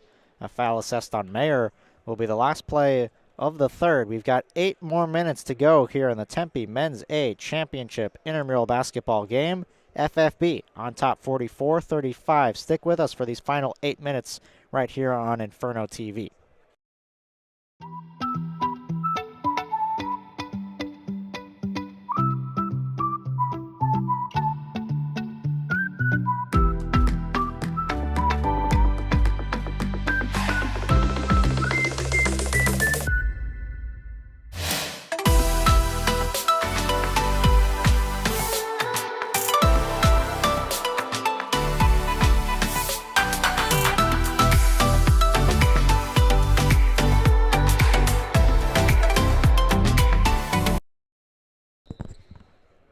Start of the fourth quarter here on Inferno TV. I'm Ari Wall. So glad you could join us here for this championship game, as right away a three-point shot comes off the hands of Aiden Curry. Could not hit from beyond the arc as he tries to get this team back in the game. Driving in and getting fouled that time on the other end was Kofi Arboleda. Heading to the line for 2 free throws here to start the fourth quarter.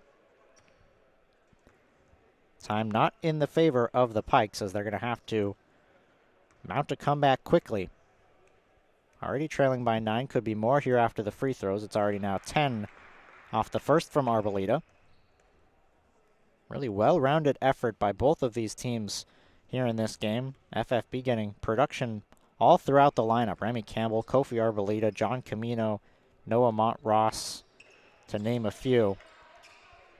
Been big, impactful players for FFB. Aiden Curry, Kyle Keukelhan, Juan Zuniga, who just hits a 3. He's making his presence felt as well. Big three-point shot there from Juan Zuniga. Here comes John Camino with it. He's been strong from behind the arc in this game, as have several of these FFB players. Remy Campbell will dish out left for Noah Montross. He'll drive in, go up with the right, kiss off the high part of the glass. A smooth finish by Noah Montross. Now the other way, here's Curry underneath the basket, gets the defender in the air, and one opportunity for Aiden Curry. He was able to bait the defender to jump, get the contact, and now he'll have a chance for 3 the hard way. Lead back just into single digits now for FFB. Could be 7, and it is. A 7-point ball game here with 6 minutes to go. FFB on top 48-41. Here's Noah Montross with it. Dishes it down low. Inside. Campbell backing down the defender. Can't finish at the rim. Strong defense underneath the basket by Zuniga. Here come the Pikes the other way with Keichelhan spinning and going up with it. He's fouled as well. More free throws on the way here for Kyle Keichelhan. A chance to continue to chip away. FFB came out pretty strong in this one, and they were able to maintain the lead all throughout this game. The Pikes have been playing from behind and have not been able to mount the comeback to take the lead over these last 8 to 10 minutes. Keichelhan splits the pair at the line. It's a 6-point game. They're going to need some defensive stops like they just had on the last possession. And then they'll have to capitalize with those offensive chances, those free throws on the other end. Here's Noah Montross getting a screen from Campbell, driving left, pulling up, and missing off the side of the rim. Rebound taken by Mayer. Here's Alexander Mayer with it, working one-on-one with Hendricks. Zuniga backs it out. Behind the arc, it's Keichelhan. Keichelhan driving in, spinning, going up with the right hand, and got it. Kyle Keichelhan attacking the basket, and it's working well for him. And now it's turned over. The Pikes get a steal. Trailing only by 4 on the near side, it's William Hunt. Double teamed, finds Zuniga.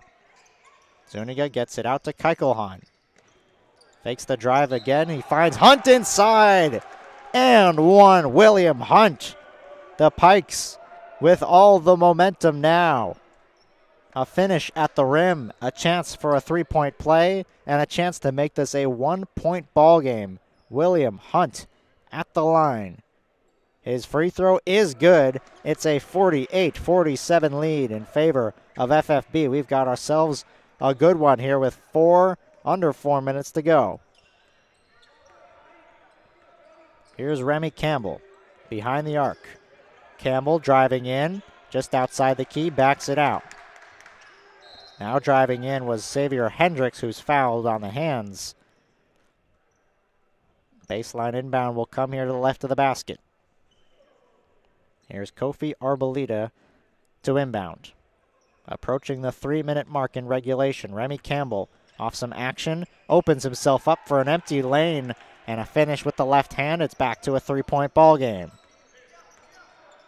We'll see if the Pikes try to attack the rim or go for a 3. Zuniga. There's plenty of time still left in this one. Zuniga driving in off the glass.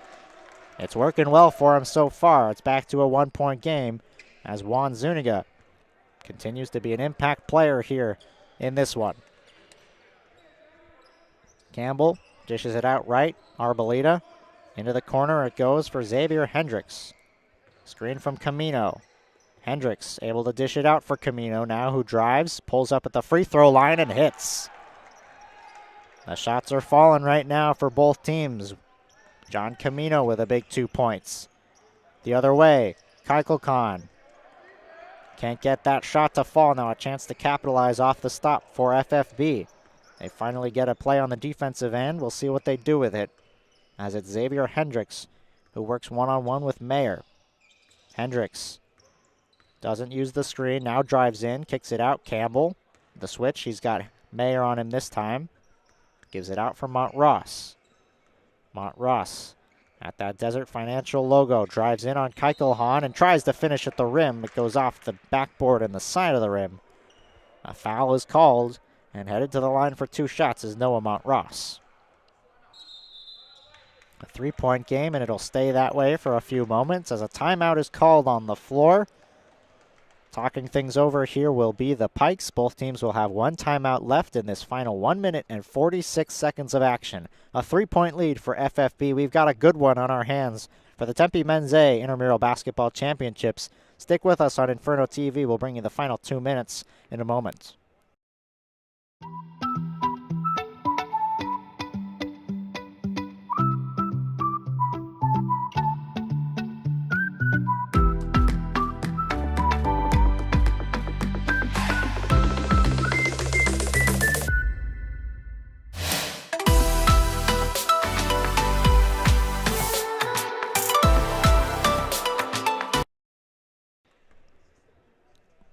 First free throw here coming for Noah Montross.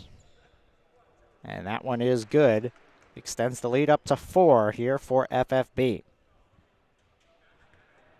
So Noah Ross will try to keep this going. Here's his second free throw. And that one finds the bottom of the net as well. 54-49 in favor of FFB. The Pikes will come the other way with speed. It's Curry driving in. Missed it, but followed up behind him by William Hunt. A nice strong finish to answer back immediately. 1.5 to go. Noah Montross will give it out left for Kofi Arboleda. To the three-point line, it's Xavier Hendricks. Hendricks is fouled from behind. They're going to whistle William Hunt on the foul. Clock will continue to roll down as we approach 1 minute to go. Once we get to that sub 1 minute mark, the clock will stop on whistles.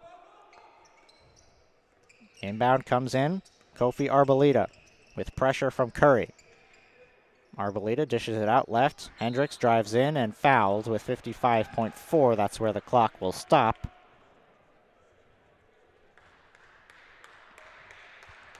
Foul will go against Mayer, and free throws will come here for Xavier Hendricks. Only a three-point game. Free throws big at this stage. First one, no good. Xavier Hendricks missed it off the back of the rim.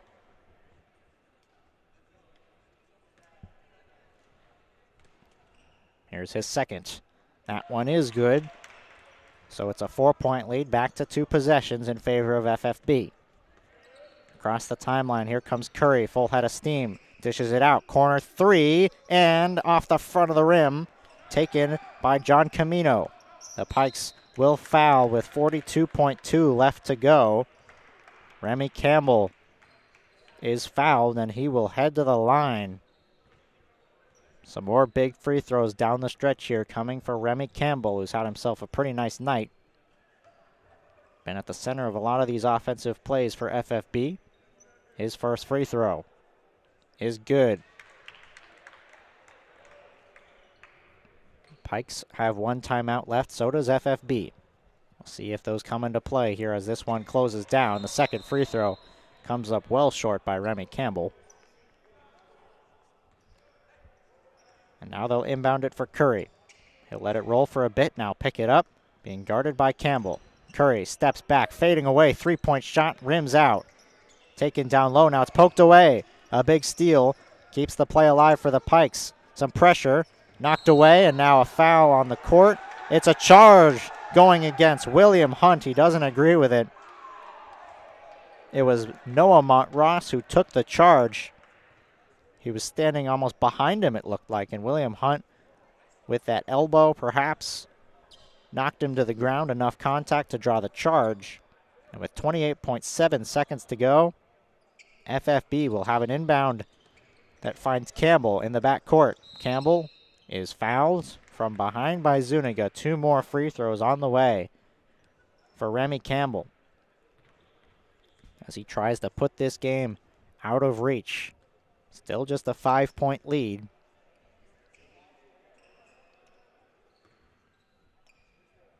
Remy Campbell, his first.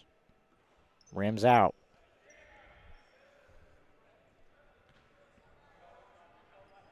Everybody back for FFB. Only 4 players down there are the Pikes. Here's his second free throw. That one is no good as well. No timeout being called here by the Pikes. They'll take it across half court. Curry, three-pointer, yes! A big three-point shot for Aiden Curry. It's a 2-point game. 15 seconds to go. Inbound for Noah Montross. He's fouled with 11.7 seconds to go. They did not decide to call the timeout. Aiden Curry from well beyond the three-point line where he's hit so many times tonight already. Does it in a big moment there. Makes it a 2-point game, and now these 2 free throws, enormous here for FFB. Noah Montross, the one to take him.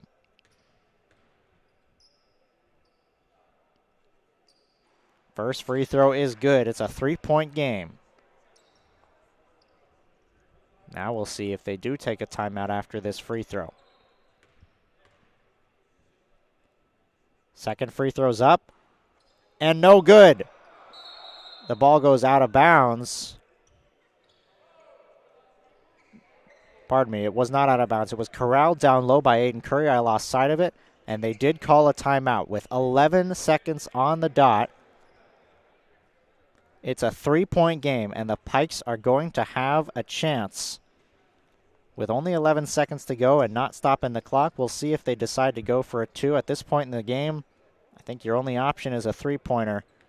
And with the way that Aiden Curry's been shooting the basketball, I'd be surprised if he's not the primary option. But at this point in the game, if the ball finds you from 3-point range, you might have to fire it away no matter how comfortable you might be. We'll see what we'll see what 5 the Pikes decide to roll out there. Aiden Curry will certainly be on the court. He'll be joined alongside Alexander Mayer, Kyle Keichelhan, William Hunt, and Juan Zuniga. The 5 on the floor for the Pikes. FFB will roll out the defensive lineup. Remy Campbell out there with Noah Montross, Xavier Hendricks, Kofi Arboleda, and John Camino, the 5 we've seen for most of this game. 11 seconds to go in regulation. The inbound pass is turned over. It's into the hands of John Camino. Camino will dish it out for Campbell, and a turnover off the inbound.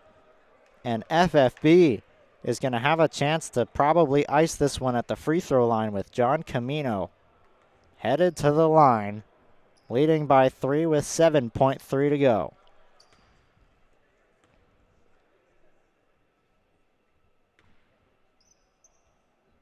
Camino's first. No good. The game in the balance of this free throw right here. John Camino at the line, his second free throw to make it a 4-point game. Got it. Inbound quickly, Curry. Stopped up at half court. He'll have to fire one away quickly. He gets the foul on a 3-point shot. The last thing you want to do there if you're FFB. Boy, that was dangerous. Remy Campbell is called for a foul, and now don't go away quite yet. This game could still have some life in it for the Pikes. It's a 4-point game. 3 free throws on the way for Aiden Curry. And now this is big because if he makes the first 2, you might have to miss the third one on purpose. Curry makes the first one. Well, this is a big second free throw to determine the strategy of what to do should he have a third free throw with a 2-point game and only 1.5 seconds to go. The second free throw, that is good. Now what does he do here? Does he miss it on purpose? A 2-pointer would be a tie ball game. Or does he risk the 3 to try to get a steal on the inbound? Let's see how it plays out with Aiden Curry at the line. He goes off the backboard, and that will do it. It's a victory for FFB, a 2-point win, 58-56. It came down to the final second and a half, but FFB is able to pull this one out. What a game by players from both sides. A fantastic showing by these two teams in the Tempe Men's A Championship Division, but ultimately it's FFB who comes away victorious 58-56 off the backs of some great performances. Remy Campbell, Kofi Arboleda, John Camino, Xavier Hendricks, Noah Montross, all with some strong performances, and you can't outstate Aiden Curry and his dominant performance. We don't have the exact numbers for you on his point total, but he was in the middle of a lot of the action for the Pikes tonight. Just not enough down the stretch for them to come away with the win. So, for this Tempe Men's A Championship game, it's the FFB that comes away victorious. We've got one more game left on tap. The Tempe Open Rec Championship game is set to start at 10 o'clock, and that's our final game of the evening. So, we hope you stick around and watch that one as well. I've been Ari Wall. Thank you so much for tuning in here on Inferno TV, and we'll see you in a bit.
It's the final game of our presentation, Inferno TV's presentation of Intramural Basketball Championship Monday here at Desert Financial Arena. So glad you could join us. If this is the first game you're tuning in for, welcome. It's the Tempe Open Rec Championship game between the Big Boys in gold and Big Tonka Inc. in maroon. If you've been with us for most of the game or for spurts throughout our presentation, we appreciate you so much for tuning in. Thank you so much for enjoying basketball with us here at Desert Financial Arena and coming out and supporting Inferno TV. We really appreciate everything. So it's the Big Boys in gold, Big Tonka Inc. in maroon. As we're getting set to get underway, the finale, a 10 o'clock tip-off game. Let's do it here at Desert Financial. Tip goes up, and it's won by Aiden Orick for Big Tonka Inc. They'll work right to left as that pass is immediately disrupted, and a jump ball is going to be called. It'll go in favor of the Big Boys in gold. Inbound will come in here for Joseph Liberio. We saw him earlier today, and he can do a lot of that, which is fire from three. This time he's off the mark. No good on that shot. So that's how first possession will go for the Big Boys. We got a battle of the bigs. Big Boys, Big Tonka Inc. See which one can come out on top here today as that shot wedges itself up against the rim. That's a first for today. And with a little help from the official, the basket goes in. Won't count, unfortunately.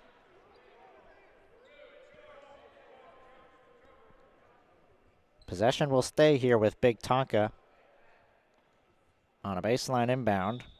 Cameron Oltmans will throw it in. Looking down low, he finds Orick. Around to the three-point line. Shot goes up off the front of the rim. Defensive board secured, and it's taken now forward by Joseph Liberio. Stretch pass ahead, Tyson Woon. Woon in two will dish it over to Freeman. Now a three-point shot on the way. That one goes off the mark. Defensive rebound comes free for Big Tonka Inc. Another three-pointer on the way. That one's no good as well. Rebound saved by Orick. Driving in, pulling up, jumping in, not able to commit is Brar. That's Arvidrar Bar. Just under 2 minutes. Now 2 minutes gone in this first quarter. Driving in and floating up and getting a foul is Sean Anthony McDevitt. So the chance to get some points here on the board. Neither team able to crack through that zero so far. Sean Anthony McDevitt will try to do so at the line. Here's his first. That one's good. So the first point on the board. Substitution as well will come in here for the Big Boys. Maxwell Anderson enters the game.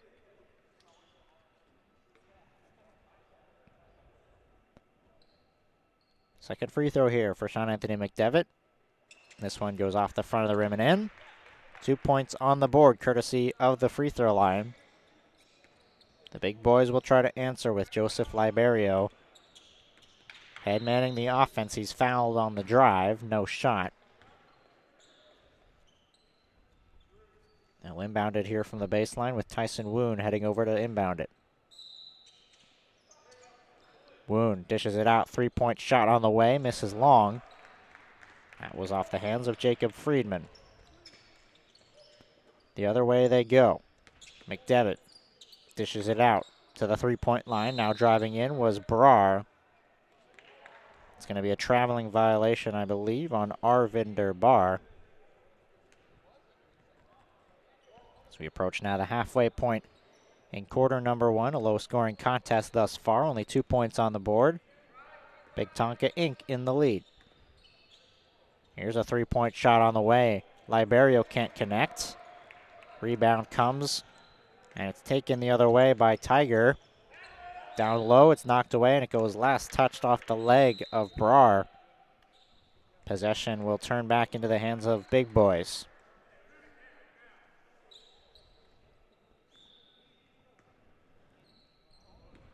Still looking for the first points here. To the three-point line. Friedman fires and connects. A three-point shot is good from Jacob Friedman. And the lead is in the favor of the big boys now, 3-2 with 3.5 left to go. That pass was not intended for anybody. Turned over.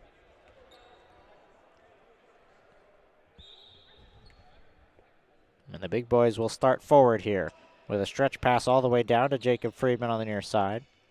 Here's Friedman working one-on-one with Oltmans. Tries to go up with it. It was blocked. He regains it, though, and they'll slow it down with Woon on the far side. Woon being guarded by McDevitt. On a give and go, driving in, has it poked away, and turns it over.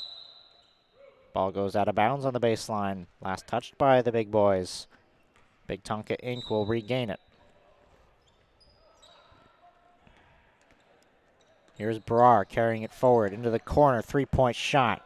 That one goes just off the side of the rim. Follow-up shot no good. Down low, fighting for the board is Oltmans. And it's going to turn over into the hands of big boys here as there was a scrum right underneath the basket. Cameron Oltmans had it for a moment, but couldn't secure it. Here's a long pass forward. Friedman will try again from three. Yes! Another three-pointer for Jacob Friedman. He's got all 6 points right now for big boys. It's a 6-2 lead in favor of the guys in gold. This one's knocked out of the hands of Anthony McDevitt. Last touched by him. And the big boys will try to extend this lead here as the first quarter continues to wind down. Under 2 minutes now to go. Here's Liberio. He'll try a three. This one rims off the back iron. And the other way it goes with Big Tonka Inc. carrying it forward. A long pass ahead is knocked off the hands of Brar before being saved. Driving in is Oltmans, and he finishes with contact and one. A strong finish by Cameron Oltmans. Maxwell Anderson commits the foul.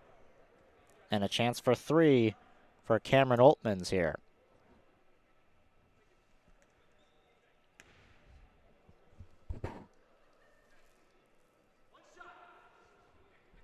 So after the made field goal on the layup, he'll try to convert at the line, and he does. So 3 points there for Cameron Oltmans.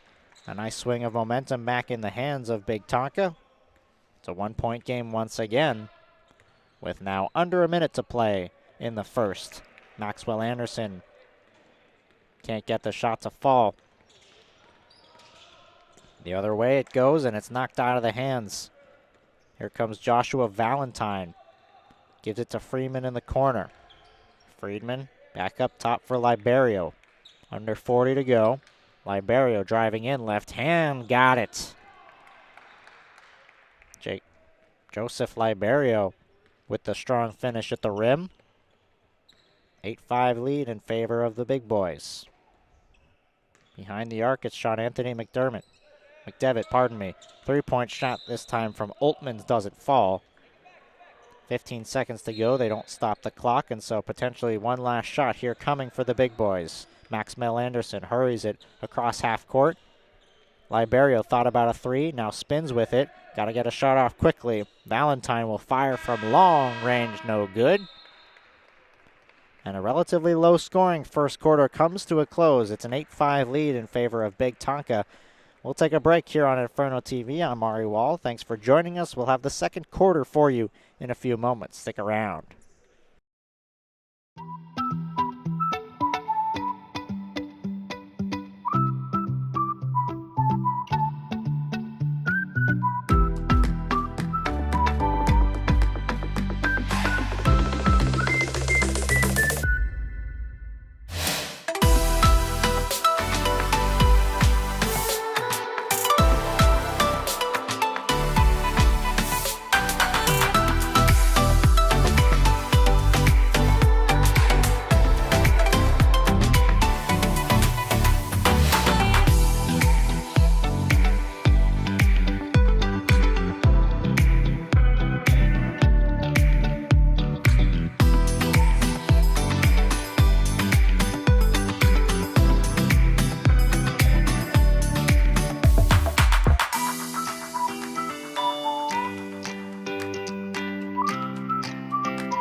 Getting ready for the start of the second quarter here on Inferno TV. I'm Mari Wall.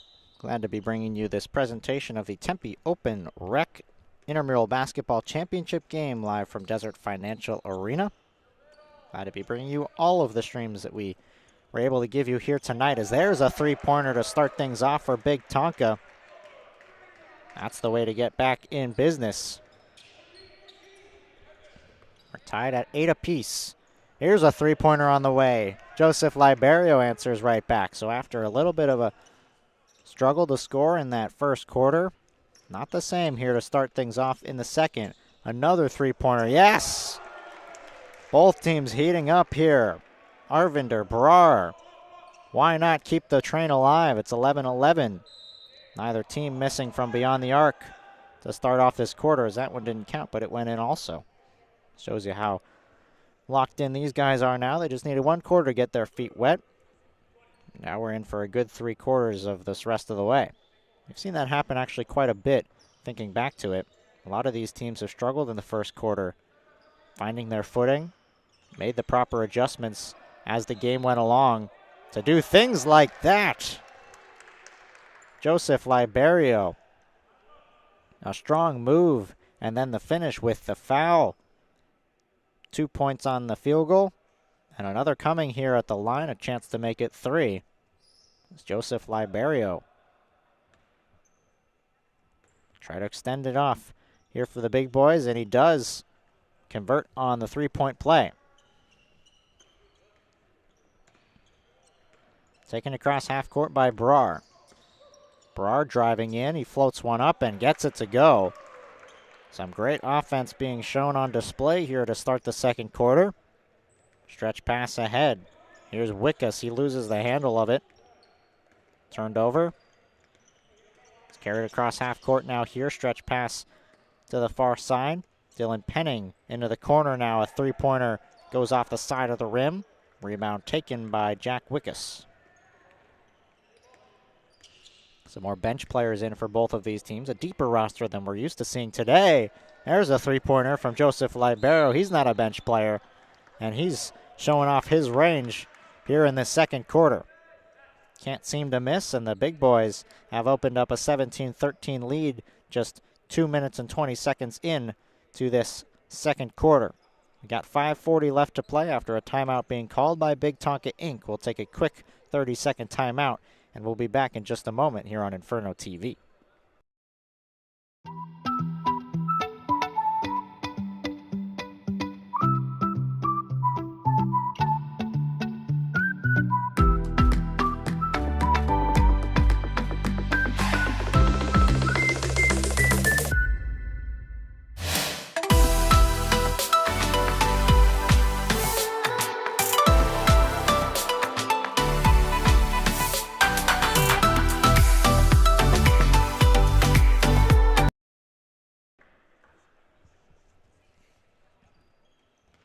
Back here on Inferno TV, 17-13 lead in favor of the big boys. Timeout was called by Big Tonka Inc. after some good offensive shooting on the other end. They'll try to capitalize with a chance here. They can't on that three-pointer, but an offensive rebound leads to a second chance opportunity down low. Ottmans can't get it to fall. Now a third chance opportunity. Baseline jumper, no good. Ottmans again. This time he does get a foul. That's what you like to see there. Strong offensive momentum, and actually it will be a travel.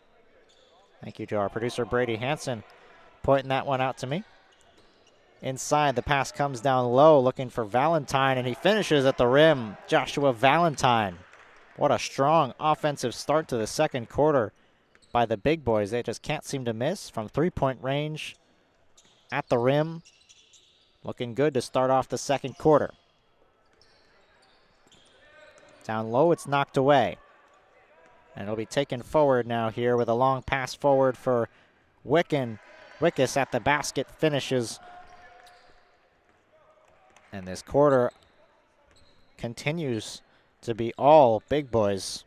Big Tonka Inc.'s going to have to come up with an answer quickly. In the corner, three-point shot. That one rattles home. Much needed three from Cameron Oltmans. Long pass ahead. Wickus looking to answer right back. Goes off the side of the rim.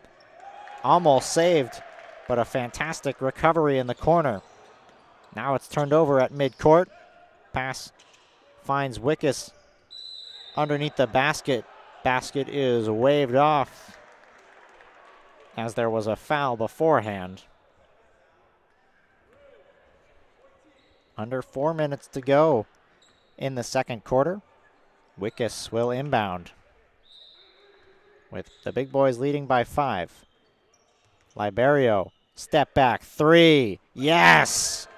Have yourself a game. Joseph Liberio can't seem to miss. Another three-pointer rains home.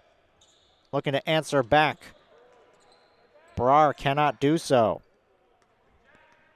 Joseph Liberio will take it across half court. He's going to pull up for 3. And no good.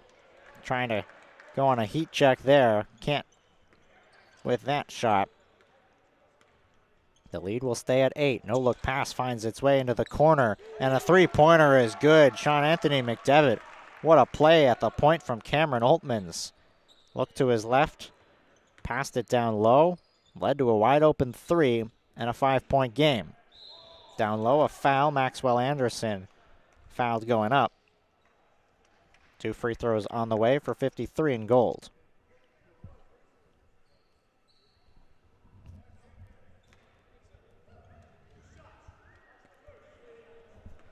Big boys leading by 5, looking to extend it at the line.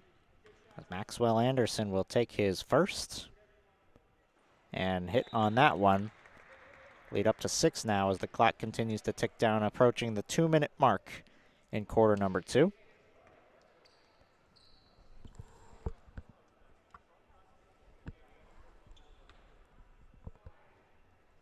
Some substitutions in as Maxwell Anderson gets ready to go for his second.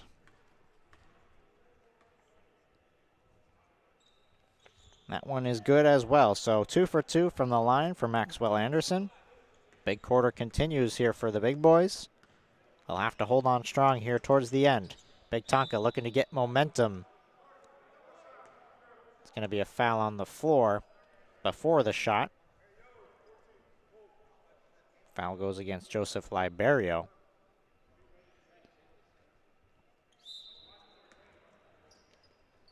Penning, quick inbound into the corner, and McDevitt with some contact. Could have been a foul. He made the 3 anyway. What a shot there from Sean Anthony McDevitt. He's answering the call to Joseph Liberio's strong quarter. 2 of them seem to be going into a bit of a 3-point contest in this second quarter. A long-range 3 on the way. That one comes up well short. Here's a chance for Big Tonka Inc. to keep things going. 3-pointer on the way. This one's short as well off of the hands of Arvinder Brar. Across half court, Maxwell Anderson carries it forward, dishes it out to the corner. Comes up top to the 3-point line. Joshua Valentine has it knocked away. It's kept alive. Liberio fakes a 3, penetrates in, reverses in the air, and is fouled going up. Whistle and a stoppage of the clock with 43.3 to go. Foul against Anthony McDevitt. And going to the line is Joseph Liberio. Well, that's exactly what hitting from 3-point range allows you to do. One pump fake from the 3-point line, and he's got his defender in the air. They've got to respect his ability to shoot the 3 ball. Allows him to penetrate in and get some good chances at the rim. Sometimes he lays it in, sometimes he'll go to the line. Missed the first one, and he hits the second. Lead back up to 5 in favor of the big boys. Taken across half court here now, pass to the far side. Up top, a foul is called on the floor. Another stoppage of the clock with 33.7. As Anthony McDevitt was beyond the arc. Inbound coming to the far side. Brar to inbound. Looking for an opening. He goes up top for Oltmans. A bit of a zone defense now here for the big boys. The first time we've seen that all day long here at Desert Financial Arena. Led to a pretty decent look for Dylan Penning, but he couldn't get the shot to fall. And now potentially the last shot of the half in the hands of the big boys and Joseph Liberio. 15 seconds to go. Fading away. Jump shot for 3. That doesn't fall. One last chance. Brar dishes it out right. Anthony McDevitt driving in, pulling up, and got it with a foul. Exactly the kind of end of the quarter Big Tonka Inc. needed. Sean Anthony McDevitt with a big pull-up jumper and the foul. It's a 3-point game, a chance to make it 2 with 4.7 left to go in the first half. Sean Anthony McDevitt will take the free throw and hit it. A long stretch pass to half court. Wickus looking for a lane to shoot. He'll have to hoist one up, and it goes just long. It was right on target. Looked like it might have had a chance. Winds up just long, and that is how the first half comes to an end. Big Boys are on top. They lead at 27-25 over Big Tonka Inc. We've got a good one set in store for this second half. Stay with us here on Inferno TV. We'll bring you the second half after this break.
One more half to go here between the Big Boys and Big Tonka Inc. A 27-25 lead in favor of the Big Boys as they're going to try to close this one out.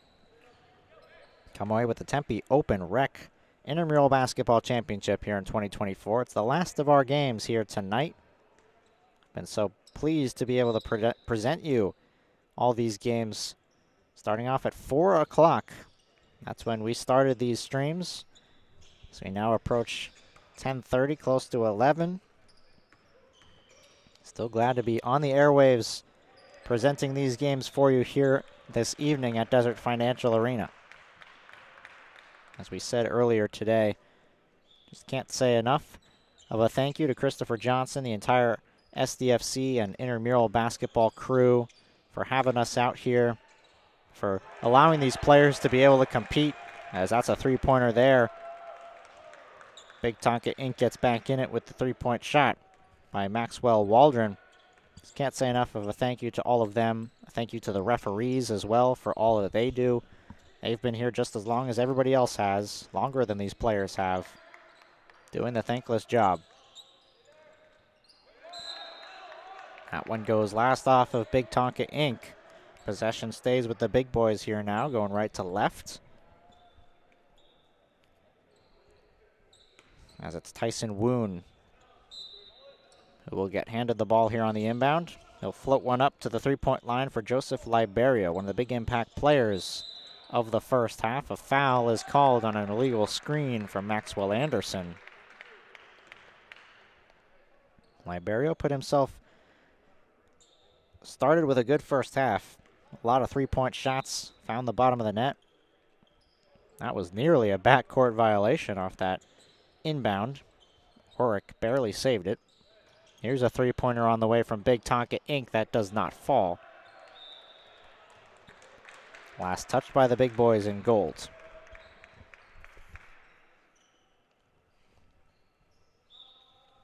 Baseline inbound once more. It's Tiger who sends one all the way up top near the half-court line where Brar retrieves. Brar gets a screen, drives in, looking to draw a foul. Can't finish at the rim. Rebound controlled and dished over to Joseph Liberio. All the way into the near side corner. Three-point shot goes off the top of the backboard, off the mark. Here comes Big Tonka Inc. across half court. Tiger is fouled. They'll bring Jacob Friedman into the game along with Jack Wickus. Maxwell Anderson will come out.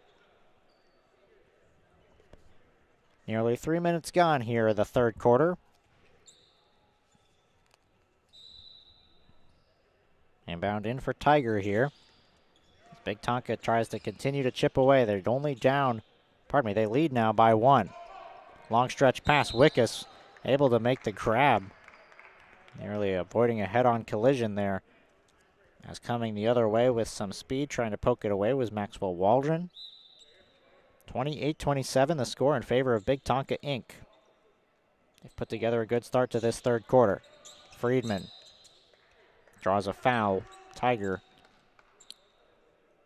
too handsy down low.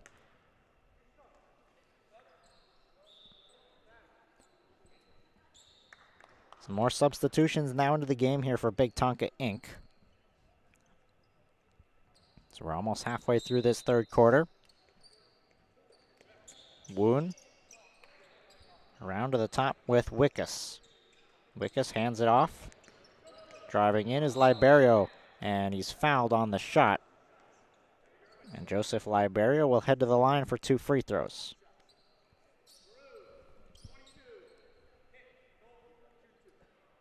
Foul will be assessed to Sean Anthony McDevitt. Looking for the tie here is Liberio. Can't connect on the first.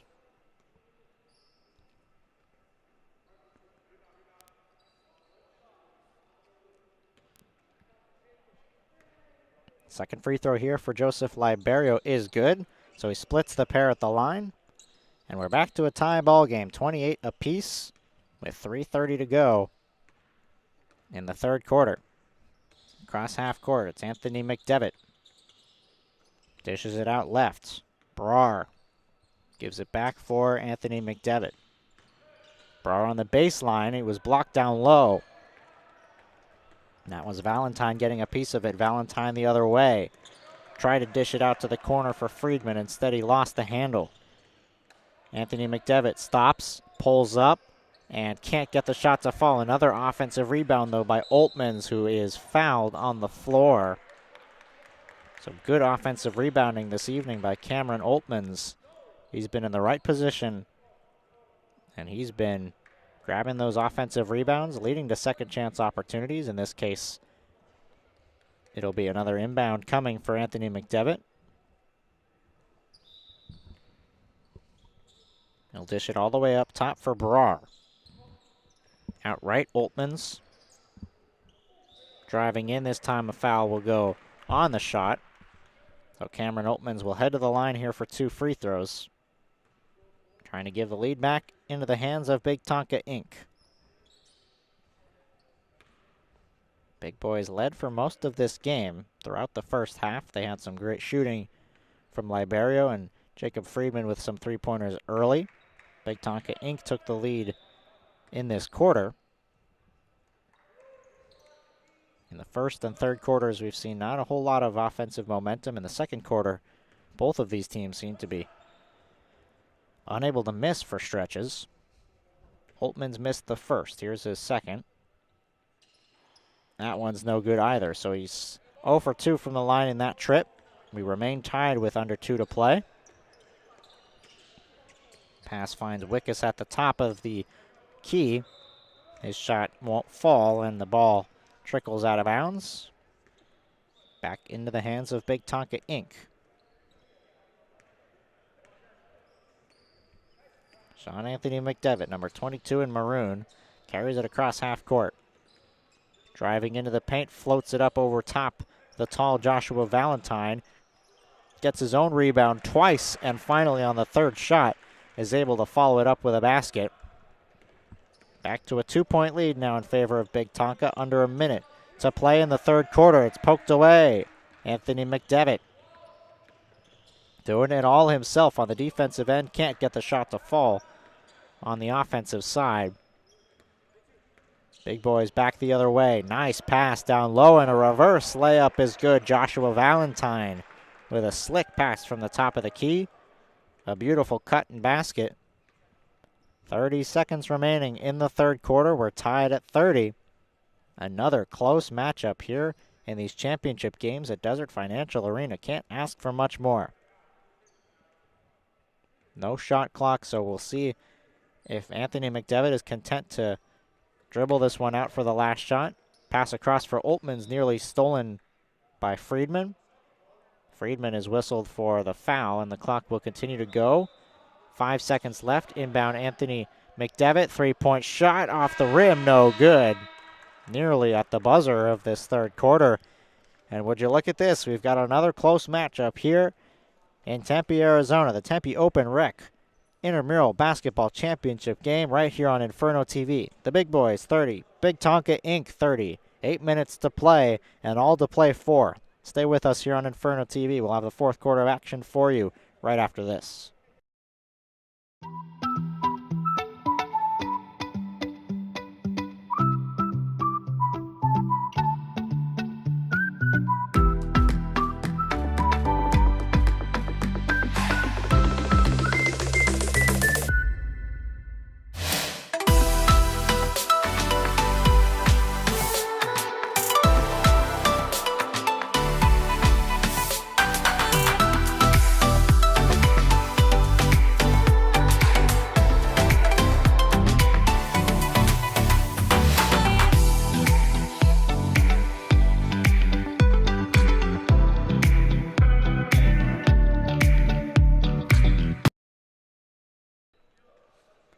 Back here for the start of the fourth quarter, right here on Inferno TV. I'm Ari Wall, so glad you could join us. It's been fantastic, a pleasure, a real pleasure to be broadcasting all of these games this evening. And we've got 1 quarter left of regulation, that is, on schedule here tonight as the Big Boys and Big Tonka Inc. are going at it for the Tempe Open Rec Championship here at Desert Financial Arena. We start off this fourth quarter with a foul and 2 free throws coming up for Joshua Valentine.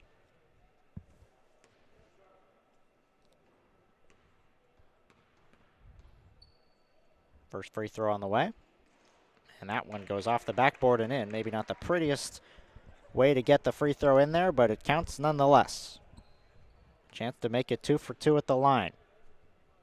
As a reminder, I'm sure most of you have been tuning into these games all day long, or at least been in and out. The clock will continue to roll until the last minute of this quarter. And should this game go to overtime, it would be a 3-minute overtime period. Both of these teams with 2 timeouts left to go. A shot from the baseline here for Big Tonka misses the mark. Long stretch pass looking for Friedman. He saves it and throws it over his head, and it was grabbed there for a moment by Valentine. And they're going to keep possession. What a hustle play there. Jacob Friedman on the near side, right by the bench on this near side closest to us. was able to save the ball and throw it over his head and somehow right into the hands of Joshua Valentine. Gives them another opportunity for possession. See if they can make the most of it here with Joseph Liberio. Dishing it out for Tyson Woon, who can't find the pass inside. Anthony McDevitt loses the handle while driving in. Ball on the ground, poked away, and a long stretch pass on the way. That one comes up well short of Jacob Friedman. It was intercepted there by Big Tonka Inc. Driving in is Anthony Friedman, and yes! Rimming around and finally in. Anthony McDevitt, pardon me, gets the basket to fall. We're tied at 32. Driving in, Liberio can't get it. 5:40 left to go. Tied at 32. Three-point shot, no good. Off the mark from Brar. Ball poked around. It's kept into the hands of Big Tonka Inc. Brar resets with Anthony McDevitt at the pitchfork. Anthony McDevitt all the way down into the corner. Oltmans, three-pointer, yes! Cameron Oltmans for three. A big three-point shot for Big Tonka Inc. They've got the lead with 5 minutes to go. 5:10 to be exact. Driving in, Jack Wickus. Can't get the shot to fall. He dished it off for Valentine, no good. Officially now at the 5-minute mark. 3-point lead for Big Tonka Inc. That three-point shot no good. Trying to extend the lead was Anthony McDevitt. Here's Jack Wickus dishing it out right. Joseph Liberio is fouled on the drive, no shot. Inbound will come here to the baseline, left of the basket. Got some fans in the stands there on the far side. Great to see them here still supporting, though it might be late. Fans have stuck around, been in and out of Desert Financial Arena to watch these games, and we thank you for watching them here on Inferno TV if you couldn't make them in person. Three-point shot does not fall. It's Anthony McDevitt who will carry it across half court. Here's Sean Anthony McDevitt. Pull-up jumper, no good. Offensive board and a block and a foul. Joshua Valentine looked like he got a lot of ball, but they'll say he also got a bit of the arm as well, which will lead to 2 free throws coming here for Aiden Orick, with Big Tonka Inc. already leading by 3. Under 4 to play. Orick's first, no good.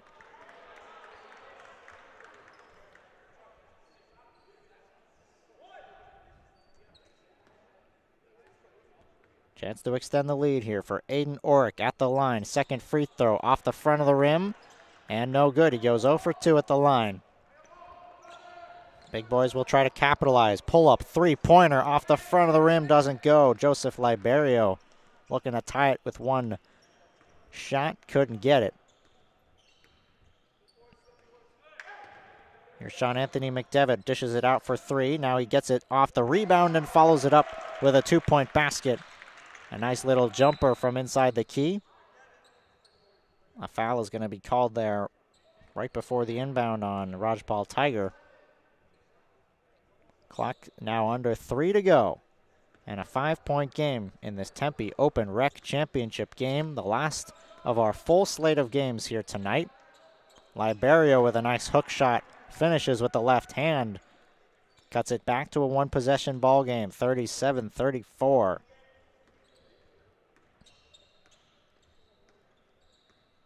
Here's Anthony McDevitt, dishes it down low. Oltmans.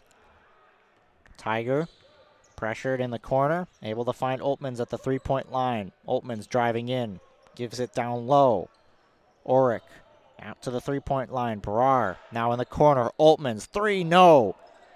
Fought for and corralled by Valentine, who's fouled as he tries to approach half court. A crucial defensive rebound there on the glass by Joshua Valentine. And a big offensive possession coming up here for the big boys. Both teams with 2 timeouts still left to go. Joseph Liberio. He could tie it with 1-3. He's fouled as Anthony McDevitt went over the screen, but a little too hard. Now push is called. Jack Wickus will inbound. Finds Tyson Woon beyond the arc, near the Pitchfork logo. A screen comes from Liberio. He'll dish it out left for Wickus. Back up top it comes, Liberio. Liberio working left, dishes it out right for Wickus. Wickus back out top, Liberio. He'll fire a three, looking for a foul, and it's called. A foul on a three-point shot by Joseph Liberio. Well, when he can shoot as well as he has, it's been tough to avoid fouling him from beyond the arc on those penetration plays. This time, Sean Anthony McDevitt on back-to-back plays, a little too far out in front on the three-point line. Liberio hits the first free throw. It's a 2-point game, and he's got 2 more coming. 1 minute left to go on the dot. The clock is stopped. The second one rims all the way around and no good. Touched every part of the rim, but wouldn't go down. 1 more on the way. And it's off. No good. He missed his 2 out of 3, and a timeout is going to be called by Big Tonka Inc. with 56.6 seconds left to go. After the missed free throws, it's a 2-point lead for Big Tonka Inc., and they're 56 seconds away from a championship here in Desert Financial Arena. We'll take a quick 30-second break and come back with the last minute right here on Inferno TV. Stick around.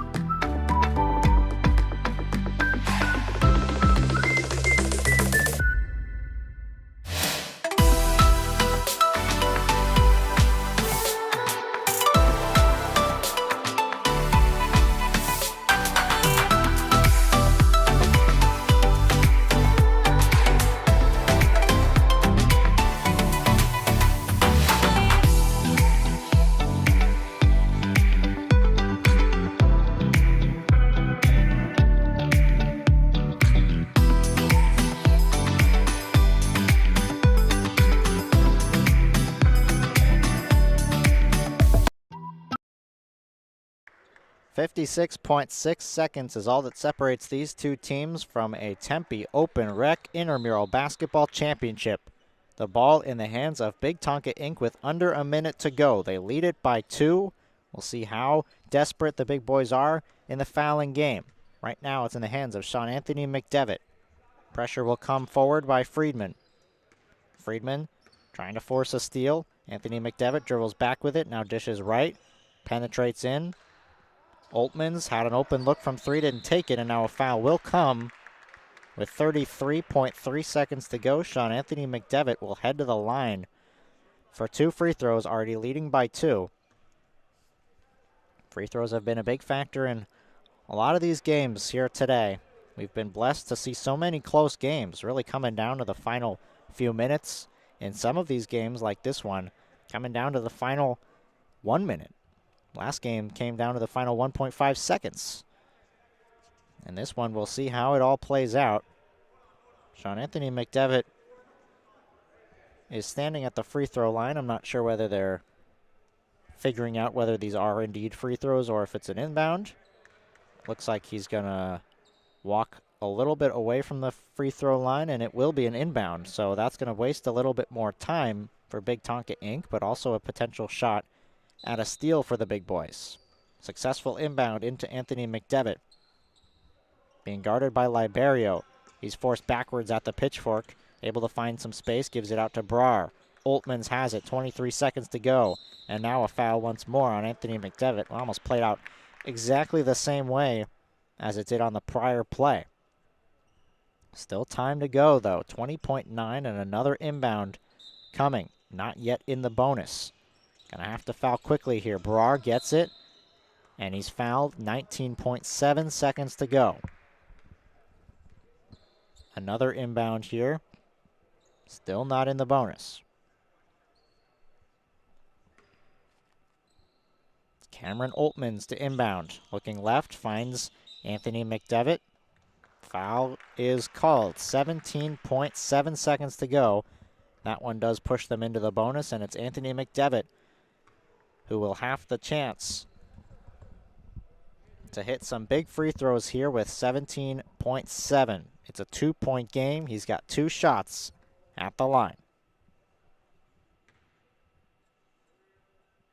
His first is good.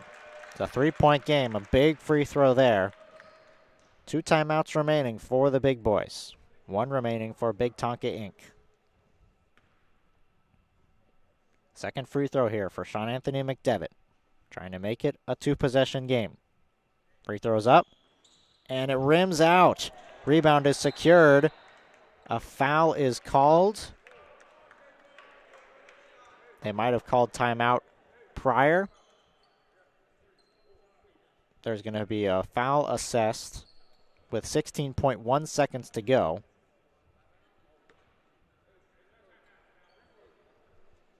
And are they going to give free throws here? Let's see where they're inbounding this ball or if they're free throws. The play is coming back to this left side either way. Looks like they're in free throws. So the big boys are in the bonus, which means they can't get all 3 with this shot or with this chance here at the line. It's going to be Joshua Valentine at the line, trailing by 3 with 16.1. Off the mark on the first free throw. Now we're in a similar situation as last game. We'll see if he does try to make this or maybe try to miss. 16.1 to go. He'll try to make it, and he does. 2-point ball game. Inbound to Anthony McDevitt, and he is fouled with 14.4 to go. So again, another chance. Last time to the line, he went 1 for 2. Can he hit them both and make it a 4-point game? The final game of our schedule here, the Tempe Open Rec Championship game, closing in on the finish line. First free throw is good from Sean Anthony McDevitt. Did the same his last time.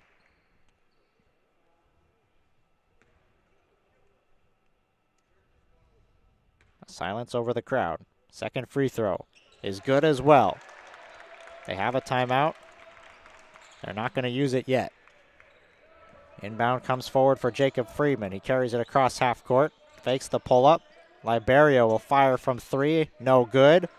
Defensive rebound is secured by Tiger. Jump ball. Possession. Big Tonka Inc. With 4.5 seconds to go. Big Tonka Inc. leading 40-36. And that might be all that the big boys have in store here tonight. Inbound comes in for Anthony McDevitt. They will not foul, and that will be it. It's a victory for Big Tonka Inc., and the championship is secured. The Tempe Open Rec Championship. Big Tonka Inc. comes away victorious. 40-36 is the final over the big boys. So that's the final game we've got in store for you here on Inferno TV. We want to say thank you so much for all of your support here on our channel here today. We had some great helping hands behind the scenes. Jacob Seaver, Jason Goldie, Tyler Cass. Right now, for these last 5 or so games, it's been myself, Ari Wall, Brady Hansen. The 2 of us have been bringing you these presentations over these last couple hours. So we say thank you so much for tuning in, supporting our channel, Inferno TV. It is an entirely student-run club here at Arizona State University at the Walter Cronkite School of Journalism. If you want to check out any of our future broadcasts, you can subscribe to our channel and turn on those alerts so you don't miss when we go live. We've got some club baseball coming up this weekend, some more high school baseball in the future. Next year, we'll be broadcasting the same as we did this past year. A lot of hockey, basketball, so many things on tap. So if this is your first time hearing about us, we encourage you to subscribe. We'd really appreciate all of the support. Well, from all of us here at Inferno TV, we'll say so long here from Desert Financial Arena. Thank you so much for watching, and thank you so much for tuning in, and we hope to see you at another broadcast in the future. Thanks so much.